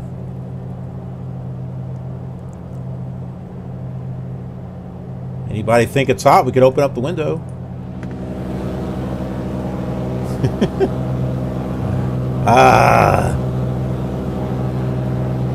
Of course, we're bringing in hot air. That's probably not a good idea. Anyway.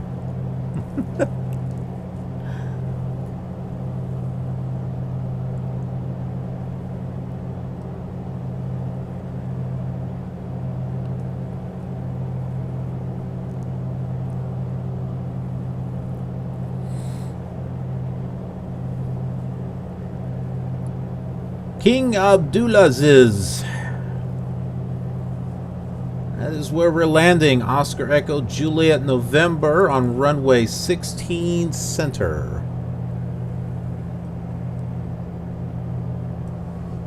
Ready 313 request descent. Descent 7,000 feet, QNH 1021, Saradi 313. Descending to 7,000 feet, KNH 1021, Charlie 213. And that is ATC-Chatter that I had collected.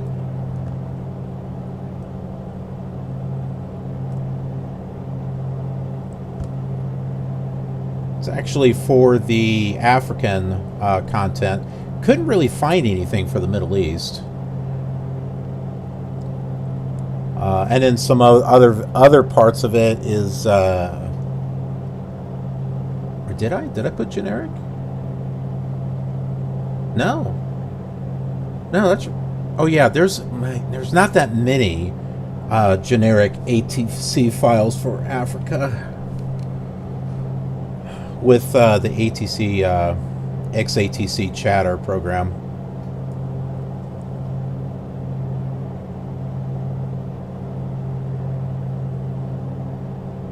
Oh, really?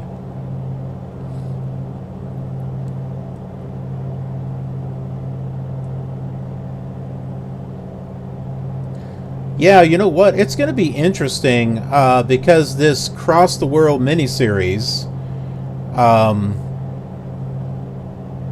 is going to be the same plane.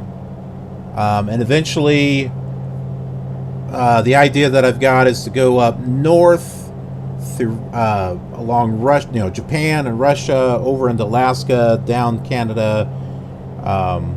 We started off in Timbuktu, Algeria, real place.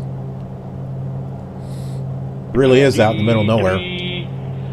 And so we're kind of going around the world, not exact circumference. But yeah, we're going to be going into some colder areas, so might have a little bit of an interesting time. I thought maybe this Mooney might be able to handle things a little better than maybe a Cessna or something.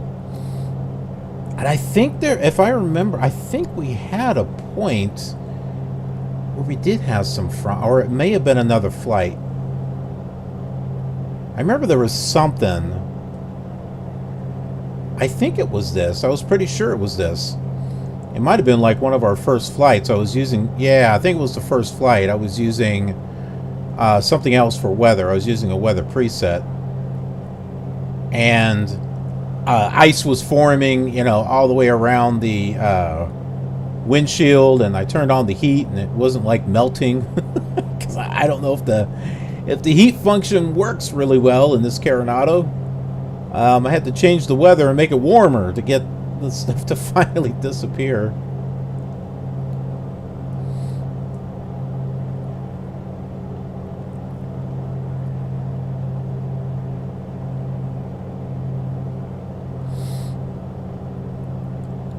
Yeah, but it was a choice between this and the PA44 Seminole.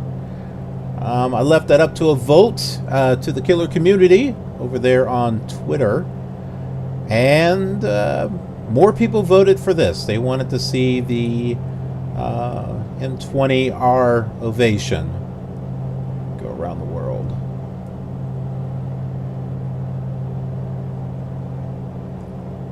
And I am considering on doing a sequel to this miniseries, which will also go around the world, but go into areas that we didn't go into with this one. So like South America, Australia, southern part of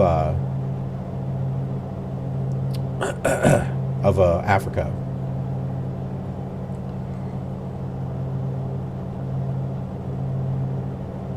And like the mainland of Russia too. So 5 Alpha Mike Romeo, radar cleared for the approach, descend at 7,000 feet. QNH10. And that one I might do online with VATSIM. We'll try to make the sequel to this miniseries different. And a different plane. So I might do the PA44 Seminole, or if they just happen to have another plane by that time. I don't know, Microsoft taking their time getting that SDK released. Heading 295, Mooney 13 Foxtrot.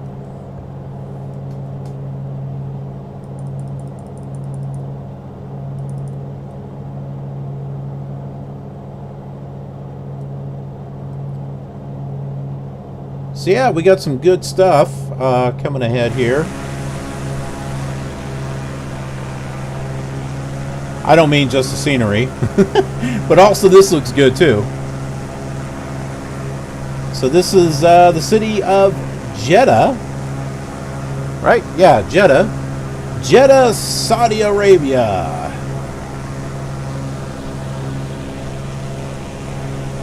And we flew over the Great Mosque of Mecca not too long ago.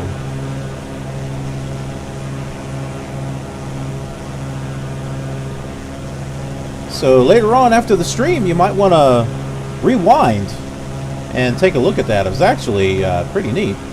Oh, actually, you don't have to do that. That's right. After we land, I saved the flight to that spot.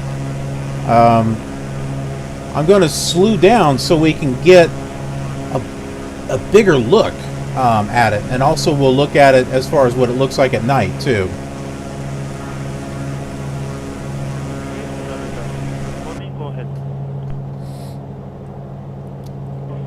But yeah, lots of great things are going to be coming to the channel for next year. I got a lot of work to do. Morning 13 Foxtrot, turn right heading 300.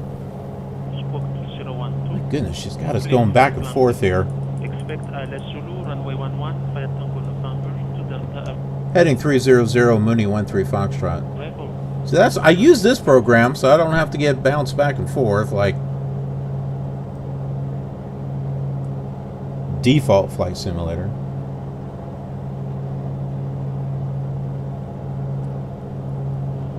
Overall, you know, the default ATC is okay. What bothered me is that I just, you know, there wasn't that many voices. And it wouldn't, it won't see the voices that I installed, so I just decided what to go with pilot to ATC. And there's so many more things with this pilot to ATC that you get than just an ATC program. You got a flight planner with it. You've got a moving map that you've got terrain information. You can do satellite view. You can street view. I mean, it's great for VFR and stuff, which we've been using for this. Also, it's voice recognition, so that way you can speak to it like you're hearing me do. Also, and if you like flying multiple simulators, like I do, you can use this with X-Plane, which I will be doing, as well as P3D, which I won't be doing at the moment because I have a dual boot system of Windows 7 and Windows 10. P3D 4.5 was not playing very nice for me on Windows 10, so I installed it over there on Windows 7 instead, and now it works fine. But you can only have one install for Pilot to ATC, so unfortunately I won't be able to use it for that. But I got something else that I can use with that anyway, so that's okay. And I am thinking about getting P3D 5, which I can put here on Windows 10, and then I can use Pilot to ATC with that also. I like to have multiple simulators and, you know, kind of set them up a little differently from each other.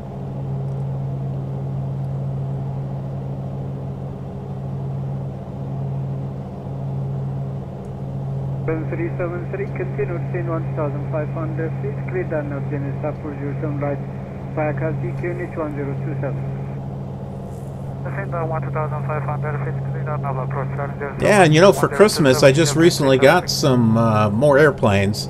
I got the PA44, it was on sale. But then I also got a couple of A2A aircraft because they've got a sale going on. So I got for P3D the Cessna 182 and the Comanche that they've got. And then for X-Plane, I got the 172 RG Cutlass, which actually works with X-Plane 10 and 11. And I do both on this channel. I actually go all the way back to X-Plane 5. And for Microsoft, I've got stuff going all the way back to Flight Simulator 1. Microsoft Flight Simulator 1. Don't have Sublogic Flight Simulator 1 yet. But I do have Sublogic Flight Simulator 2. So yeah, got all kinds of stuff on the channel for that. Ooh, got some interesting scenery over here.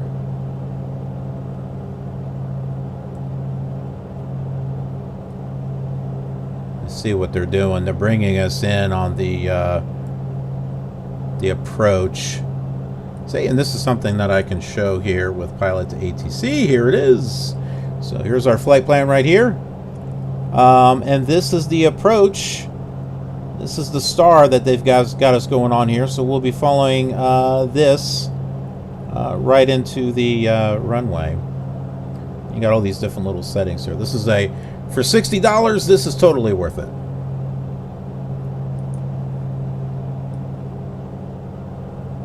It has paid itself off. I have used a lot of it. Well worth the price. Well worth the investment. Descending 250, direct off. 78899 identified. Continue to descend 160, fly direct off. Good afternoon. Continue to descend 160, direct off. Morning 13 Foxtrot, turn left heading 235, descend and maintain 3000 feet. Heading 235, descend and maintain 3,000 feet, Mooney 13 Foxtrot. 7373, pass calcium profile, tower 118 decimal on my. 121 on profile, Intel 3003, have a good day.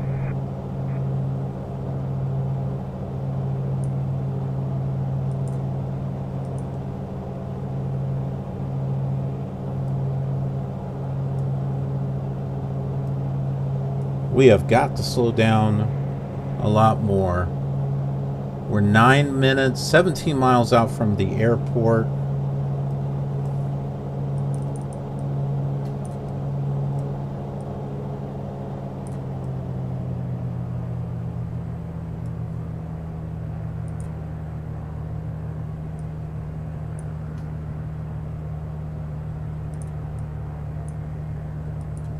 Morning 13 Foxtrot cleared for ILS to runway 16 center heading 182 to intersect final descend and maintain 2000 feet. We got the ILS all tuned in there. Clear for ILS approach to runway 16 center. Fly heading 182, descend and maintain 2,000 feet. Mooney 13 Foxtrot. And according to Navigraph, we saw that the approach was indeed starting at 2,000 feet.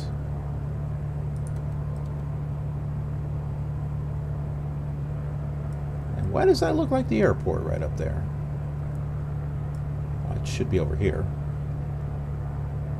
Oh, localizer alive! It's alive! Alive!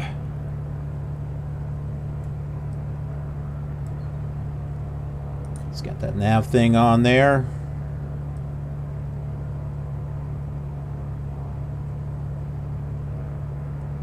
We'll let it lock into the localizer and we'll switch on approach.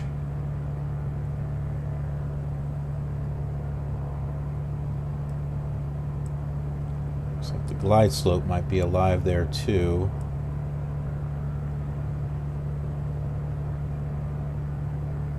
Yeah, and as far as the Mooney, I couldn't be happier, actually. You know, I mean, as much as you can get with a Carenado. I mean, you know, it's not A to A. It's not PMDG. But, you know, it's nice.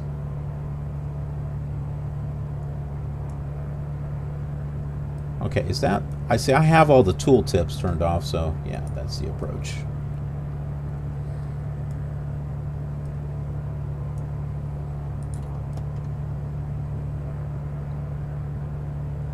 Moon 13 Foxtrot altimeter 2988 to AT King Abdulaziz International contact tower on 118.2. Have a good morning. Altimeter 2982, tower on 118.2, Mooney 13 Foxtrot. Okay. 118.2. Change that over there.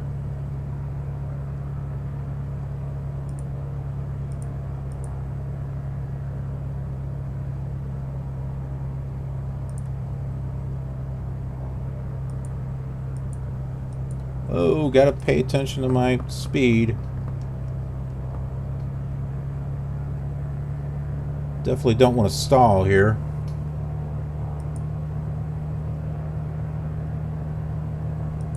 Oh, hey, look, someone showed up there.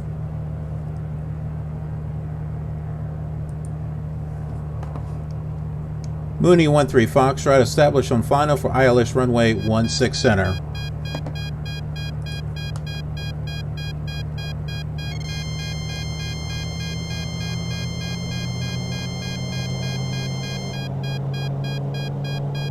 But it's probably time to lower the landing gear, so let's do that.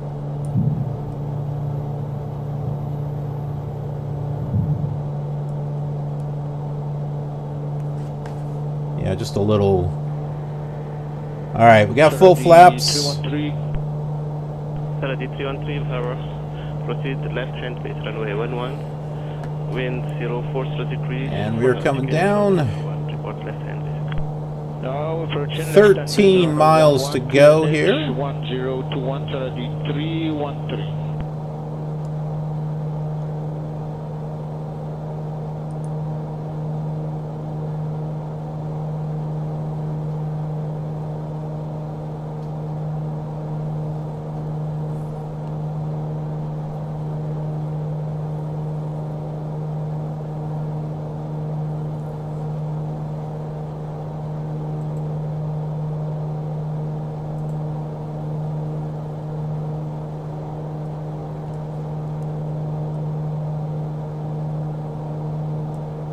Haven't captured the glide slope yet.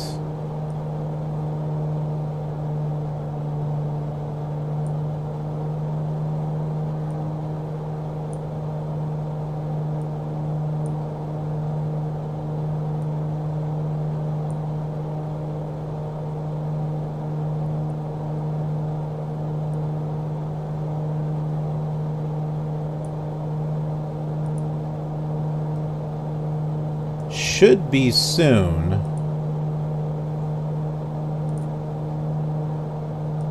Here is the approach chart. Coming in here. Tatva. This is on pilot to ATC. It shows that. Tatva, we should be at 1,700 feet. We should be able to catch it. It should be locked into the glide slope by then. And that is about 5 miles out. So that's it right there. Everything's tuned in.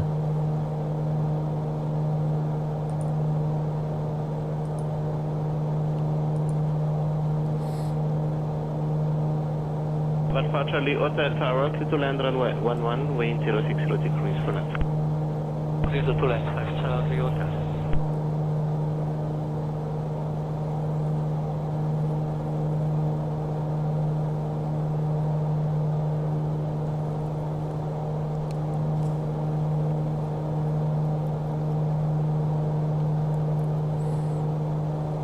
Getting a closer look of Jeddah here.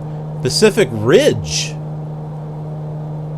Looks like he's descending. I wonder if he's coming in. About 30,000 feet there.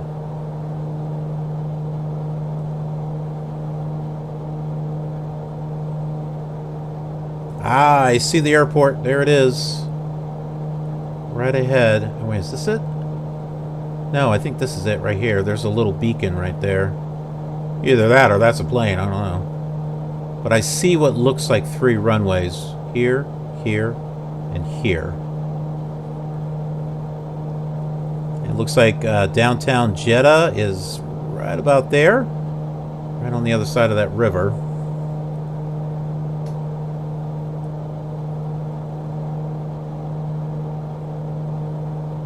We got the Red Sea over there.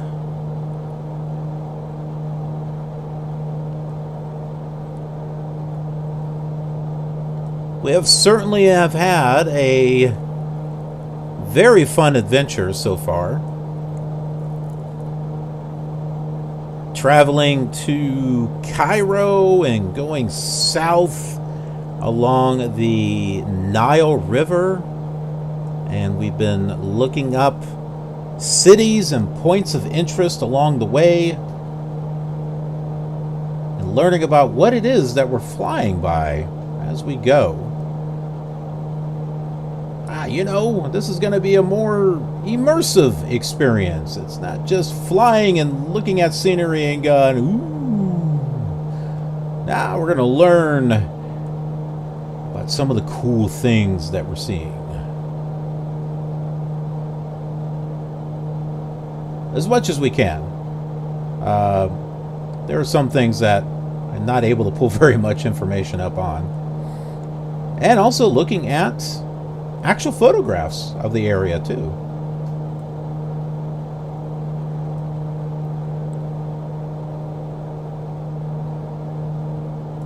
And some of these areas are so fascinating that I want to go back with like Flight Simulator 98 and fly some areas.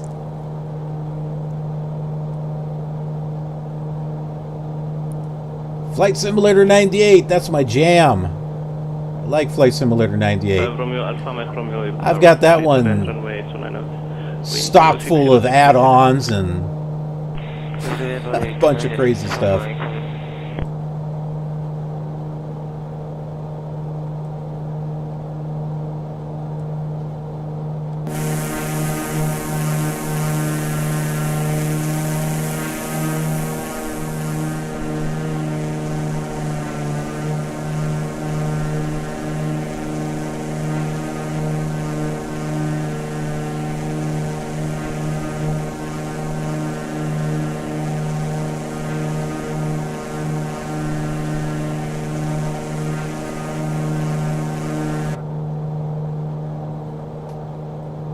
Getting a little bit of stutter there. There it is, the glide slope.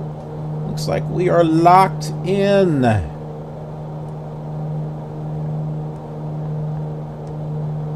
Let's go and slow this down. We should be somewhere around 70 knots.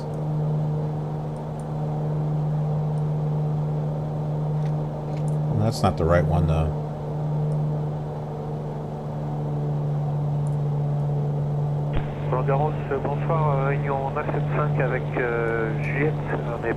Oh yeah, and we even ran out of fuel on one flight. Had to make a bush landing. But thankfully we had 4 gallons of gas in the back for an emergency, which was just enough to get us to the airport. So yeah, we have an adventure. We have an adventure on this tour.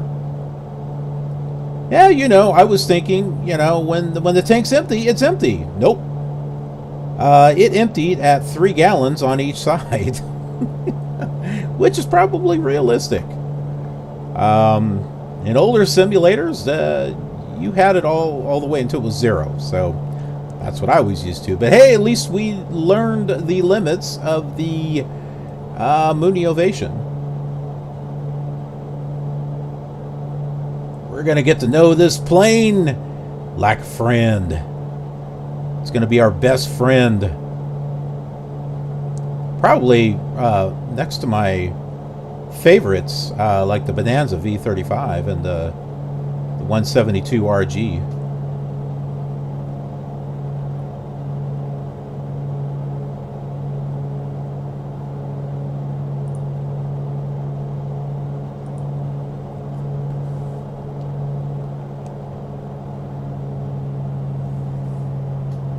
slow down a little bit more here. Still going a bit too fast. Mooney 13 Foxtrot 1 R154 at 1 2 knots cleared to land runway 16 center. Clear to land runway 16 center, Mooney 13 Foxtrot.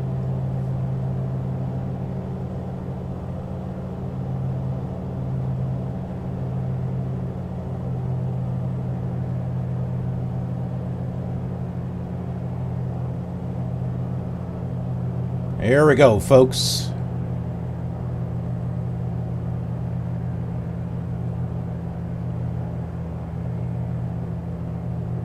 You all got your seatbelts on?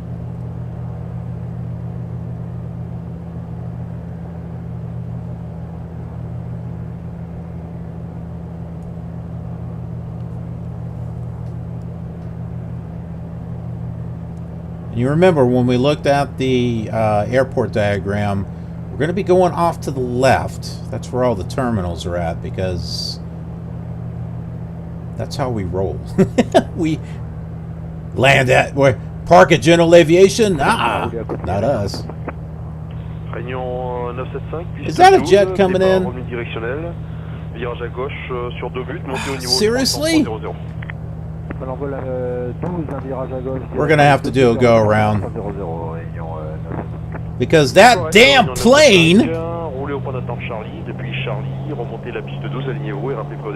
was not paying attention that we were coming.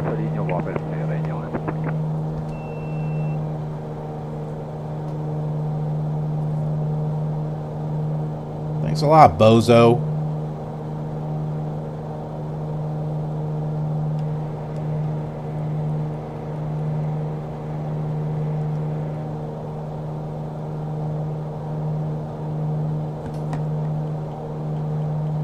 Now we got to go around.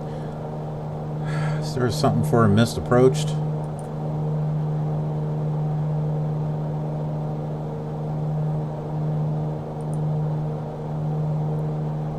I don't know. I'm trying to find it.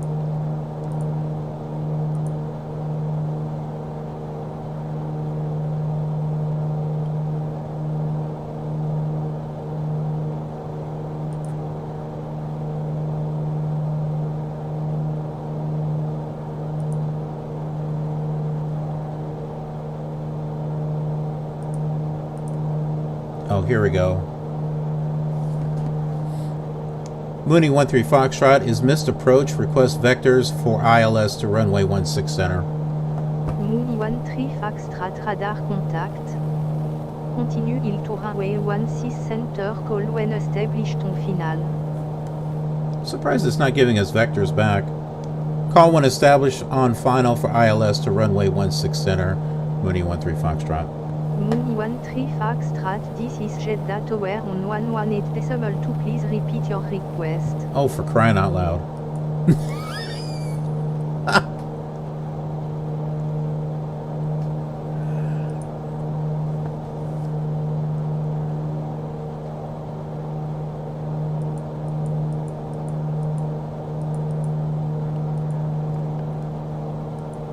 Should we land on another runway?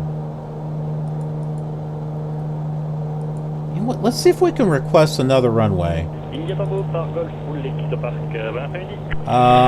Maybe. Six right. Man, that was a beautiful descent and everything.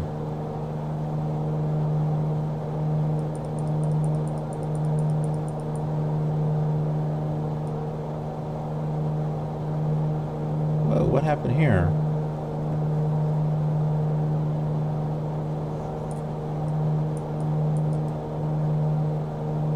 On their heading bug. Oh, I don't have the autopilot on, do I? Okay.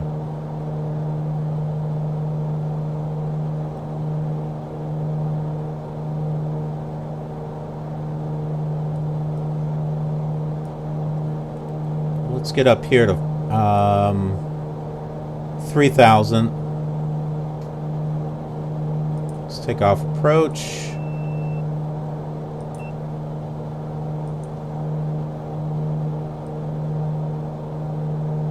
we've got the altitude thing going back up again. Let's get this back.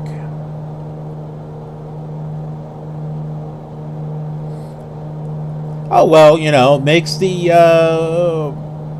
miniseries interesting. So we had to do a go round, a missed approach. You know, gives it a little bit of flavor. Du Fox 30 Oscar Lima, Romeo Bravo, bonjour.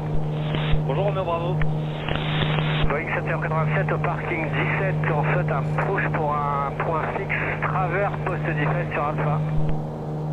What happened at RP as we were landing? An airliner was turning onto the runway. I wanted to just land. I just wanted to say, screw it, land. And then I thought, nah, that's not cool. I thought, you know, that's not really cool. And I just figured, let's just do a missed approach. Why not? You know, it gives me a chance to, you know, try it out on the pilot to ATC, and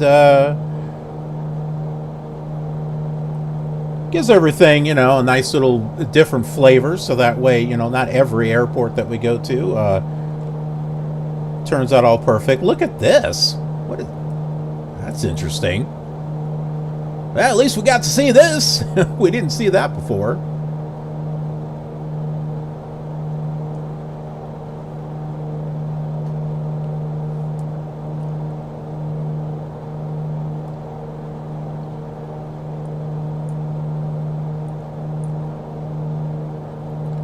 And earlier, we flew over Mecca and saw the Great Mosque of Mecca. And after we land,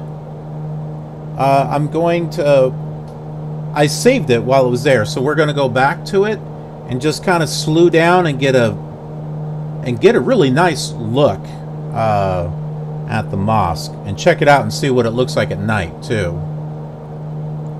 Because there are some fascinating pictures of it. Which, here, I got some of those pictures. Why not? We have to sit there and make a go around anyway, so. Check this out.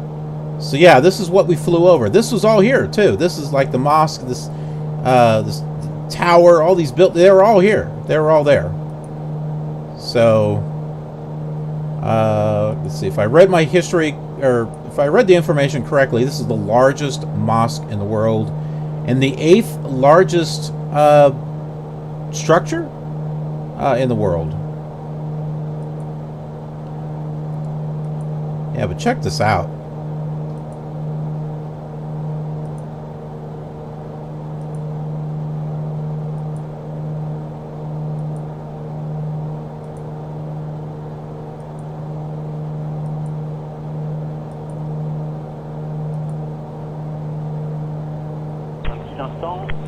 Yeah, so we're going to go back there with slew mode and get a closer look at it.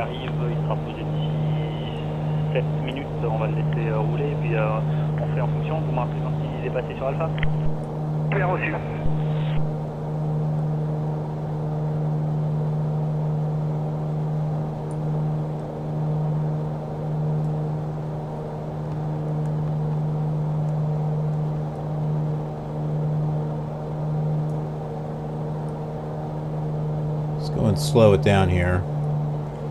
Typically with a missed approach, I think you're supposed to lower or raise the landing gear, but you know, we just kind of come up with our own procedures.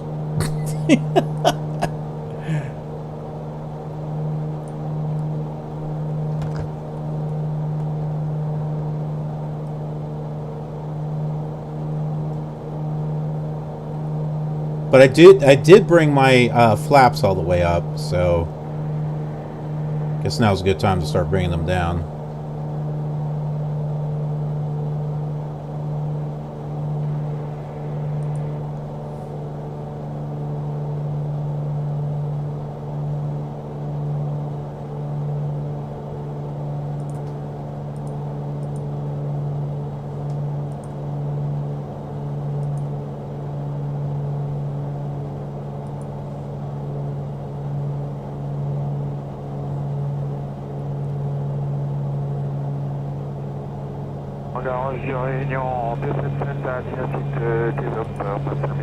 You know, and I wonder,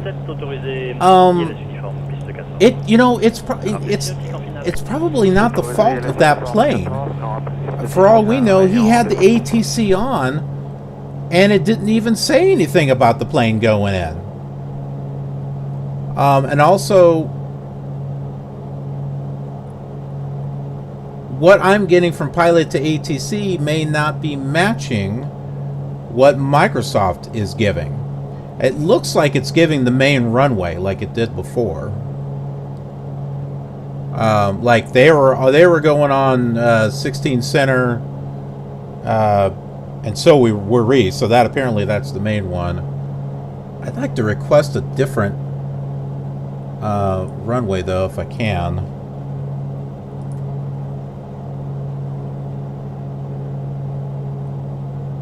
We were talking about 16 right. There is an ILS for that. Let me see if I can request a different runway.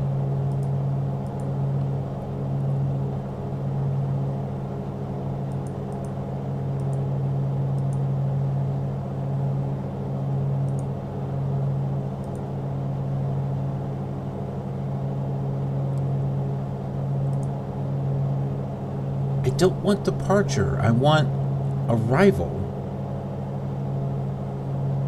Why does it say that?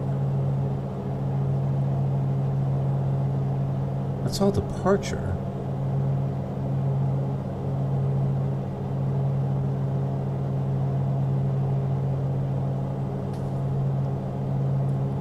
Mooney 13 Foxtrot, request arrival runway 16 right.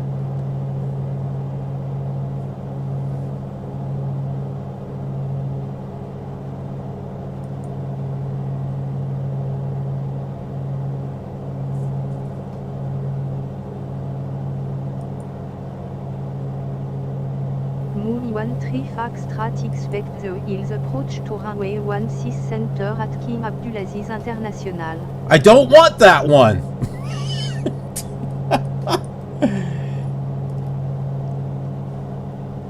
Look, lady, you're pissing me off. Mooney 13 Foxtrot.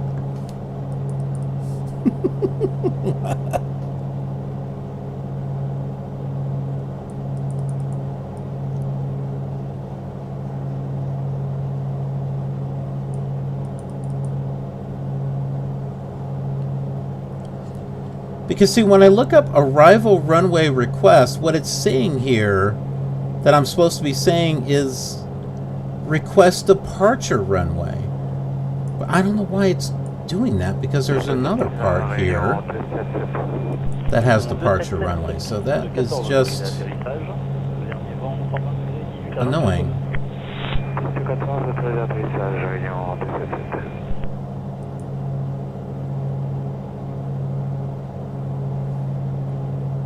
Expect the ILS approach to runway 16 center, Mooney 13 Foxtrot. Okay, so you know what we'll do?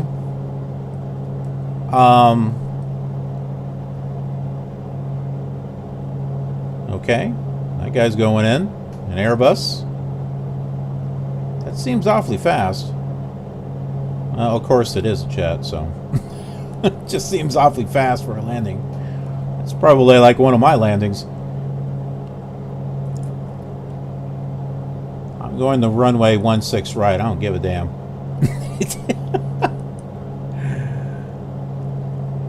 109.3 FM, 109.3 FM, your home of variety music. Now I can't even remember the frequency.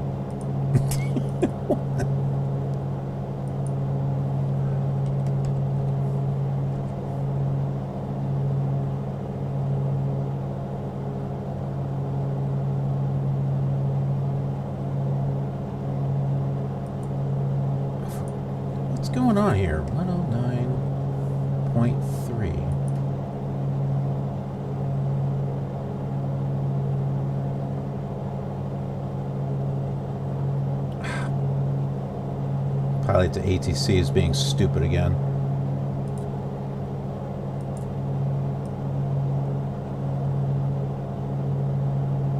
Alright, so I'm going to have to...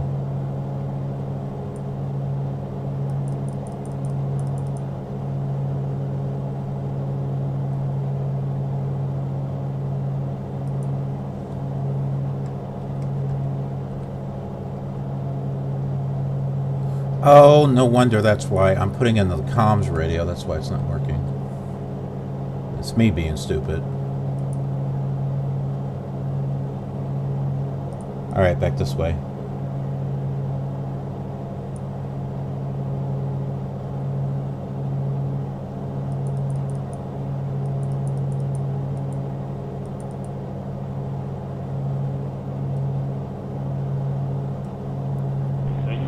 So yeah, we're going to land on 16 right because the terminals are on the left side.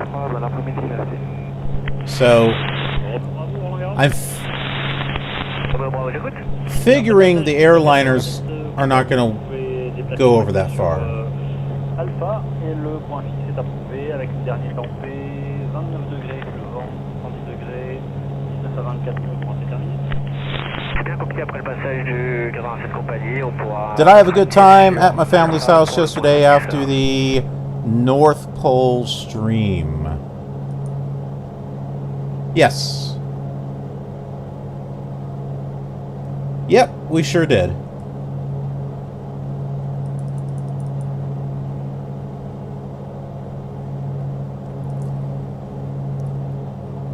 So yeah, Matey, yesterday did a couple of special Christmas streams. One was Star Trek Online, and the other was Flight Simulator 98. We flew over the North Pole and landed at Santa's airport with the official airline of Santa Claus, Finnair. I had a livery and everything for it, so...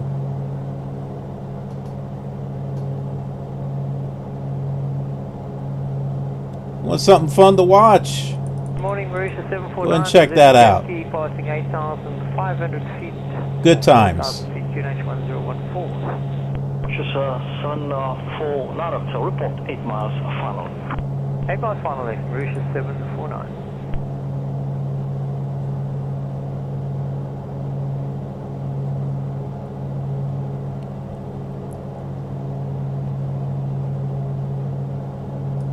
Alright, lock this in on the nav.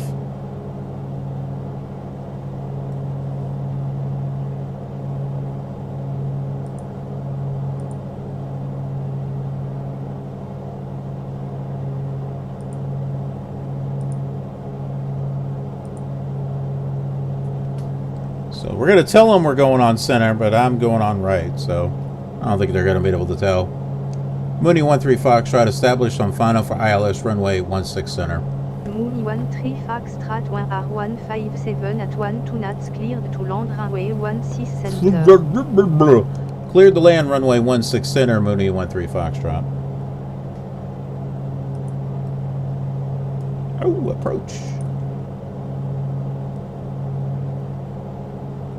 Apparently the glide slope thing is coming down there. All right, get the get the flaps down.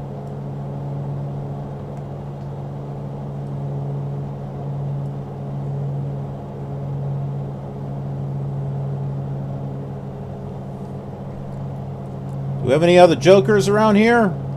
Nope. Looks like we're good. I could probably... No, wait a minute, that's right. Someone didn't land in front of us. Someone was taking off in front of us. So that was... Yeah, that's a problem. But I don't see any... You know what? When we were landing, I didn't see a tag over the guy. That wasn't... Yeah, that wasn't a real player. That was live traffic. That's what that was. Because I have live traffic turned on. Well, no wonder it wasn't going to stop. Is 8 miles on it, runway 14. You should turn live traffic off. Runway 14, clear to land. Clear to land, runway 14, Mauritius 7. Probably should turn it off. 49. 8 miles final left, Mauritius 749. That's why. Well, you know, still, it made the flight interesting. So, why the heck not? Add a little spice to our flights here.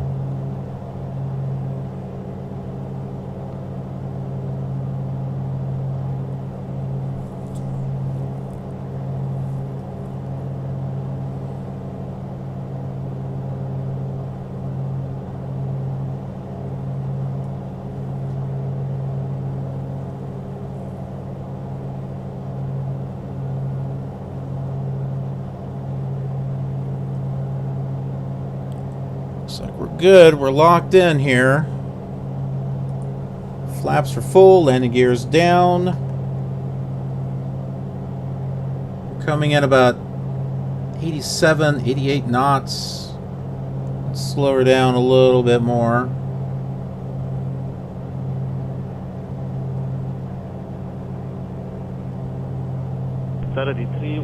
Okay, no. Not speed up, go down. Clean to land 11, 311.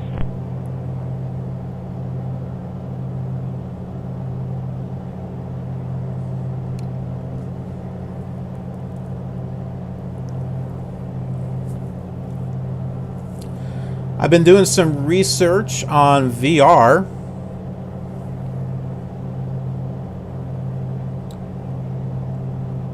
To see, like, which one would be the best one to get, not only for this, but also for X-Plane and P3D.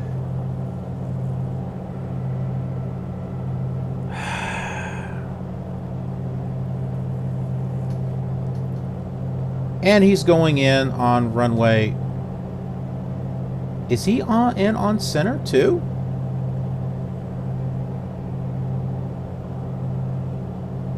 Yeah, no, it's not the greatest for streaming. I don't think we're locked in for the right one. I think we're still locked in on the... Yeah, we're still locked in on the center one.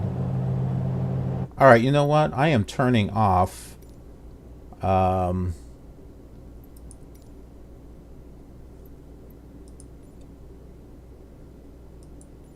turning it off. That's what we're going to do.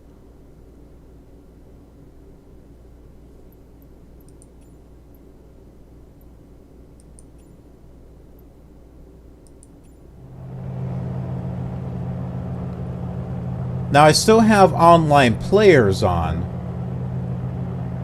Yeah, but that was SVA. That was a real live plane there.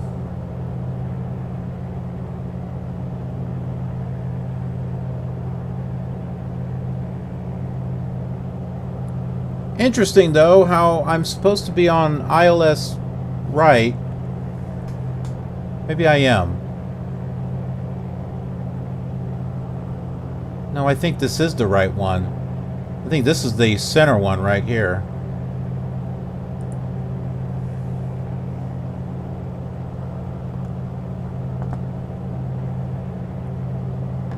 Well, yeah, maybe they're taking off from center and landing on right.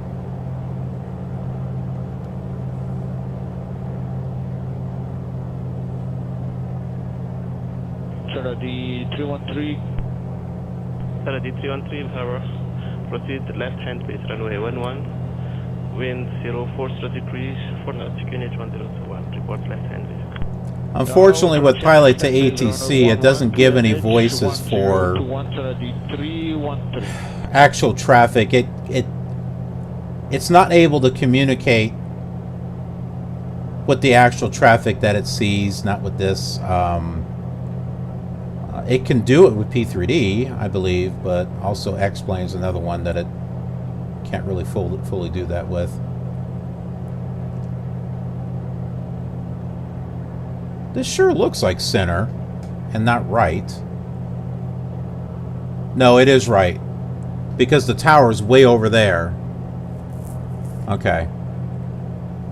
And we were closer to the tower the first time.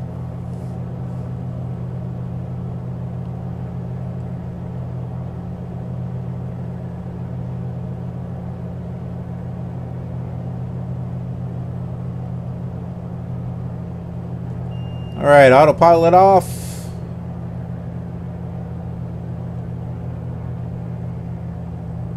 Alpha Charlie Hotel Tower, clear to land runway 11, wind 0. You're in.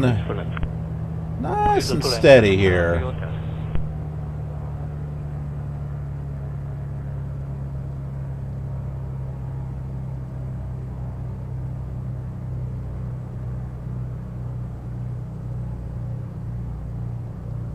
Moon 13 Foxtrot exit runway when able.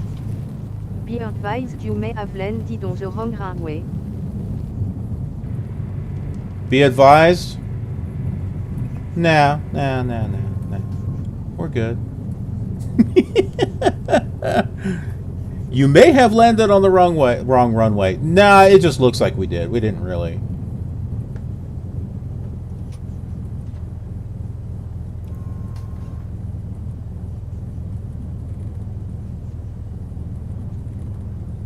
And even if we did land on the runway, so what? At least we're here. That's what matters.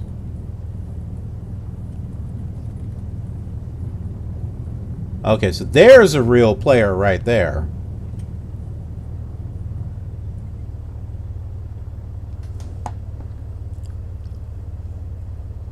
Romeo Alpha Mike Romeo Tower, clear to land runway 29, wind 060 degrees 6 knots.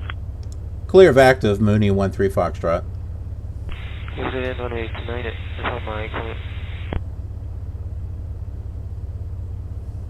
Okay. Clear of active, Mooney 13 Foxtrot. Mooney 13 Foxtrot, welcome to King Abdulaziz International, contact ground on 121.6, enjoy your afternoon. Ground on 121.6, Mooney 13 Foxtrot.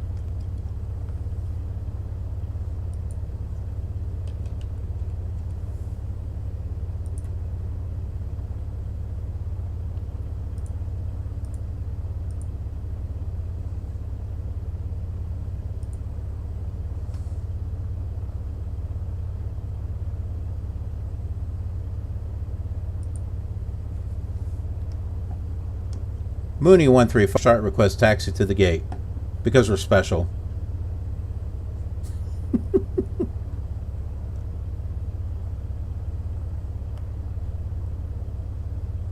Mooney 13 Foxtrot taxi to gate Bravo 5 via taxiways Bravo Tango.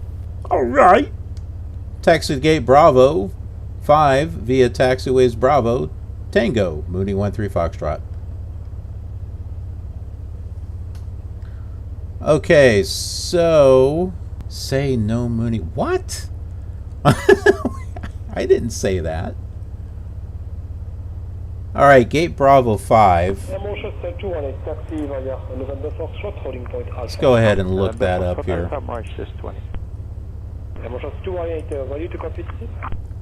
So you know what this this is really good practice, since I was talking about doing a sequel to this Across the World miniseries, but doing it online with VATSIM. What we're doing here is actually going to be some really good practice for when we do the sequel to this series, because we're doing the speaking to the ATC, and we're kind of getting in some good habits, and also looking up the diagrams and everything, which is what I'm doing right here. So we landed over here on this side on 16 right. Be advised, it may be the wrong runway. Not that it stops us. Where are we though? Well, I wish I knew, because when I click on the little thing, it tells me could not connect to simulator. So, I don't know. We're somewhere around here. Actually, I can pull that up.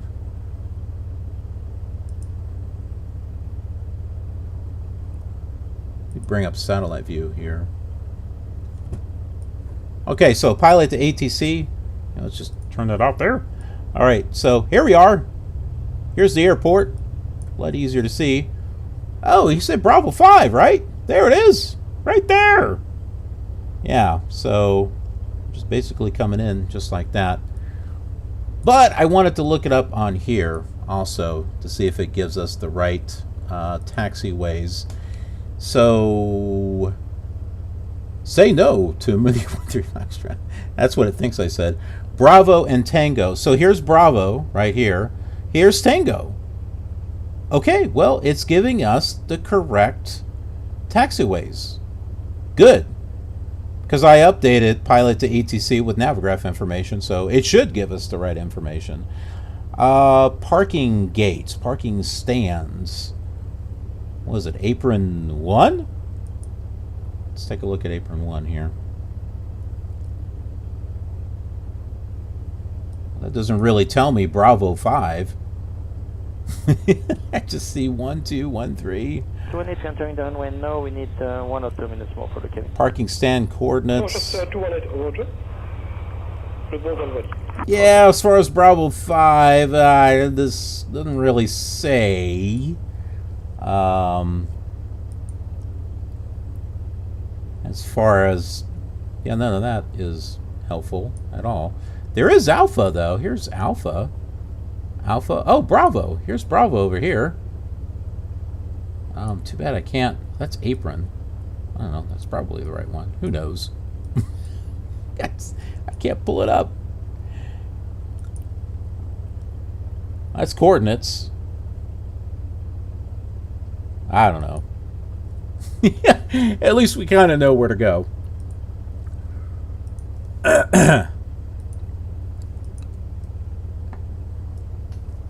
We got someone over there.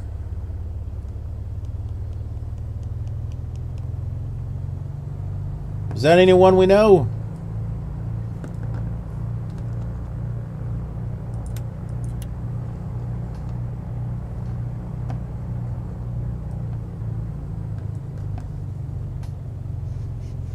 I didn't see the name.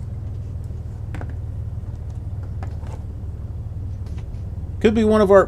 Where the hell am I? Oh, this way. What is that?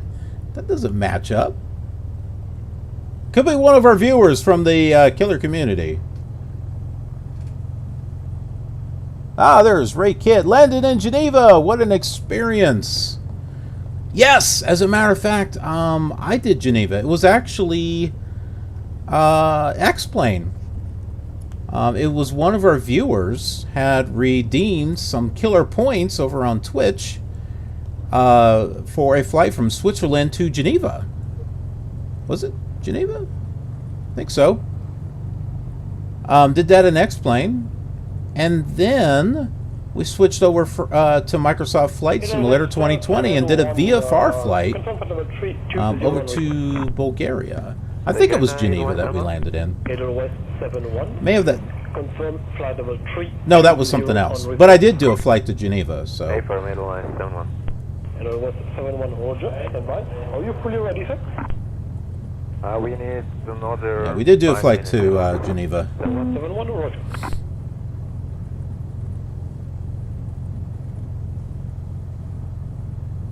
Oh, matey, you're behind me. Okay. I figured it had to be someone from the community.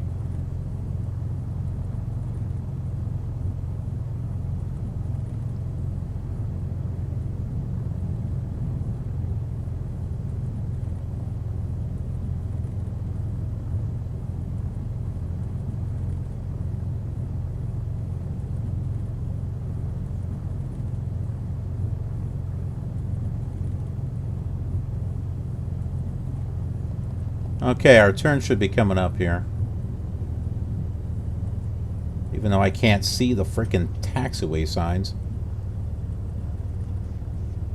Get out of my way or I'm gonna get out, kick your butt, and take your damn van.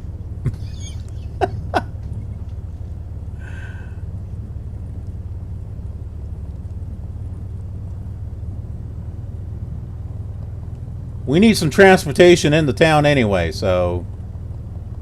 Oh, you're gonna leave? Okay. Alright, fine. Be that way.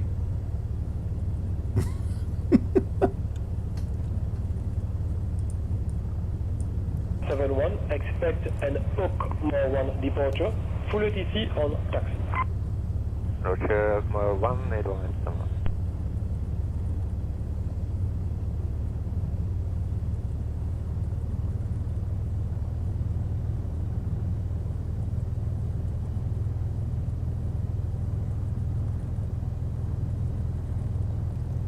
Oh, it's giving us different gates. Okay. Because I was going to land. I was going to park over there by the tower. That's what I was going to do. And you know what? I don't care. I'm going back. I'm going over there anyway.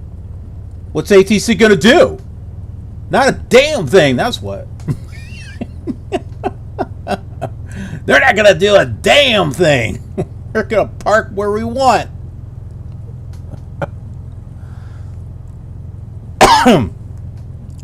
Yes, there is a delay in video time. It's a little bit closer. The delay is not too much on Twitch. I think it might be about 5 seconds behind. But on YouTube, it's like 10 or 15 seconds. Edelweiss 71, we are ready for startup and pushback. Stand by. Edelweiss 71, startup and pushback approved, or runway 14. Startup and pushback approved, runway 14, Edelweiss 71. Yeah, I don't have any control over the delay. And so also that's why if you type in a comment, it takes me a little bit to respond. Sometimes I don't see it right away, and sometimes it's because of the delay.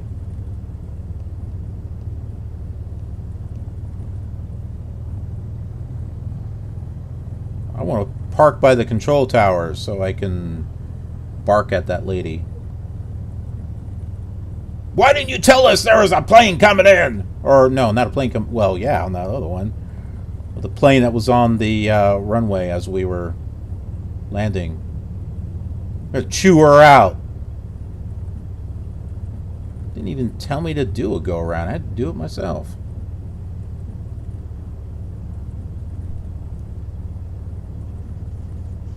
Might as well do my own ATC.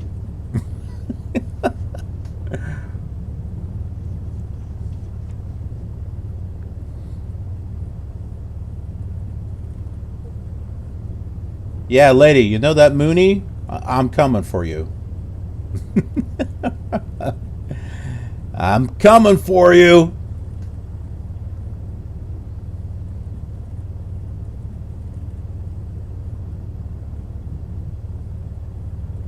Then we're going to put her in the van and we're going to go downtown.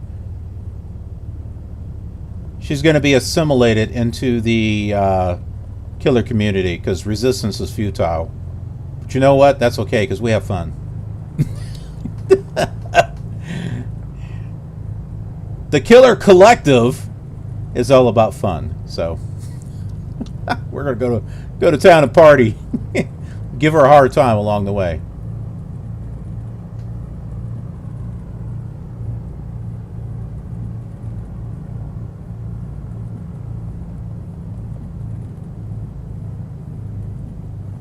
Maybe she's new. We'll cut her some slack. Probably a new controller. It's okay. That's why we're an experienced pilot. Now, if I had been in an Airbus or something, that might have been a different story. You know how I am with airlines.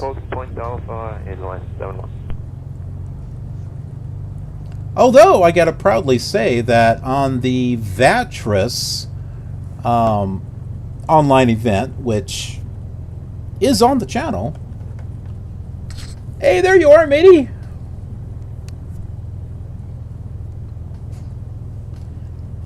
Yeah, the Vatris event on the channel. I had to do a go-around on one of those, so that was interesting.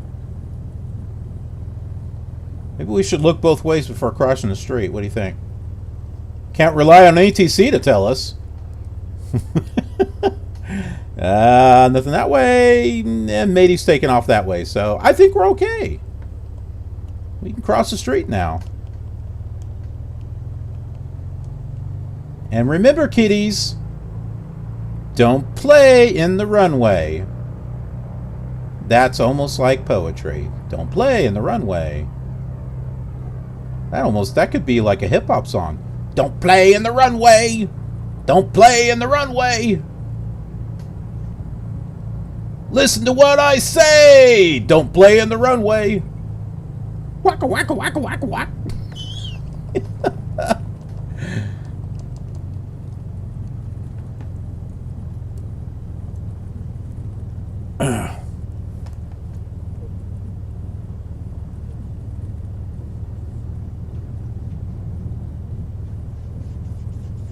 Where the heck is the turnoff? Is it over here? Point check, please.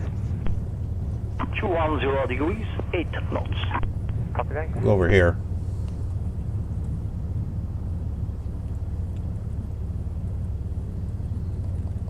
My eyes are burning.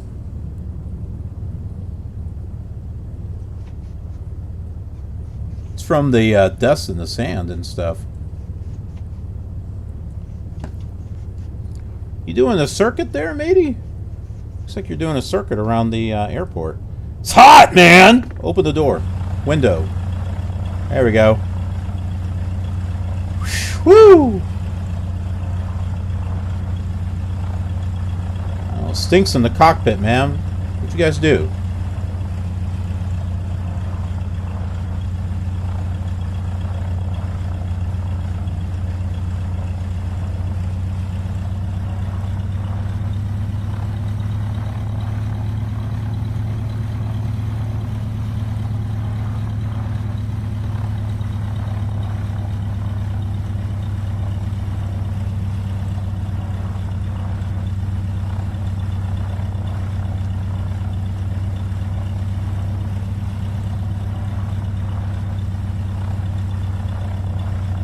You know what? I'm going to go through around here.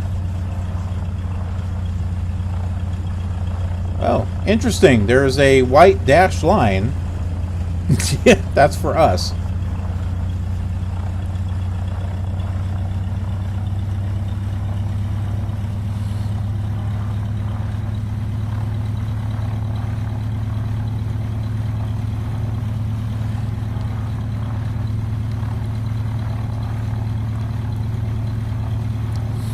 Look at all these empty terminals here. That's perfect for a Mooney.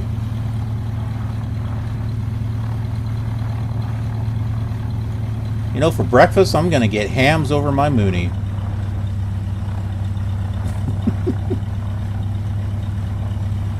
Mocha 2 taxi via November Foxtrot, calling point Alpha. November Foxtrot Alpha, March 20. Mocha 218, ready to copy? Good. Mocha 218, copy Mocha 31 hours, about 1 departure. The Visan Singh regiment, is it a game or is it original? One flight en route and level 1 is on. Well, I mean, yeah, it's. I don't know what you mean by original. Line up 114, report clear.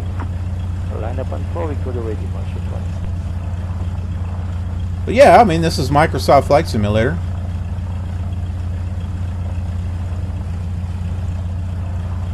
So we're going to park right over here.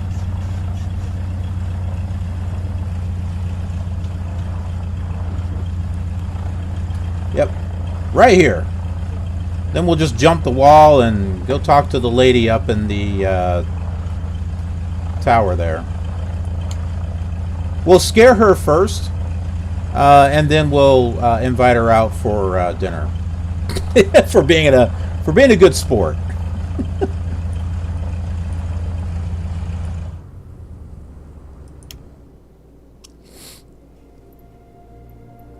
I want to get rid of this thing. I don't care about all this. That's why this is a game and not a simulator. Well, it tries to be a simulator, but all right. Turn all that off.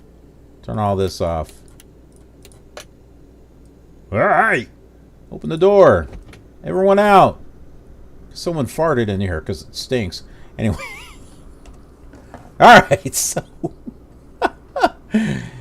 we are out of the airplane. Woo! How the hell do you get in there? Probably a door sign. I don't know. Let's use the drone and let's find out. Oh, apparently there's a very thin walkway over here where you used to go in. All right. Works.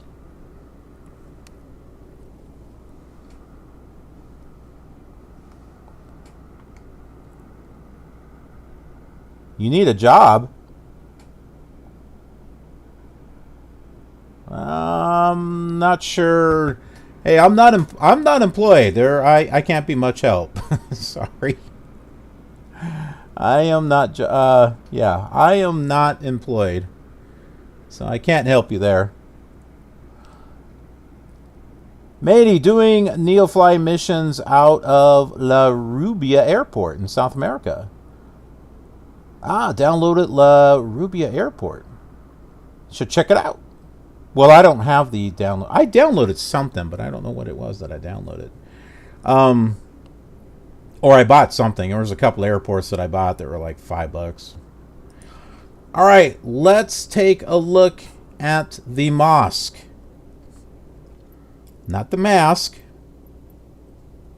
by Jim Carrey. No, the mosque, the Great Mosque of Mecca. So I loaded, or I saved it just as we were flying over.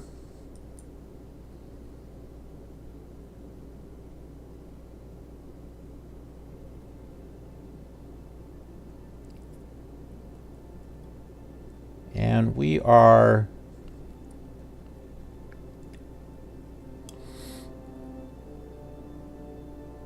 going to go in slew mode and check this out. Hey, and then afterwards, hey, I'll go over to that airport code there, matey. Yeah, I don't think I have that airport code. But yeah, I'll, whoa, pause.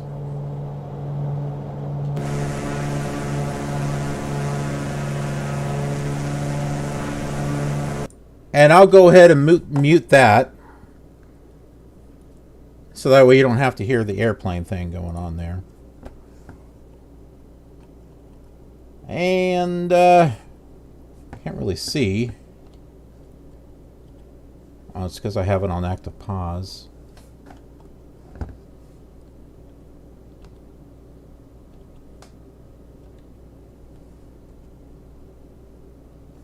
Okay. Well, there we go. There's the mosque right there.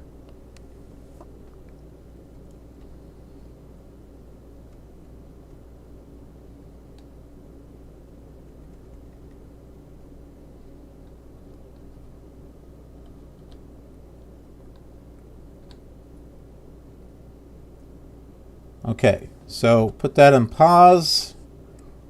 Take off the slew and go into drone mode here.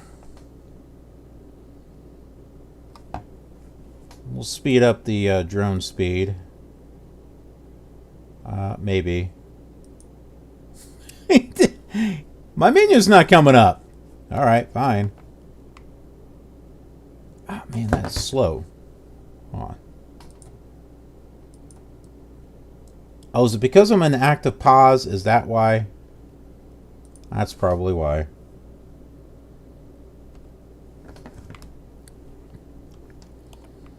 That's okay.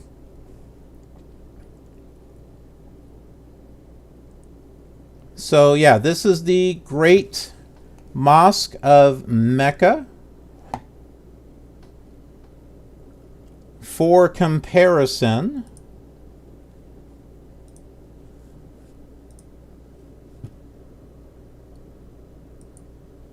here are the pictures of the real Mosque of Mecca. So yeah, we're going to check this out at night too, because I want to see what it looks like. See, there it is. See, clock tower.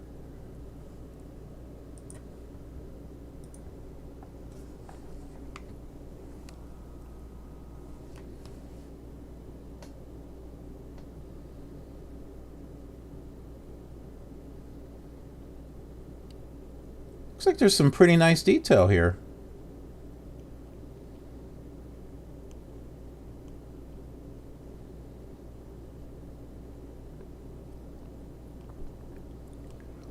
Some of this stuff looks kind of flat.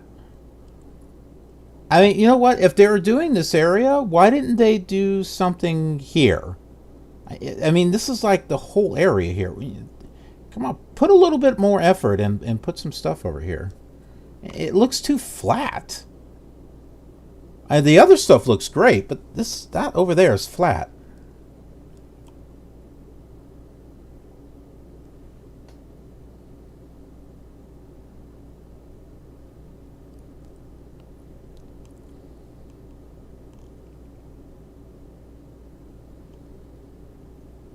Yeah, so here it is. The Great Mosque of Mecca. And you know what? I was looking this up to see if it was available on the older simulators. Like Flight Simulator 90, there wasn't. It wasn't even in there. I don't even know if this is in FSX.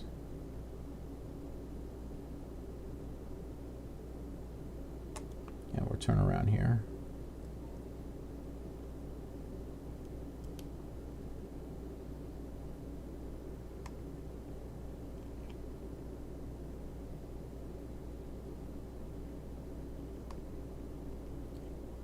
Let's move over. I want to try to get...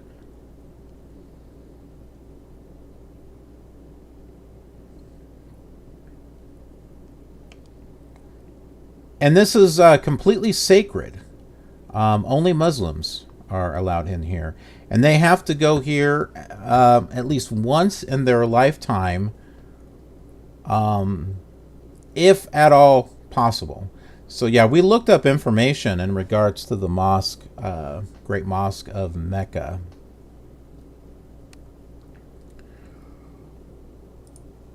Let's take a screenshot of that.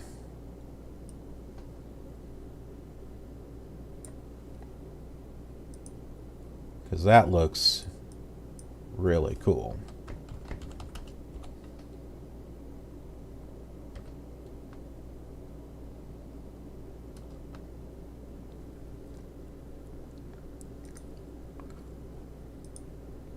Oh, and you know what? Because I can't pull up my controls here, I can't get the time.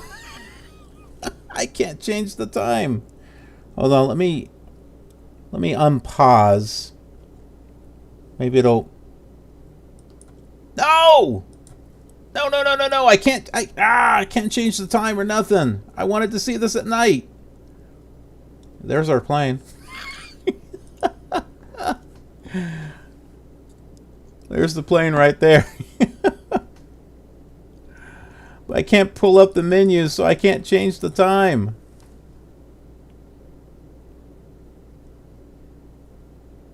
Oh, well, this is an interesting pan.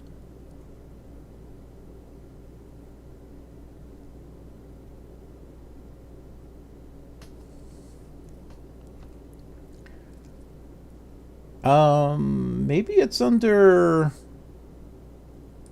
General? Maybe we can change the time here. No, I don't think so.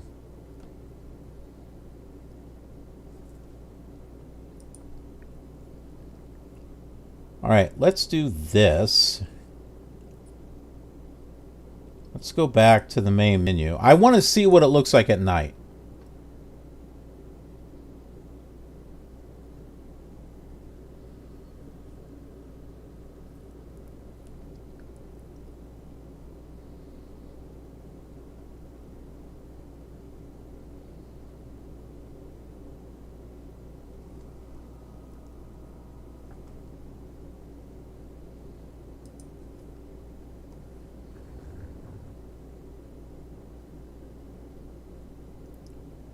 Oh, this might work. We can set a departure like right here.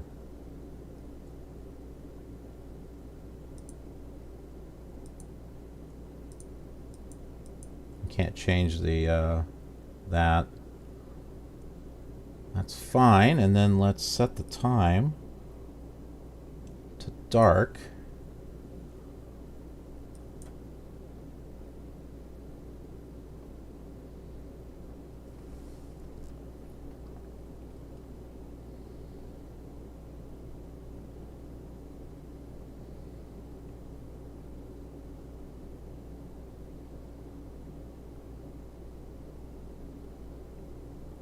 This will be where Flight Sim 2020 crashes.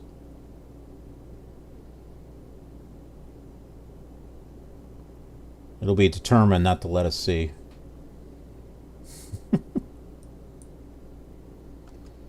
Okay, there it is there.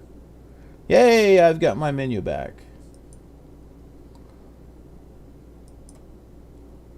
All right, we can do our drone speed here too. Set that up.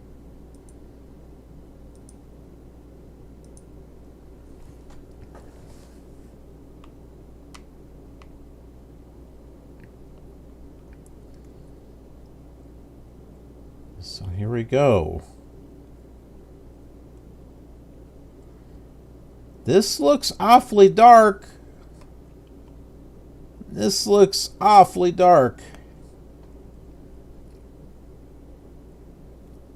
This looks nice. This is dark. And I think this is the main mosque. I don't know. This might be the mosque here, but I thought this was the main mosque. Oh, this could be it. But this looks totally dark. I think this should be lit up.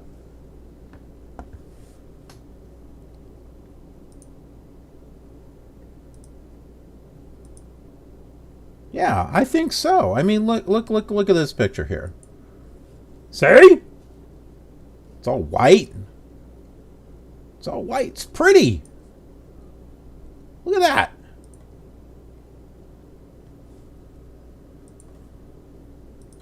It's dark. This is dark. Oh, I mean, cool during the daytime, and well, it's half cool at night. This needs lights. This needs love. Needs a little bit of love here. Needs a lot of love, actually. Ooh, it's got the square thing here in the middle, though. Right down here. It's floating. It's a floating block. I don't know what this is.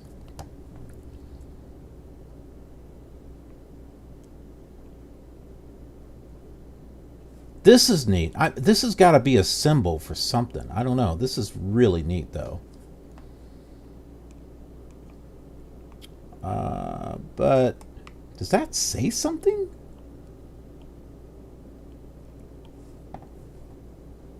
This is interesting. The clock is not realistic. Or is it? Hold on.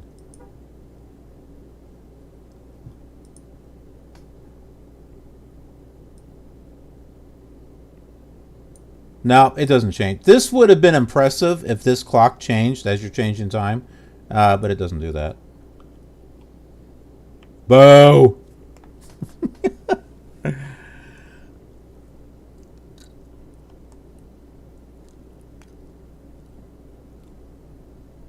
That's okay. We'll get downloadable content that you can pay $20 for to get more detail, and you know that's. They'll just sell it as DLC because, you know, DLC. All right, so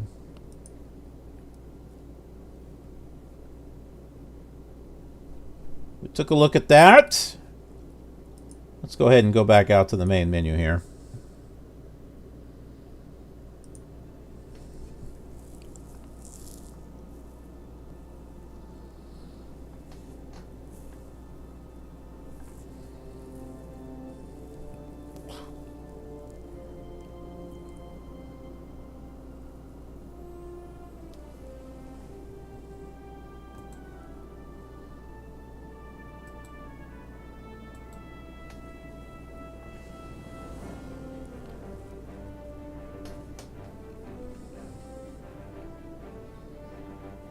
What was this about Free Aviators Club? Did you see that?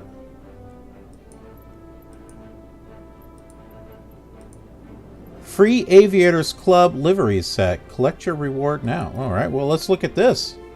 What's this about? I do not want a livery that says Microsoft Flight Simulator.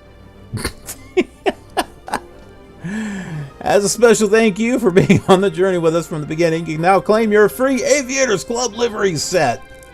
This set includes Microsoft Flight Simulator inspired. No thanks. No thanks. I'll stick with Clink's mega livery pack.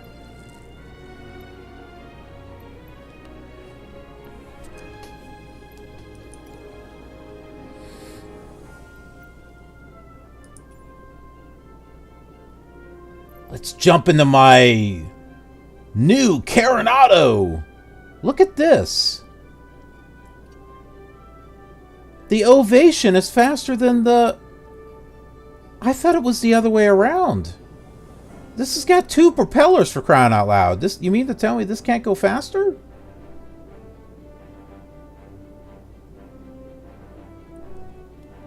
Although it's got 7-hour endurance, but it can only go lower miles.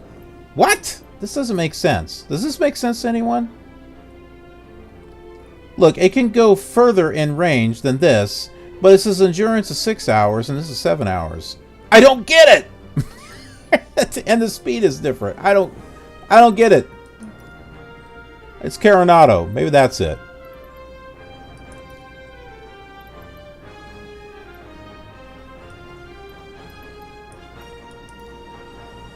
I gotta have red somewhere on there. Alright, can we change this music? I don't want to quit the... Oh yeah, here it is. Options. I like all the classic stuff, but you know what? I've heard this so many times now that I just want to change it to something else. Here we go, music selection. Color. How about this one? That sounds depressing. Ah, we'll go with color 1. That's it. That's all we got. Can I put my own music in here? That'd be nice. Please and thank you. Sounds like something from The Sims.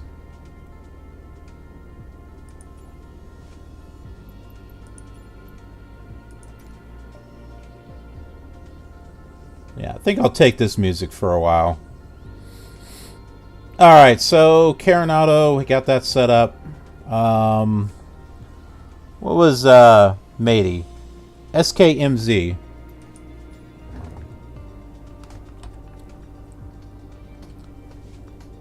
Of course, this song is like played every time you load it up, but...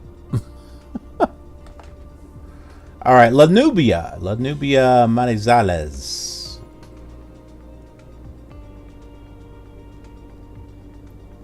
Oh crap, I can't even see anything here.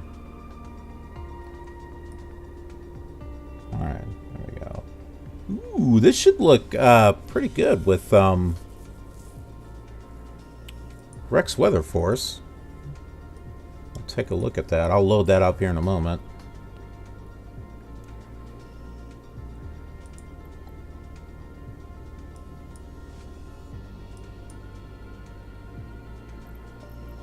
Let's pick up... Oh, it's a nice small airport, too. La Nubia. Do I may have gotten this. This looks familiar. That name looks familiar. Maybe not, or just saw it. I guess I'll find out when I load it up. I want to find out where to park here. SKMZ. All right.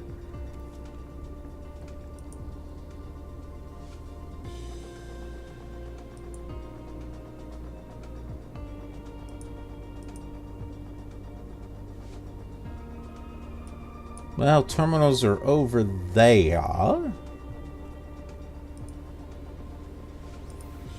This just happens because I was... Don't worry about that. Alright, so let's park over here at ramp 6.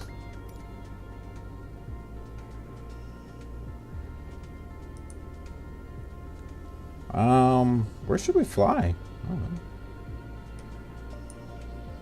I don't know. Where are you flying to? That doesn't matter, really, does it? We'll just fly wherever. How about that? We're gonna fly free! That's what we're going to do!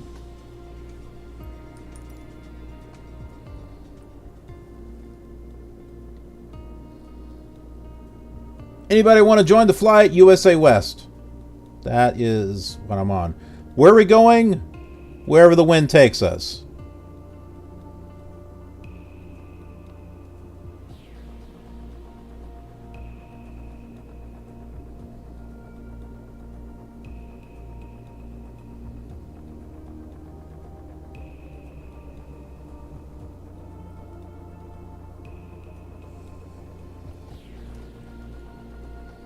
Yeah, I got 2 airports from the Microsoft store. They were cheap. They were like $5. That's why I got them. They were on sale.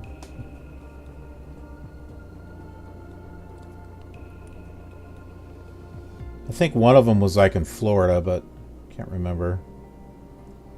Ooh, look at this area. This area is kind of nice.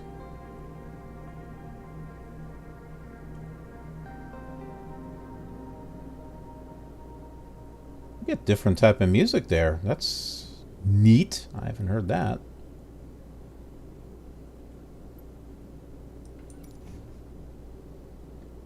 Yeah, it looks like I have default scenery here.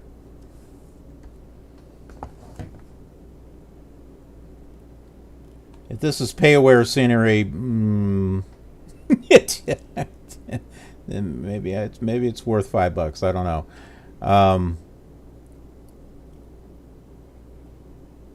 Yeah, this looks like default, but everything else around here looks really cool. Should all those houses be like that close? Well, maybe.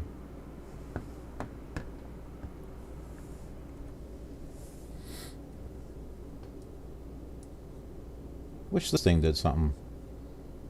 No, I don't want that. Alright, let's turn her on.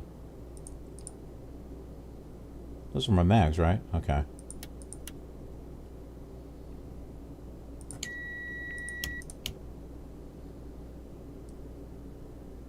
Where's the key? Oh, can I take that out? No. Of course not.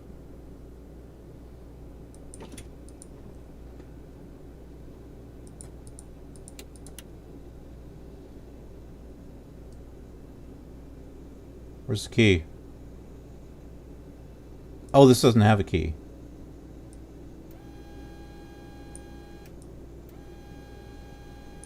It has a switch. Bring this up. Oh yeah, make sure that might help.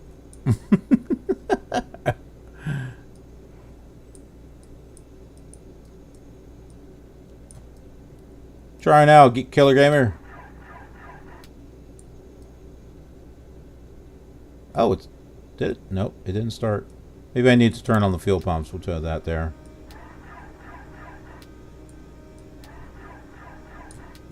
Turn off the primer.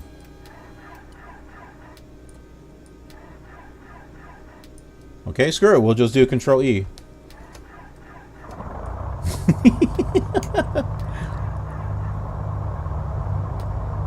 Always works! Alright, let's turn down the volume there.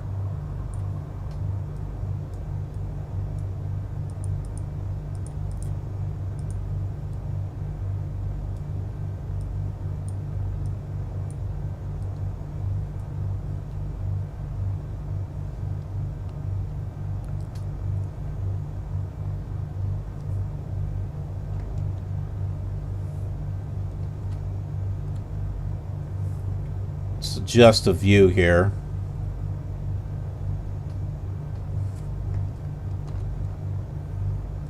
Any got any controls up here? Nope. Those are my lights. These are my lights. Radio master. Landing light. Yeah, there we go. The heck is this? It don't work!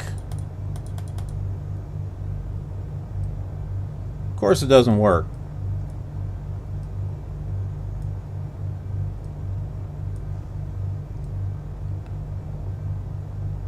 Probably should get a pushback, but who needs one?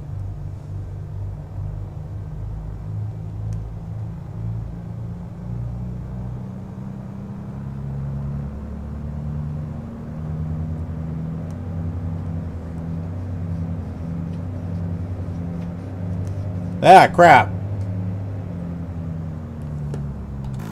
Okay, well, we'll just go backwards then. That's too much.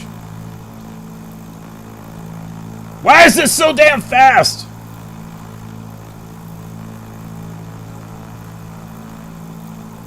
That works.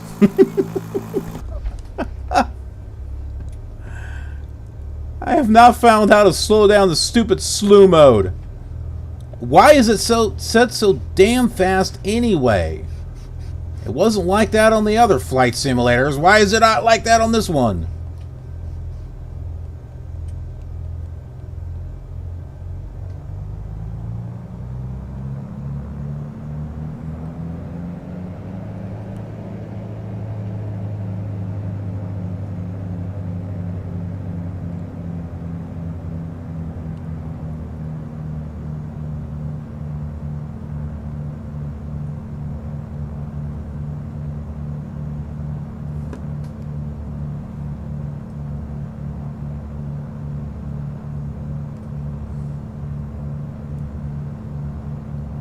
What is this?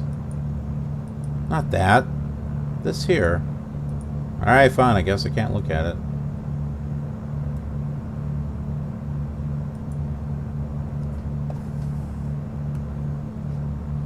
This does seem to move kind of sluggish.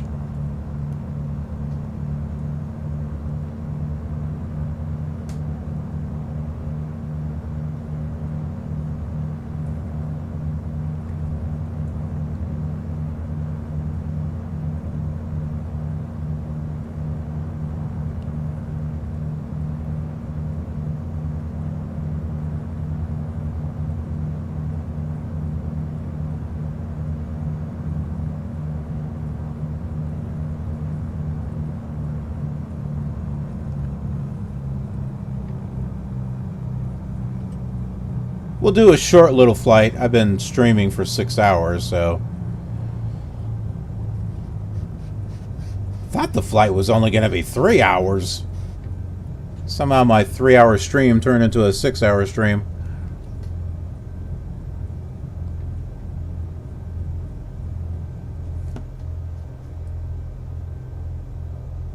Alright, that's the end of the runway there.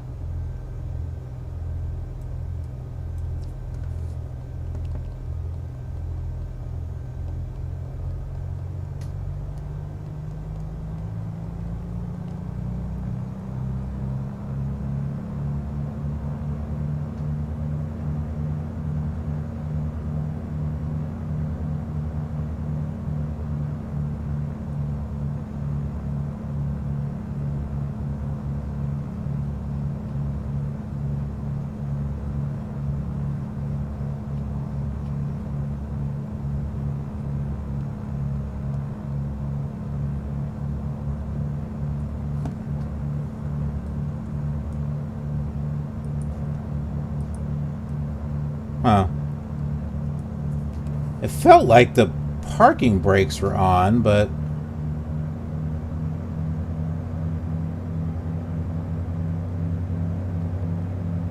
okay, I turned... there it goes. If there's one thing that I've noticed with these aircraft, they are really sluggish to get moving. I think that truck was just coming from the air. I thought I saw it coming over the building.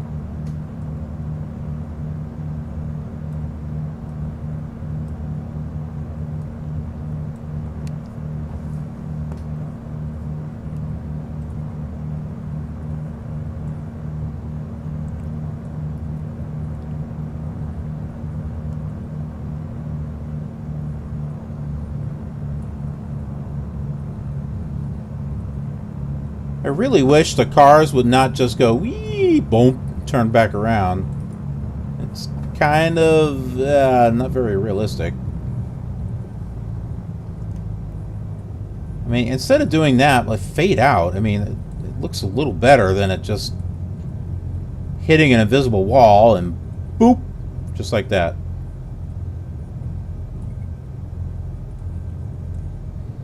See how they hit an invisible wall and go back the other way? I'd rather it just fade out.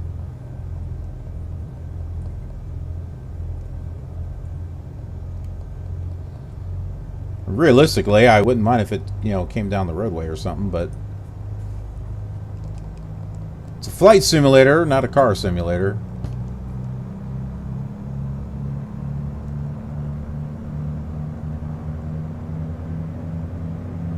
Come on, you lump of coal. Get moving here.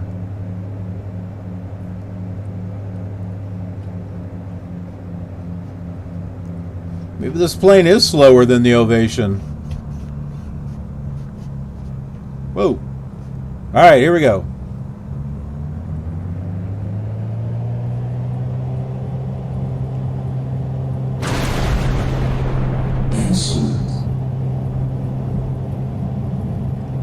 This would be a good test flight with this. This is the first time I've actually flown this.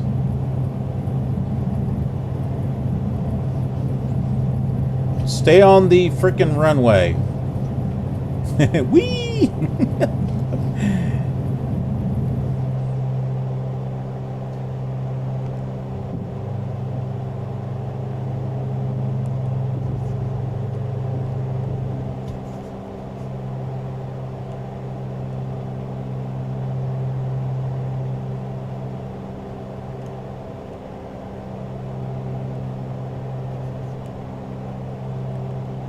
Trying to use elevator trim to level off here.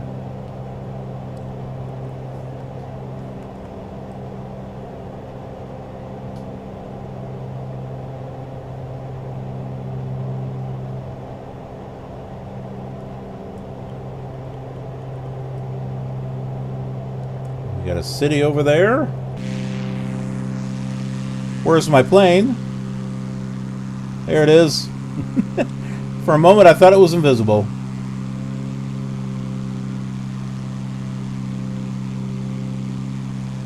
Well, this area rendered out pretty nicely.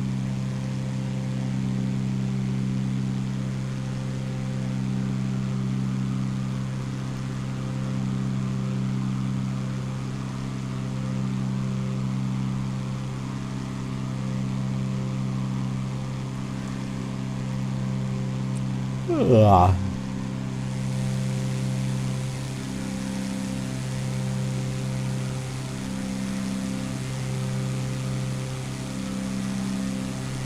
I like the sound of that engine. That sounds nice.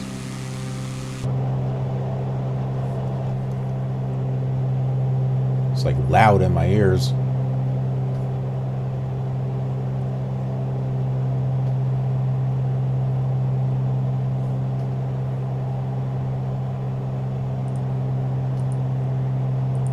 Forgot to start weather force. Probably get some cloud cover here soon.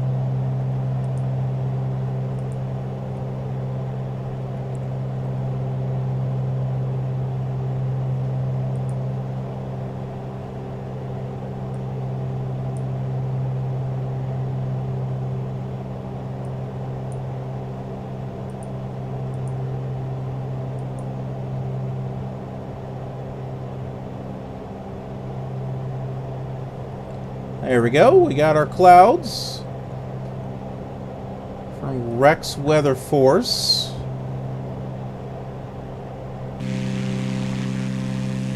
There's Matey right over there.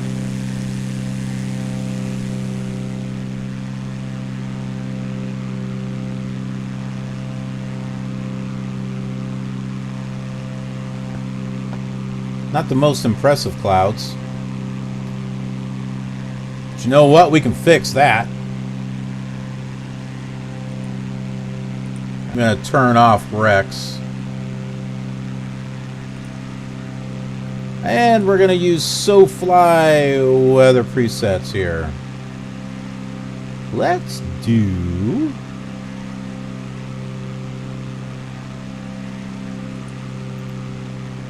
Yeah, that's gray and dull. Alright, big and bold. There we go. Much better.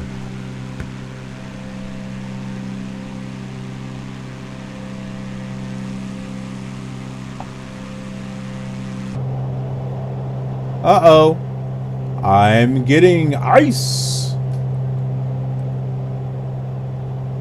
Where is that pitot heat? Do we have any pitot heat on here? I have no idea what I just did. Oh, that must be the autopilot thing. That's a weird place to put it. Oh, there's the pitot heat right there. Well, that doesn't do anything. There's, what is that? Cabin heat?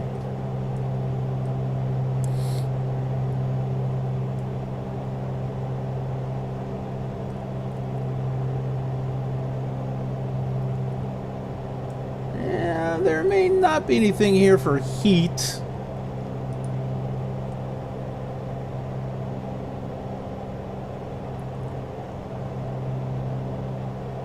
Doesn't look like it.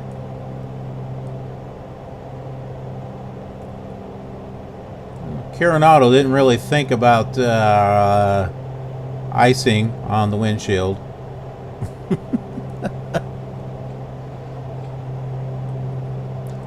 Yeah, so it was something like this that happened on the first flight for the Miniseries. I had picked something from the SoFly. It was the Bob Ross Happy Clouds. That's what it was. And it just started getting cold. Now we can go in here and we can change the temperature. Oh, that's what we did. We changed the temperature like all the way up. And it was still cold. Oh, well, that got rid of the freezing thing, so that works.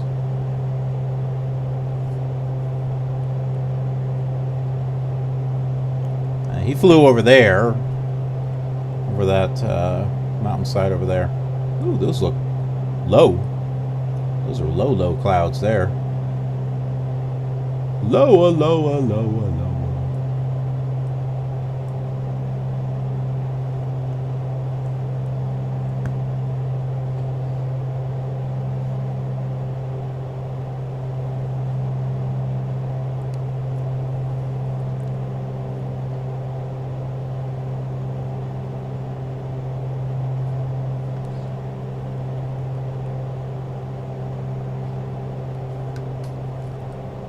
You know, this is an okay plane, but I gotta say, I really like that Ovation. I really like that Mooney. I have come to really like that Mooney.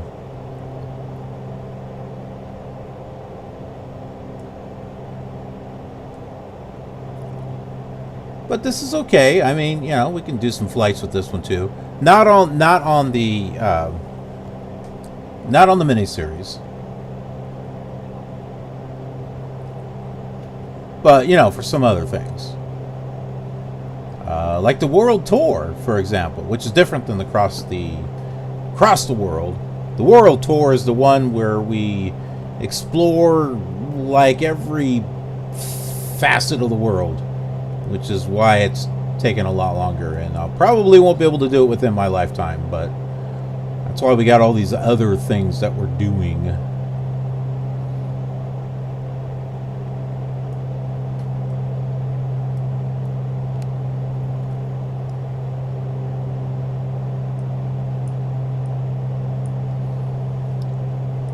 There's an airport over there we could land at. Wow, there's one right there. What is that? Captain something? Captain General something. Puerto Salgas. I know I can't pull it up all the way. Oh, is there a VOR there too? Well, just turn that off. Oh, actually, that might help. SKRG. There's a lake coming up. You probably are like, what the heck are you talking about, Killer Gamer? I can't see a damn thing except for mountains and clouds.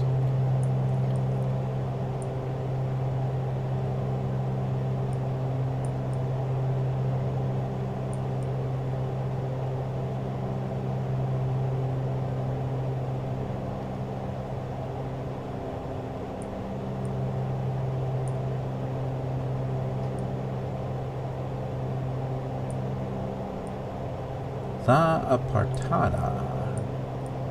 Where are we again? Okay. As slow as this thing goes. Oh, it was over here, right? Was that the lake that I saw before? Had to be.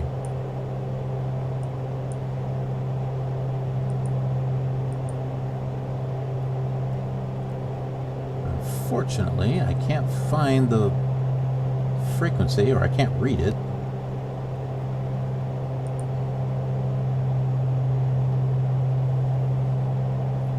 MRN 113.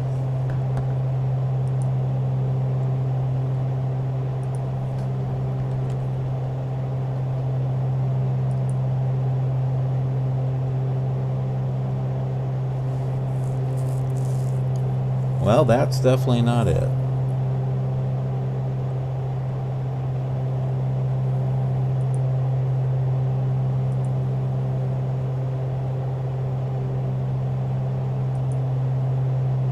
Aha!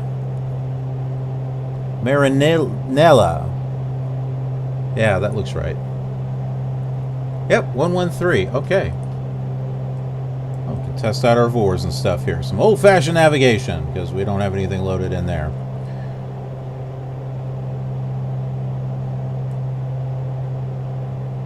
Alright, we'll tune in the nav radio to 113.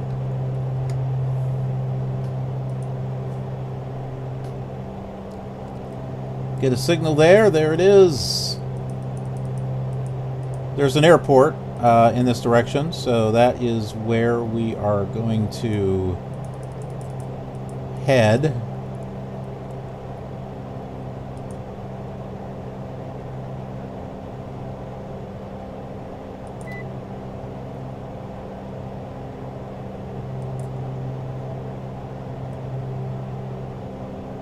There it goes. Yeah, it's turning on there.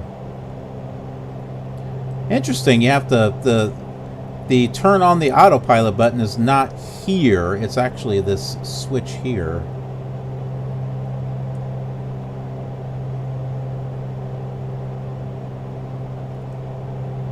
Okay, so yeah, we're going in this direction.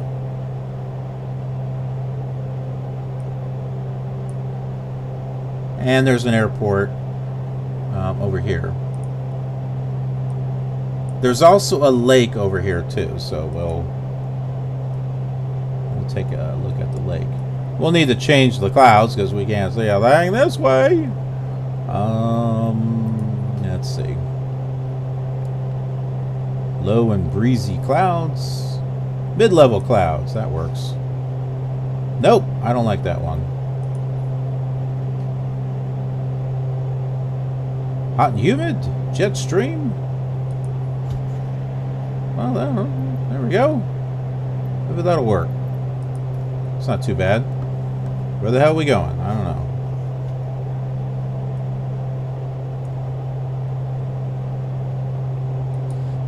Turn on the altitude thing there. Alright, so we got altitude on, we got heading on. And DME. What are we at for DME? 63 miles. Okay. 0 knots? Well, no wonder this thing is slow.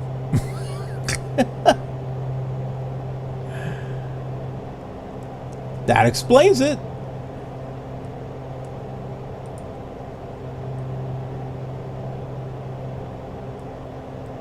Okay, we got 63 miles to go. What the flip?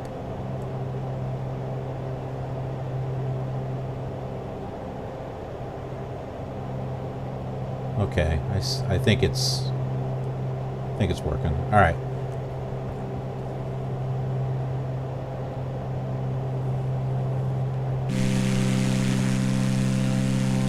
So there's Pinto 248 over there. Matey flying over there. We're flying over this way. We're going to look at a lake, and then we're going to land at an airport over in this area.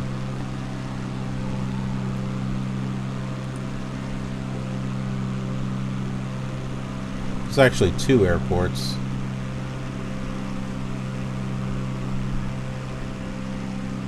If I can pull them up. Yeah, we're going to land at Jose Maria Cordova. SKRG.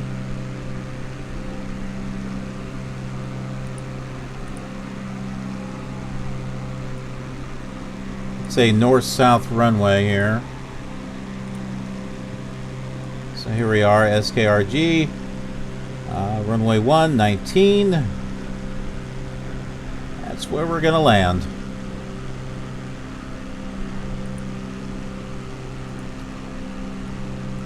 Because it's been a long stream. It's 6 hours and 19 minutes.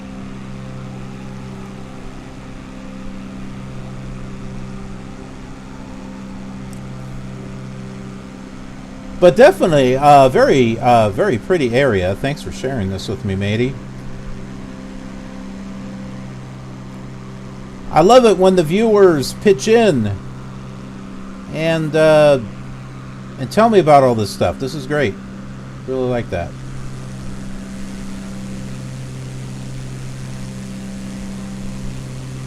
Just as one of our viewers highly recommended the Oculus Rift S for VR. And said for the price, can't be beat. And I was actually kind of looking at the Oculus Rift S. That's a headset I can afford.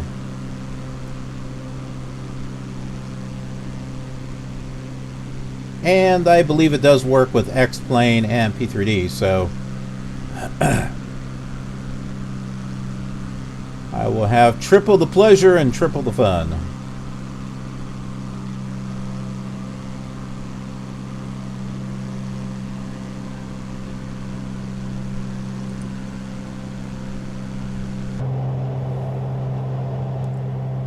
Oh my, more icing again.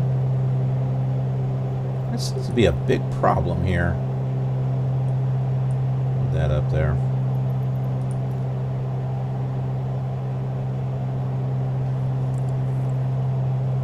Pinto 428, I hope if you get rear-ended you don't explode.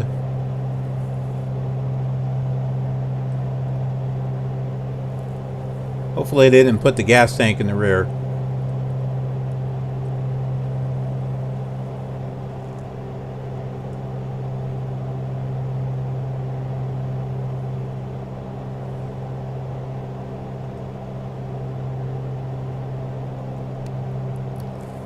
Oh yeah, and I'll take a look at that airport too. After I log off from the stream, I'll take a look at that airport that that I took off from. Take a look at the scenery and stuff.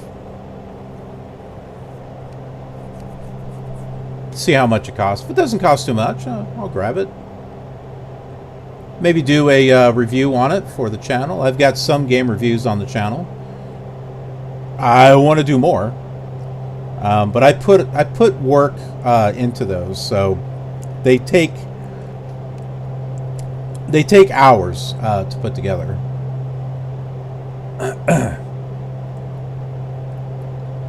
But I do want to get more of those reviews out. People love the reviews. They especially like the old classic sim add-ons and expansions. They like to see those. I like to get a little bit of each on there. So we got 51 miles to go. Isn't it nice that we have DME? It's so useful. I don't have to fool around with this Garmin and try to put stuff in there. I can just tune in the VOR and everything I need is right there. Yay. That's the way it should be.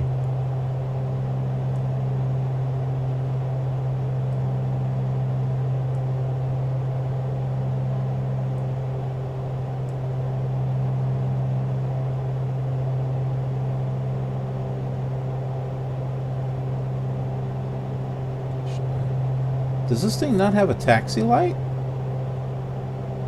There's a landing light, nav light, strobe light, recognition light. Maybe that's what one of these switches is supposed to be for. I don't see one for taxi. Maybe it doesn't have one. Maybe it has daytime running lamps. I don't know. It's interesting though. This is like, I think this is the first plane I've seen that does not have taxi lights. Unless that's what this recognition light is at, but I don't think so.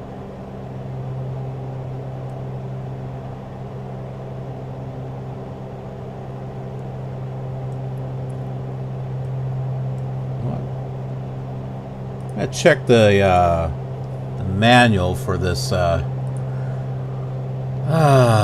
Carenado plane.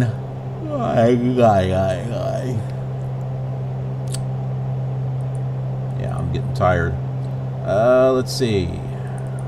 PA44. Documentation. Something here for the autopilot. Emergency procedures. Normal procedures.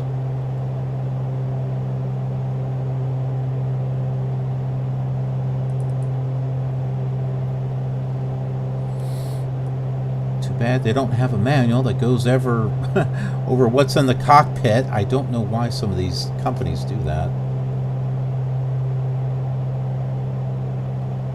Alright, starting engines one hop, blah blah blah. Where's the taxi stuff? That's takeoff. Before takeoff. There it is, taxiing. Shocks, taxi era, throttle brake, steering, instruments, heater, defroster, fuel selector. Well, where the hell is the heater and defroster at? I didn't see those. I guess this thing doesn't have taxi lights. Oh, that's weird.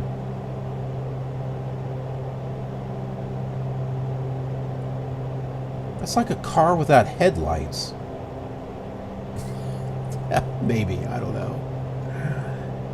Shouldn't there be something here on the checklist for turning on the lights? That seems like that would be important. Takeoff.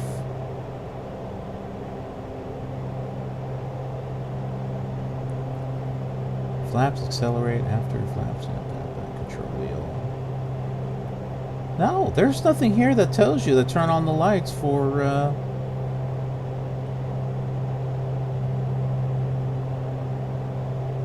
takeoff. Or landing. Seems like that should be there. Huh. Oh, okay. Any other buttons? What's this stuff over here? Ah, crap. Okay, that doesn't do anything. Whoa, wait a minute. Oh, I think I found the defroster. Here it is. It's over here in the corner. Temperature. Air intake. Okay, this... Okay, so it's over here. It's a little hard to find. And especially if you got that there, then it's even more harder. Alright, so the defroster and everything is over here. So...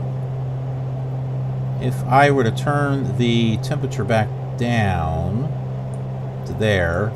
Let's see if that changes anything.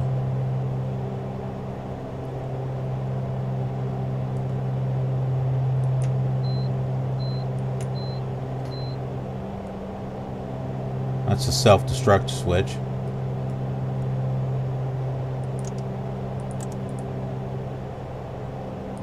Press the test. That's the red button you're not supposed to press.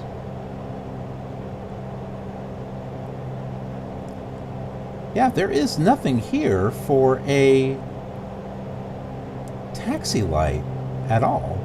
It just seems wrong. No lights or anything up there. Do these lights turn on? Ooh, I get a green light.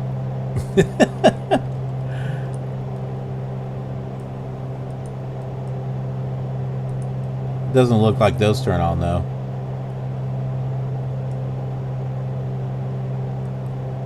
So what, do I have a green cockpit light? Oh, that would be neat. Looks a little different. Speaking of lights, where are the lights for the dash? Or do I have lights for the dash? Maybe that green light's all I got. Because I sure don't see anything else.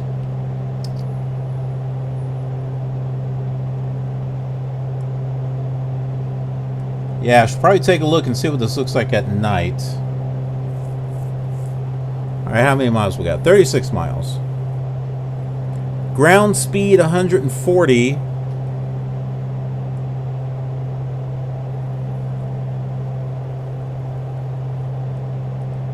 Don't I have this set to... Yeah, I do have it set for altitude. Okay. Yeah, this is running slower than the Mooney. Because I can get the Mooney close to 200. Maybe it's because the Mooney is lighter and this thing is like a heavy rock. But I know it's got 2 propellers. I just figured it'd be faster.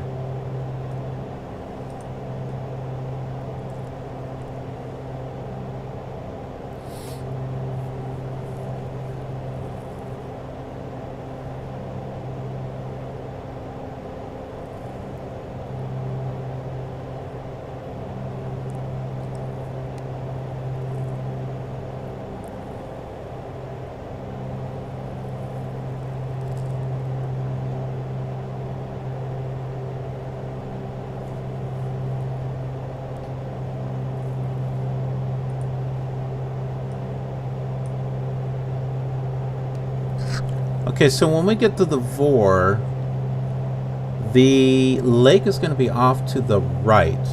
Airport's over to the left.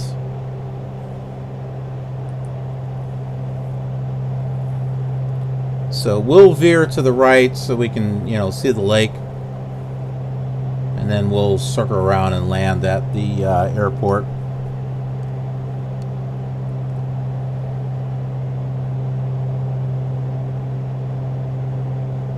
I see Pinto over there. Pinto 428. I have no idea how far away you are there, buddy.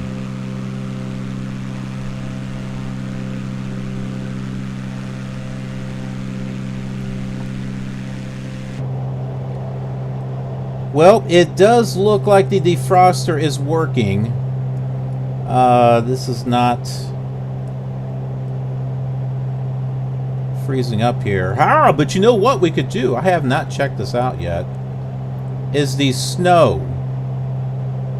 I have not seen that yet. Let's change this. That's too much.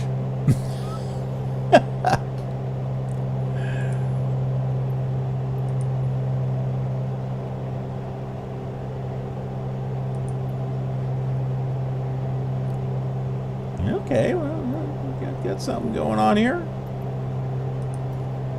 Alright, we got a snow flurry going on here.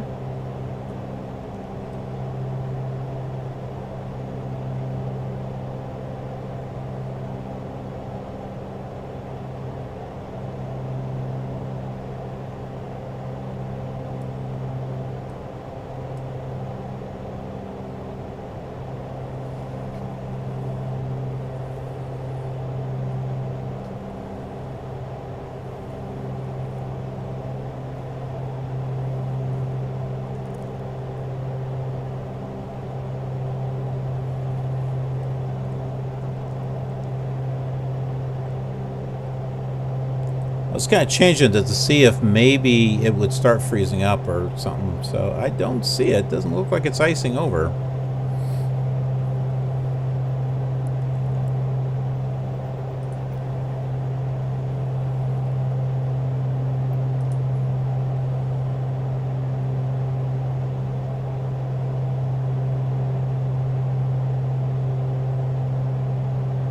Thundery but calm.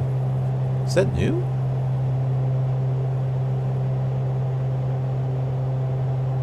That one.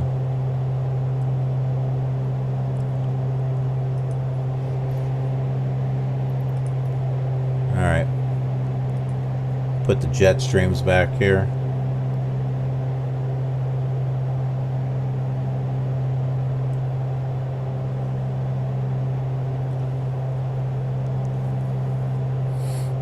See, this is more interesting than what Rex was. I mean, Rex was putting in real weather. This is not real weather. That's why I got the SoFly weather preset thing, was so that way, you know, if when I'm doing flights, if I want some type of particular weather, I can just select it. And then other times, if I want real weather, well, then I got Rex. I got good old Rex. Rex and I, we're buds. We're good buds. Rex is a meteorologist. Rex the weatherman.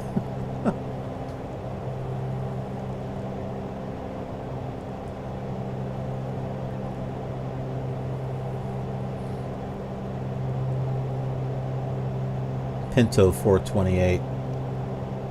He has got to be someone in the killer community. I mean, who else would be out here? I mean, Matey's out here. I think you're still... Yeah, there you are.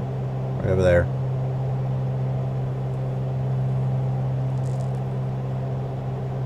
But then again, I don't see any information on him. I don't see altitude or anything. Whereas Matey, I saw his information. Yeah, see, right over there. So I guess maybe Pinto is a lot further than we are right now.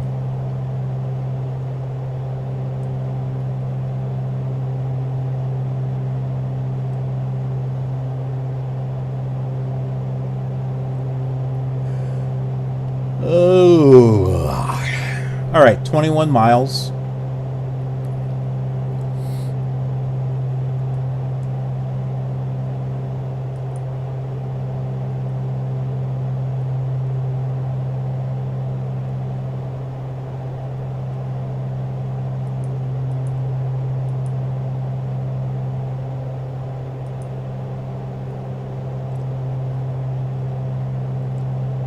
You know, I don't know if this is I don't know if it's this particular VOR, but it's not giving us knots. It's not telling us how many minutes away it is. I don't have that problem with the Mooney, so hopefully this is not broke.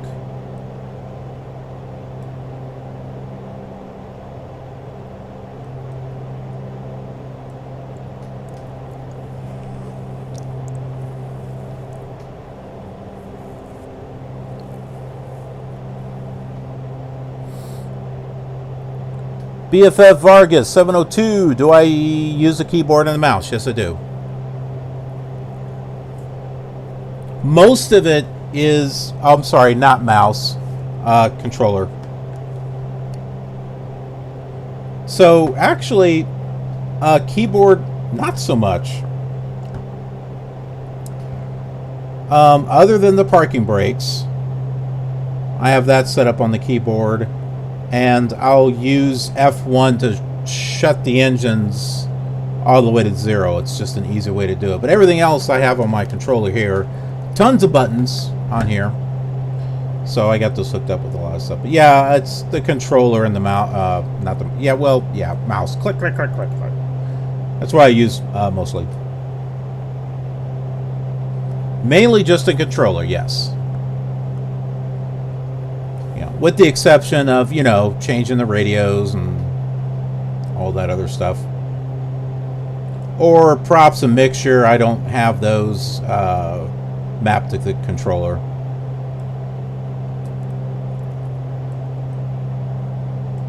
Yeah, it'd be nice to have an actual yoke and all that other stuff, but yeah, I don't want to spend $800 on all that. I'd rather, you know, spend the money to get a VR headset.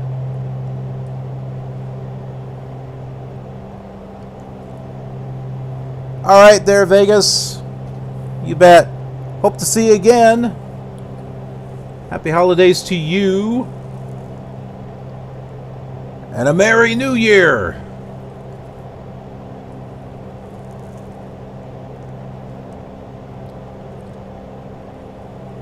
Merry New Year!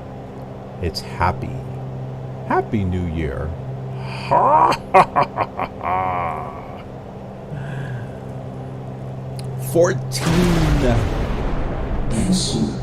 14 miles. What is the altitude? Elevation of this airport. 7,025 feet, and we are at what? We're not even at 7,000. Ooh, this is going to be a high alt. This is another high altitude airport. Well, this doesn't make sense. Oh, wait a minute. Well, no, we're higher than that. We're at 10,000, about 10,600. That's where we're at. No, 11,600. Man, I can't read.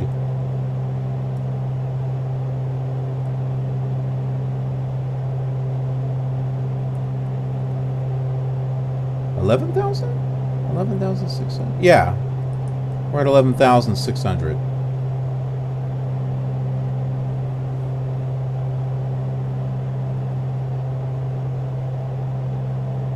Oh, that's cool that you're working on your pilot license. I wish I could do that. I just don't have the money. That's why I do this. And that's another reason why I am looking forward to getting a VR headset. Because this, well, along with X-Plane and P3D, is going to be the closest I will ever get to being in the cockpit and flying a plane. This will be the closest I get. And you know what? That's okay. Because if I crash, which happens, especially in an airliner, I can walk away from it. My wife would be very happy with that. I think she would be very anxious if I was actually flying a real plane. That is interesting. Whatever that is a rock or something.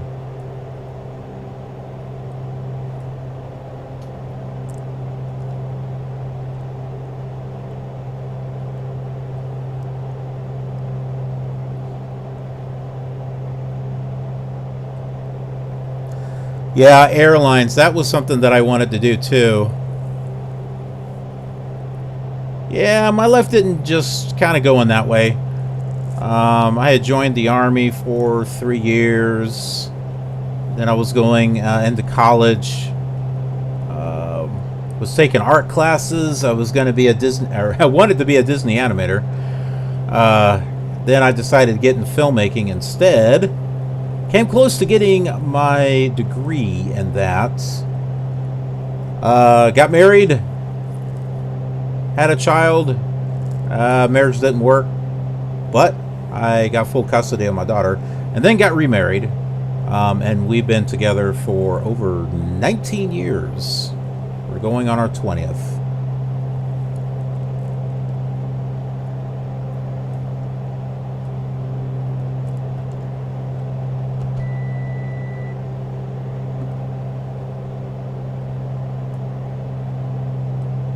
Huh, clicking the Z button.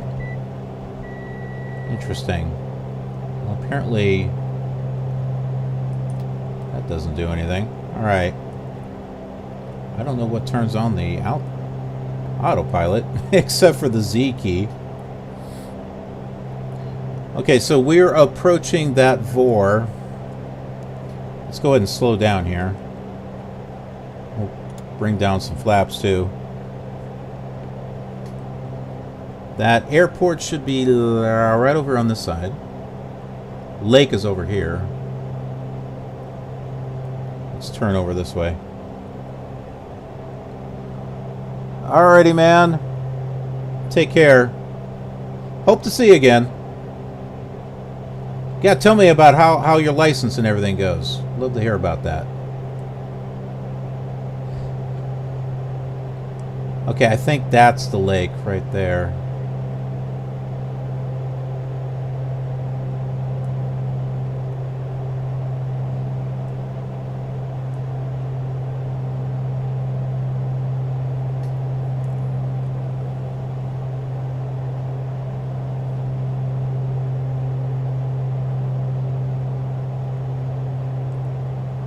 Yeah, there's Mitty.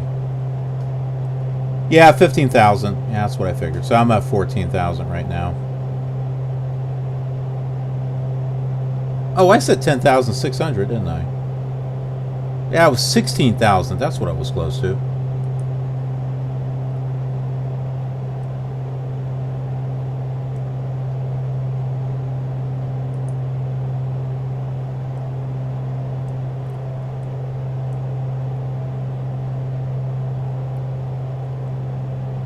I do know how to read this. I'm just... that's probably because I've been streaming for so long.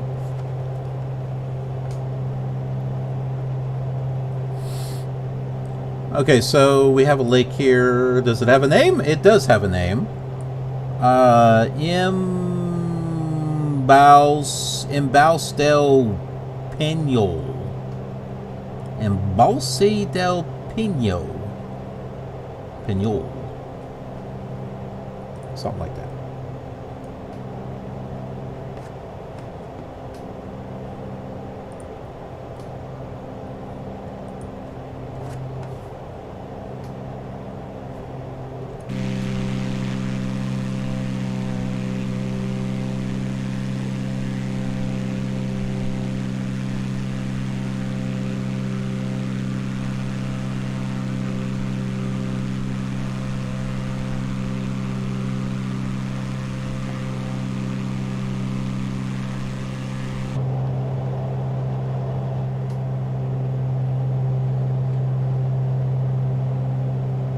Alright. Let's go ahead and head back to the airport. Bring her on in. We'll do our first landing in the PA44. Should go fine. I don't really have problems landing general aviation. It's the well, Pinto is definitely close. Must be one of our viewers. That's what I think.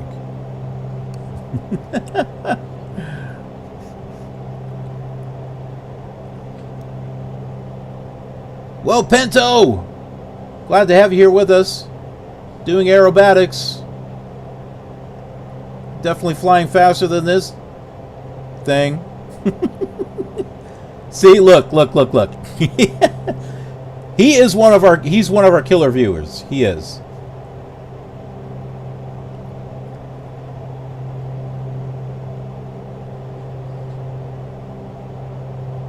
You know why I know that? Because the guy's awesome. And we have a killer awesome community. That's how it works.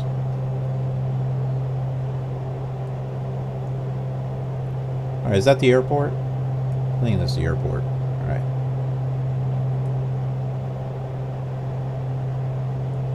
What am I at? I'm still... Man, I'm like freaking high. And altitude. It's high in altitude, not high on something else. Alright, we're at 12,000. We need to get down to, well, not 7,000, but that is the altitude at the airport.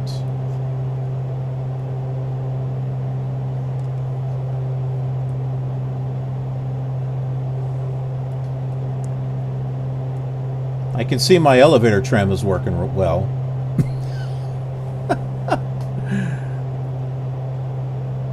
Alright, there we go.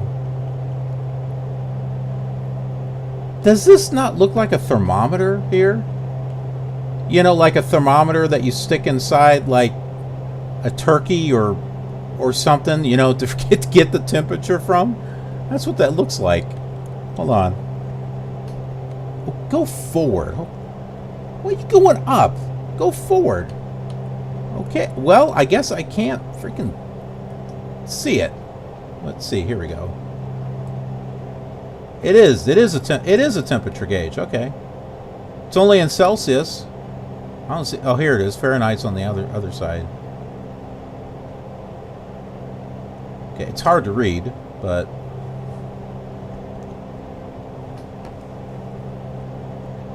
And see, you know, you can pull it out right here and stick it into Turkey.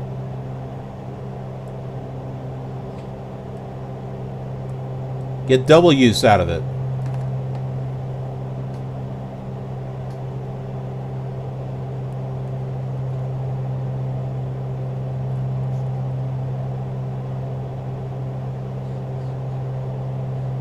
Cook some jive turkey for Thanksgiving, or you know, whatever meal you want.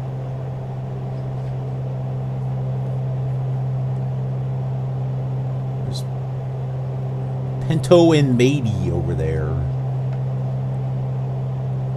As we come in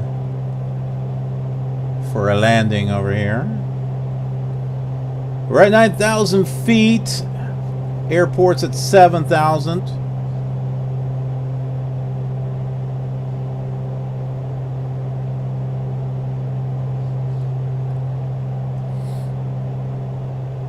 Working our way around here. My goodness, I'm getting hungry. It's time for a midnight snack. Perfect! We can land and we can go get ourselves a snack.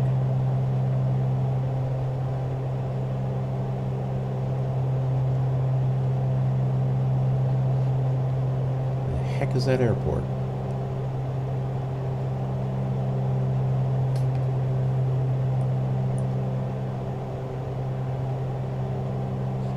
I need to move over this way.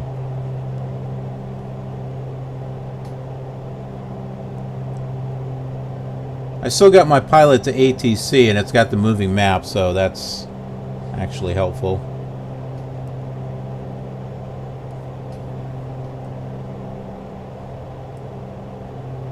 That's probably it.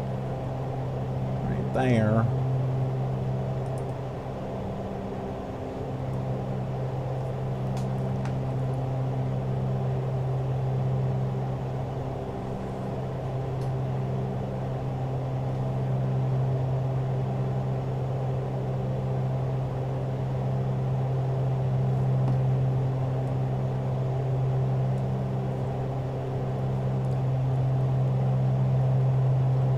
Still descending there.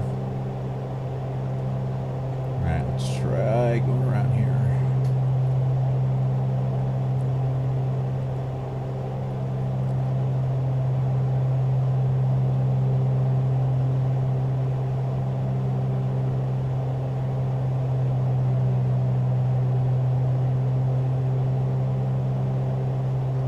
Trying to slow it down here.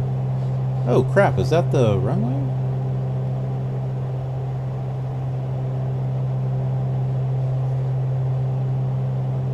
Okay, here comes a fun landing, folks.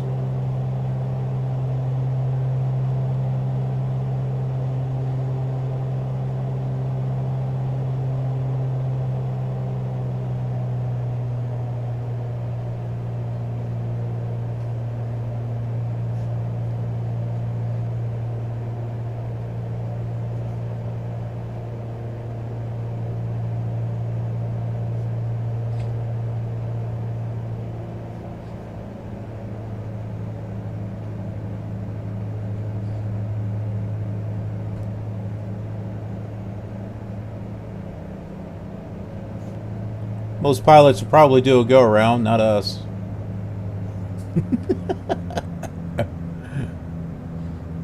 Not us!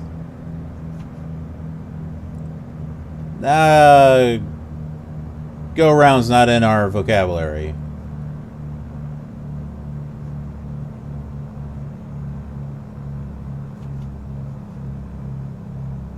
Except for earlier.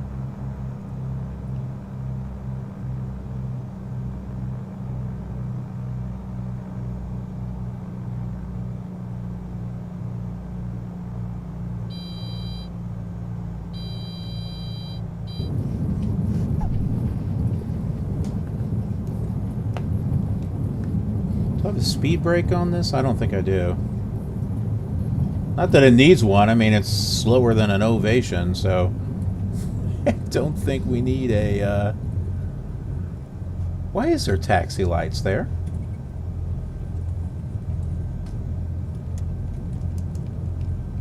You see that?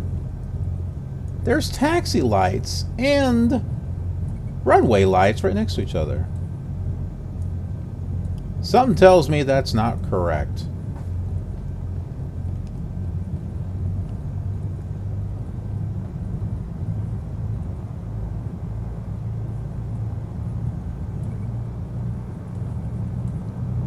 Kind of misleading, actually.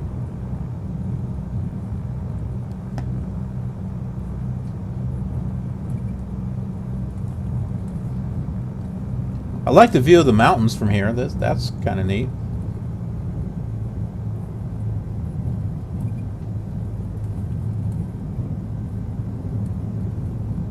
There's Pinto doing a flyby over there.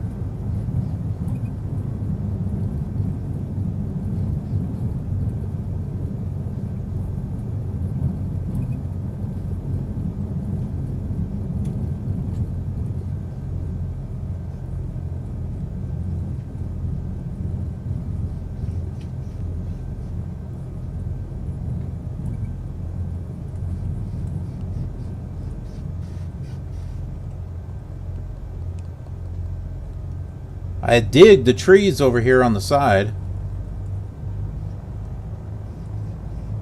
Can you dig it? I can.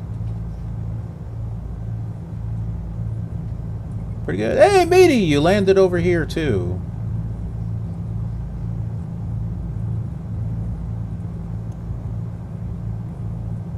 Nice little obscure place.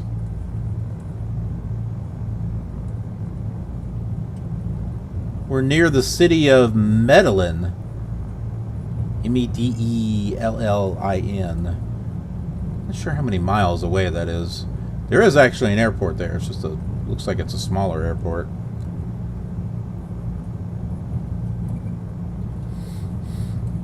Not a problem. We'll take an Uber.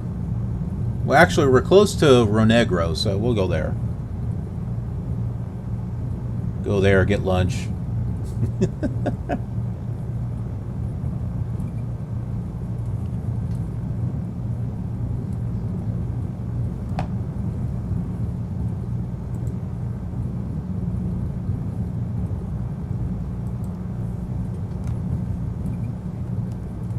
And BFF Vegas joined the killer community. I can't hear the alerts whenever I'm doing Flight Sim 2020 because it's playing here, sending the signal over there, and it's streaming over there. So I can't hear the alerts. And I can't stream and record from the same machine because then this thing freezes up and locks up and it's a mess.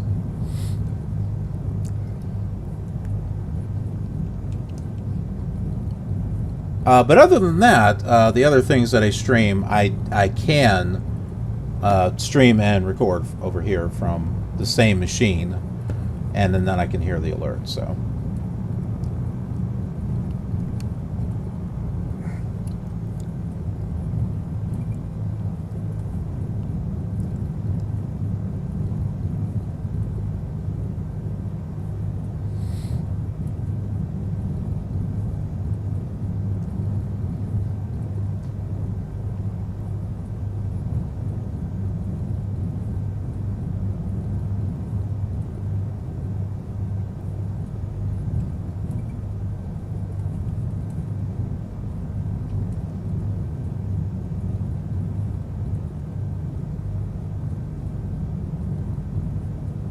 Is that Ryanair in front of us?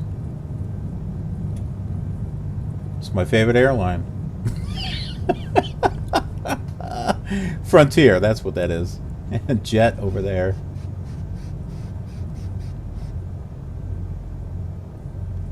Oh, I haven't heard of that one. Anaconda, Anna something. Anna, get your gun.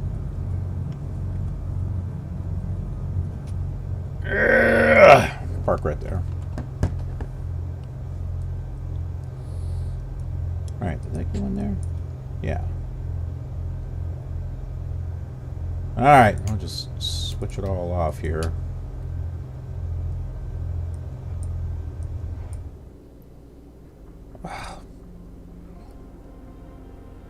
Microsoft Asobo, can we like disable this thing or something? Because I see that and it reminds me I'm playing a game and I'd rather just, maybe that's fine for others. Oh,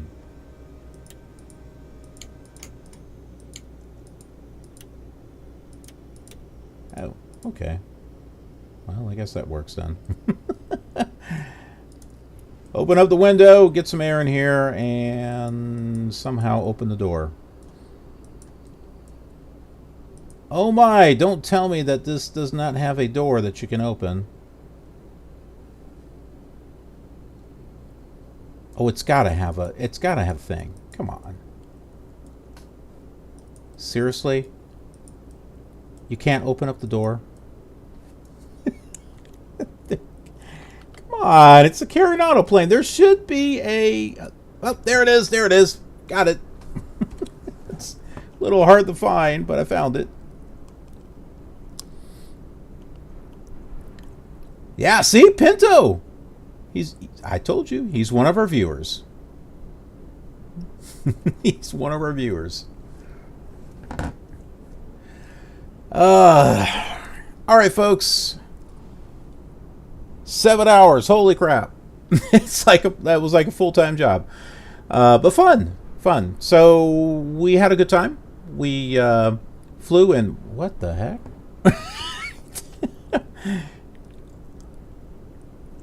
He can't see what I see.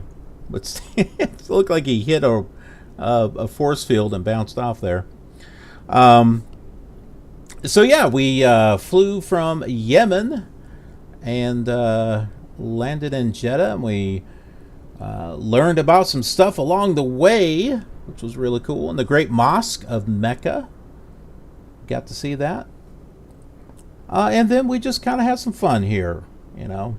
My first flight with the PA44 Seminole, which I got while on sale over the holiday season.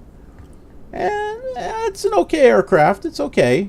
But you know what? I'm glad that the community voted for the Mooney Ovation. Good call. Good call, everyone, because I really do like that aircraft. This one's okay, but I do like that Ovation. That Ovation is really nice. So thank you, everyone, for voting for that one. And well, you know, if you didn't vote for it, I appreciate that you chimed in. Because guess what? I still got it. I still got the PA44. So guess what? Everyone's a winner. Everyone's a winner. You participated and you won. Congratulations. Now click that subscribe button and that follow key. Yeah, that follow button. And be a part of our killer community if you are not already. And that notification bell over there on YouTube so you get notified of flight simulation content that I upload to the channel.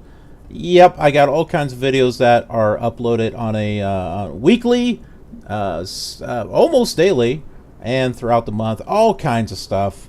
Old flight sims, new flight sims, sims, as in like The Sims, as well as truck sim and cooking sim and all kinds of stuff. So, and then stuff that just is not sim, game reviews, all kinds of stuff. So, yeah, great channel, lots of variety.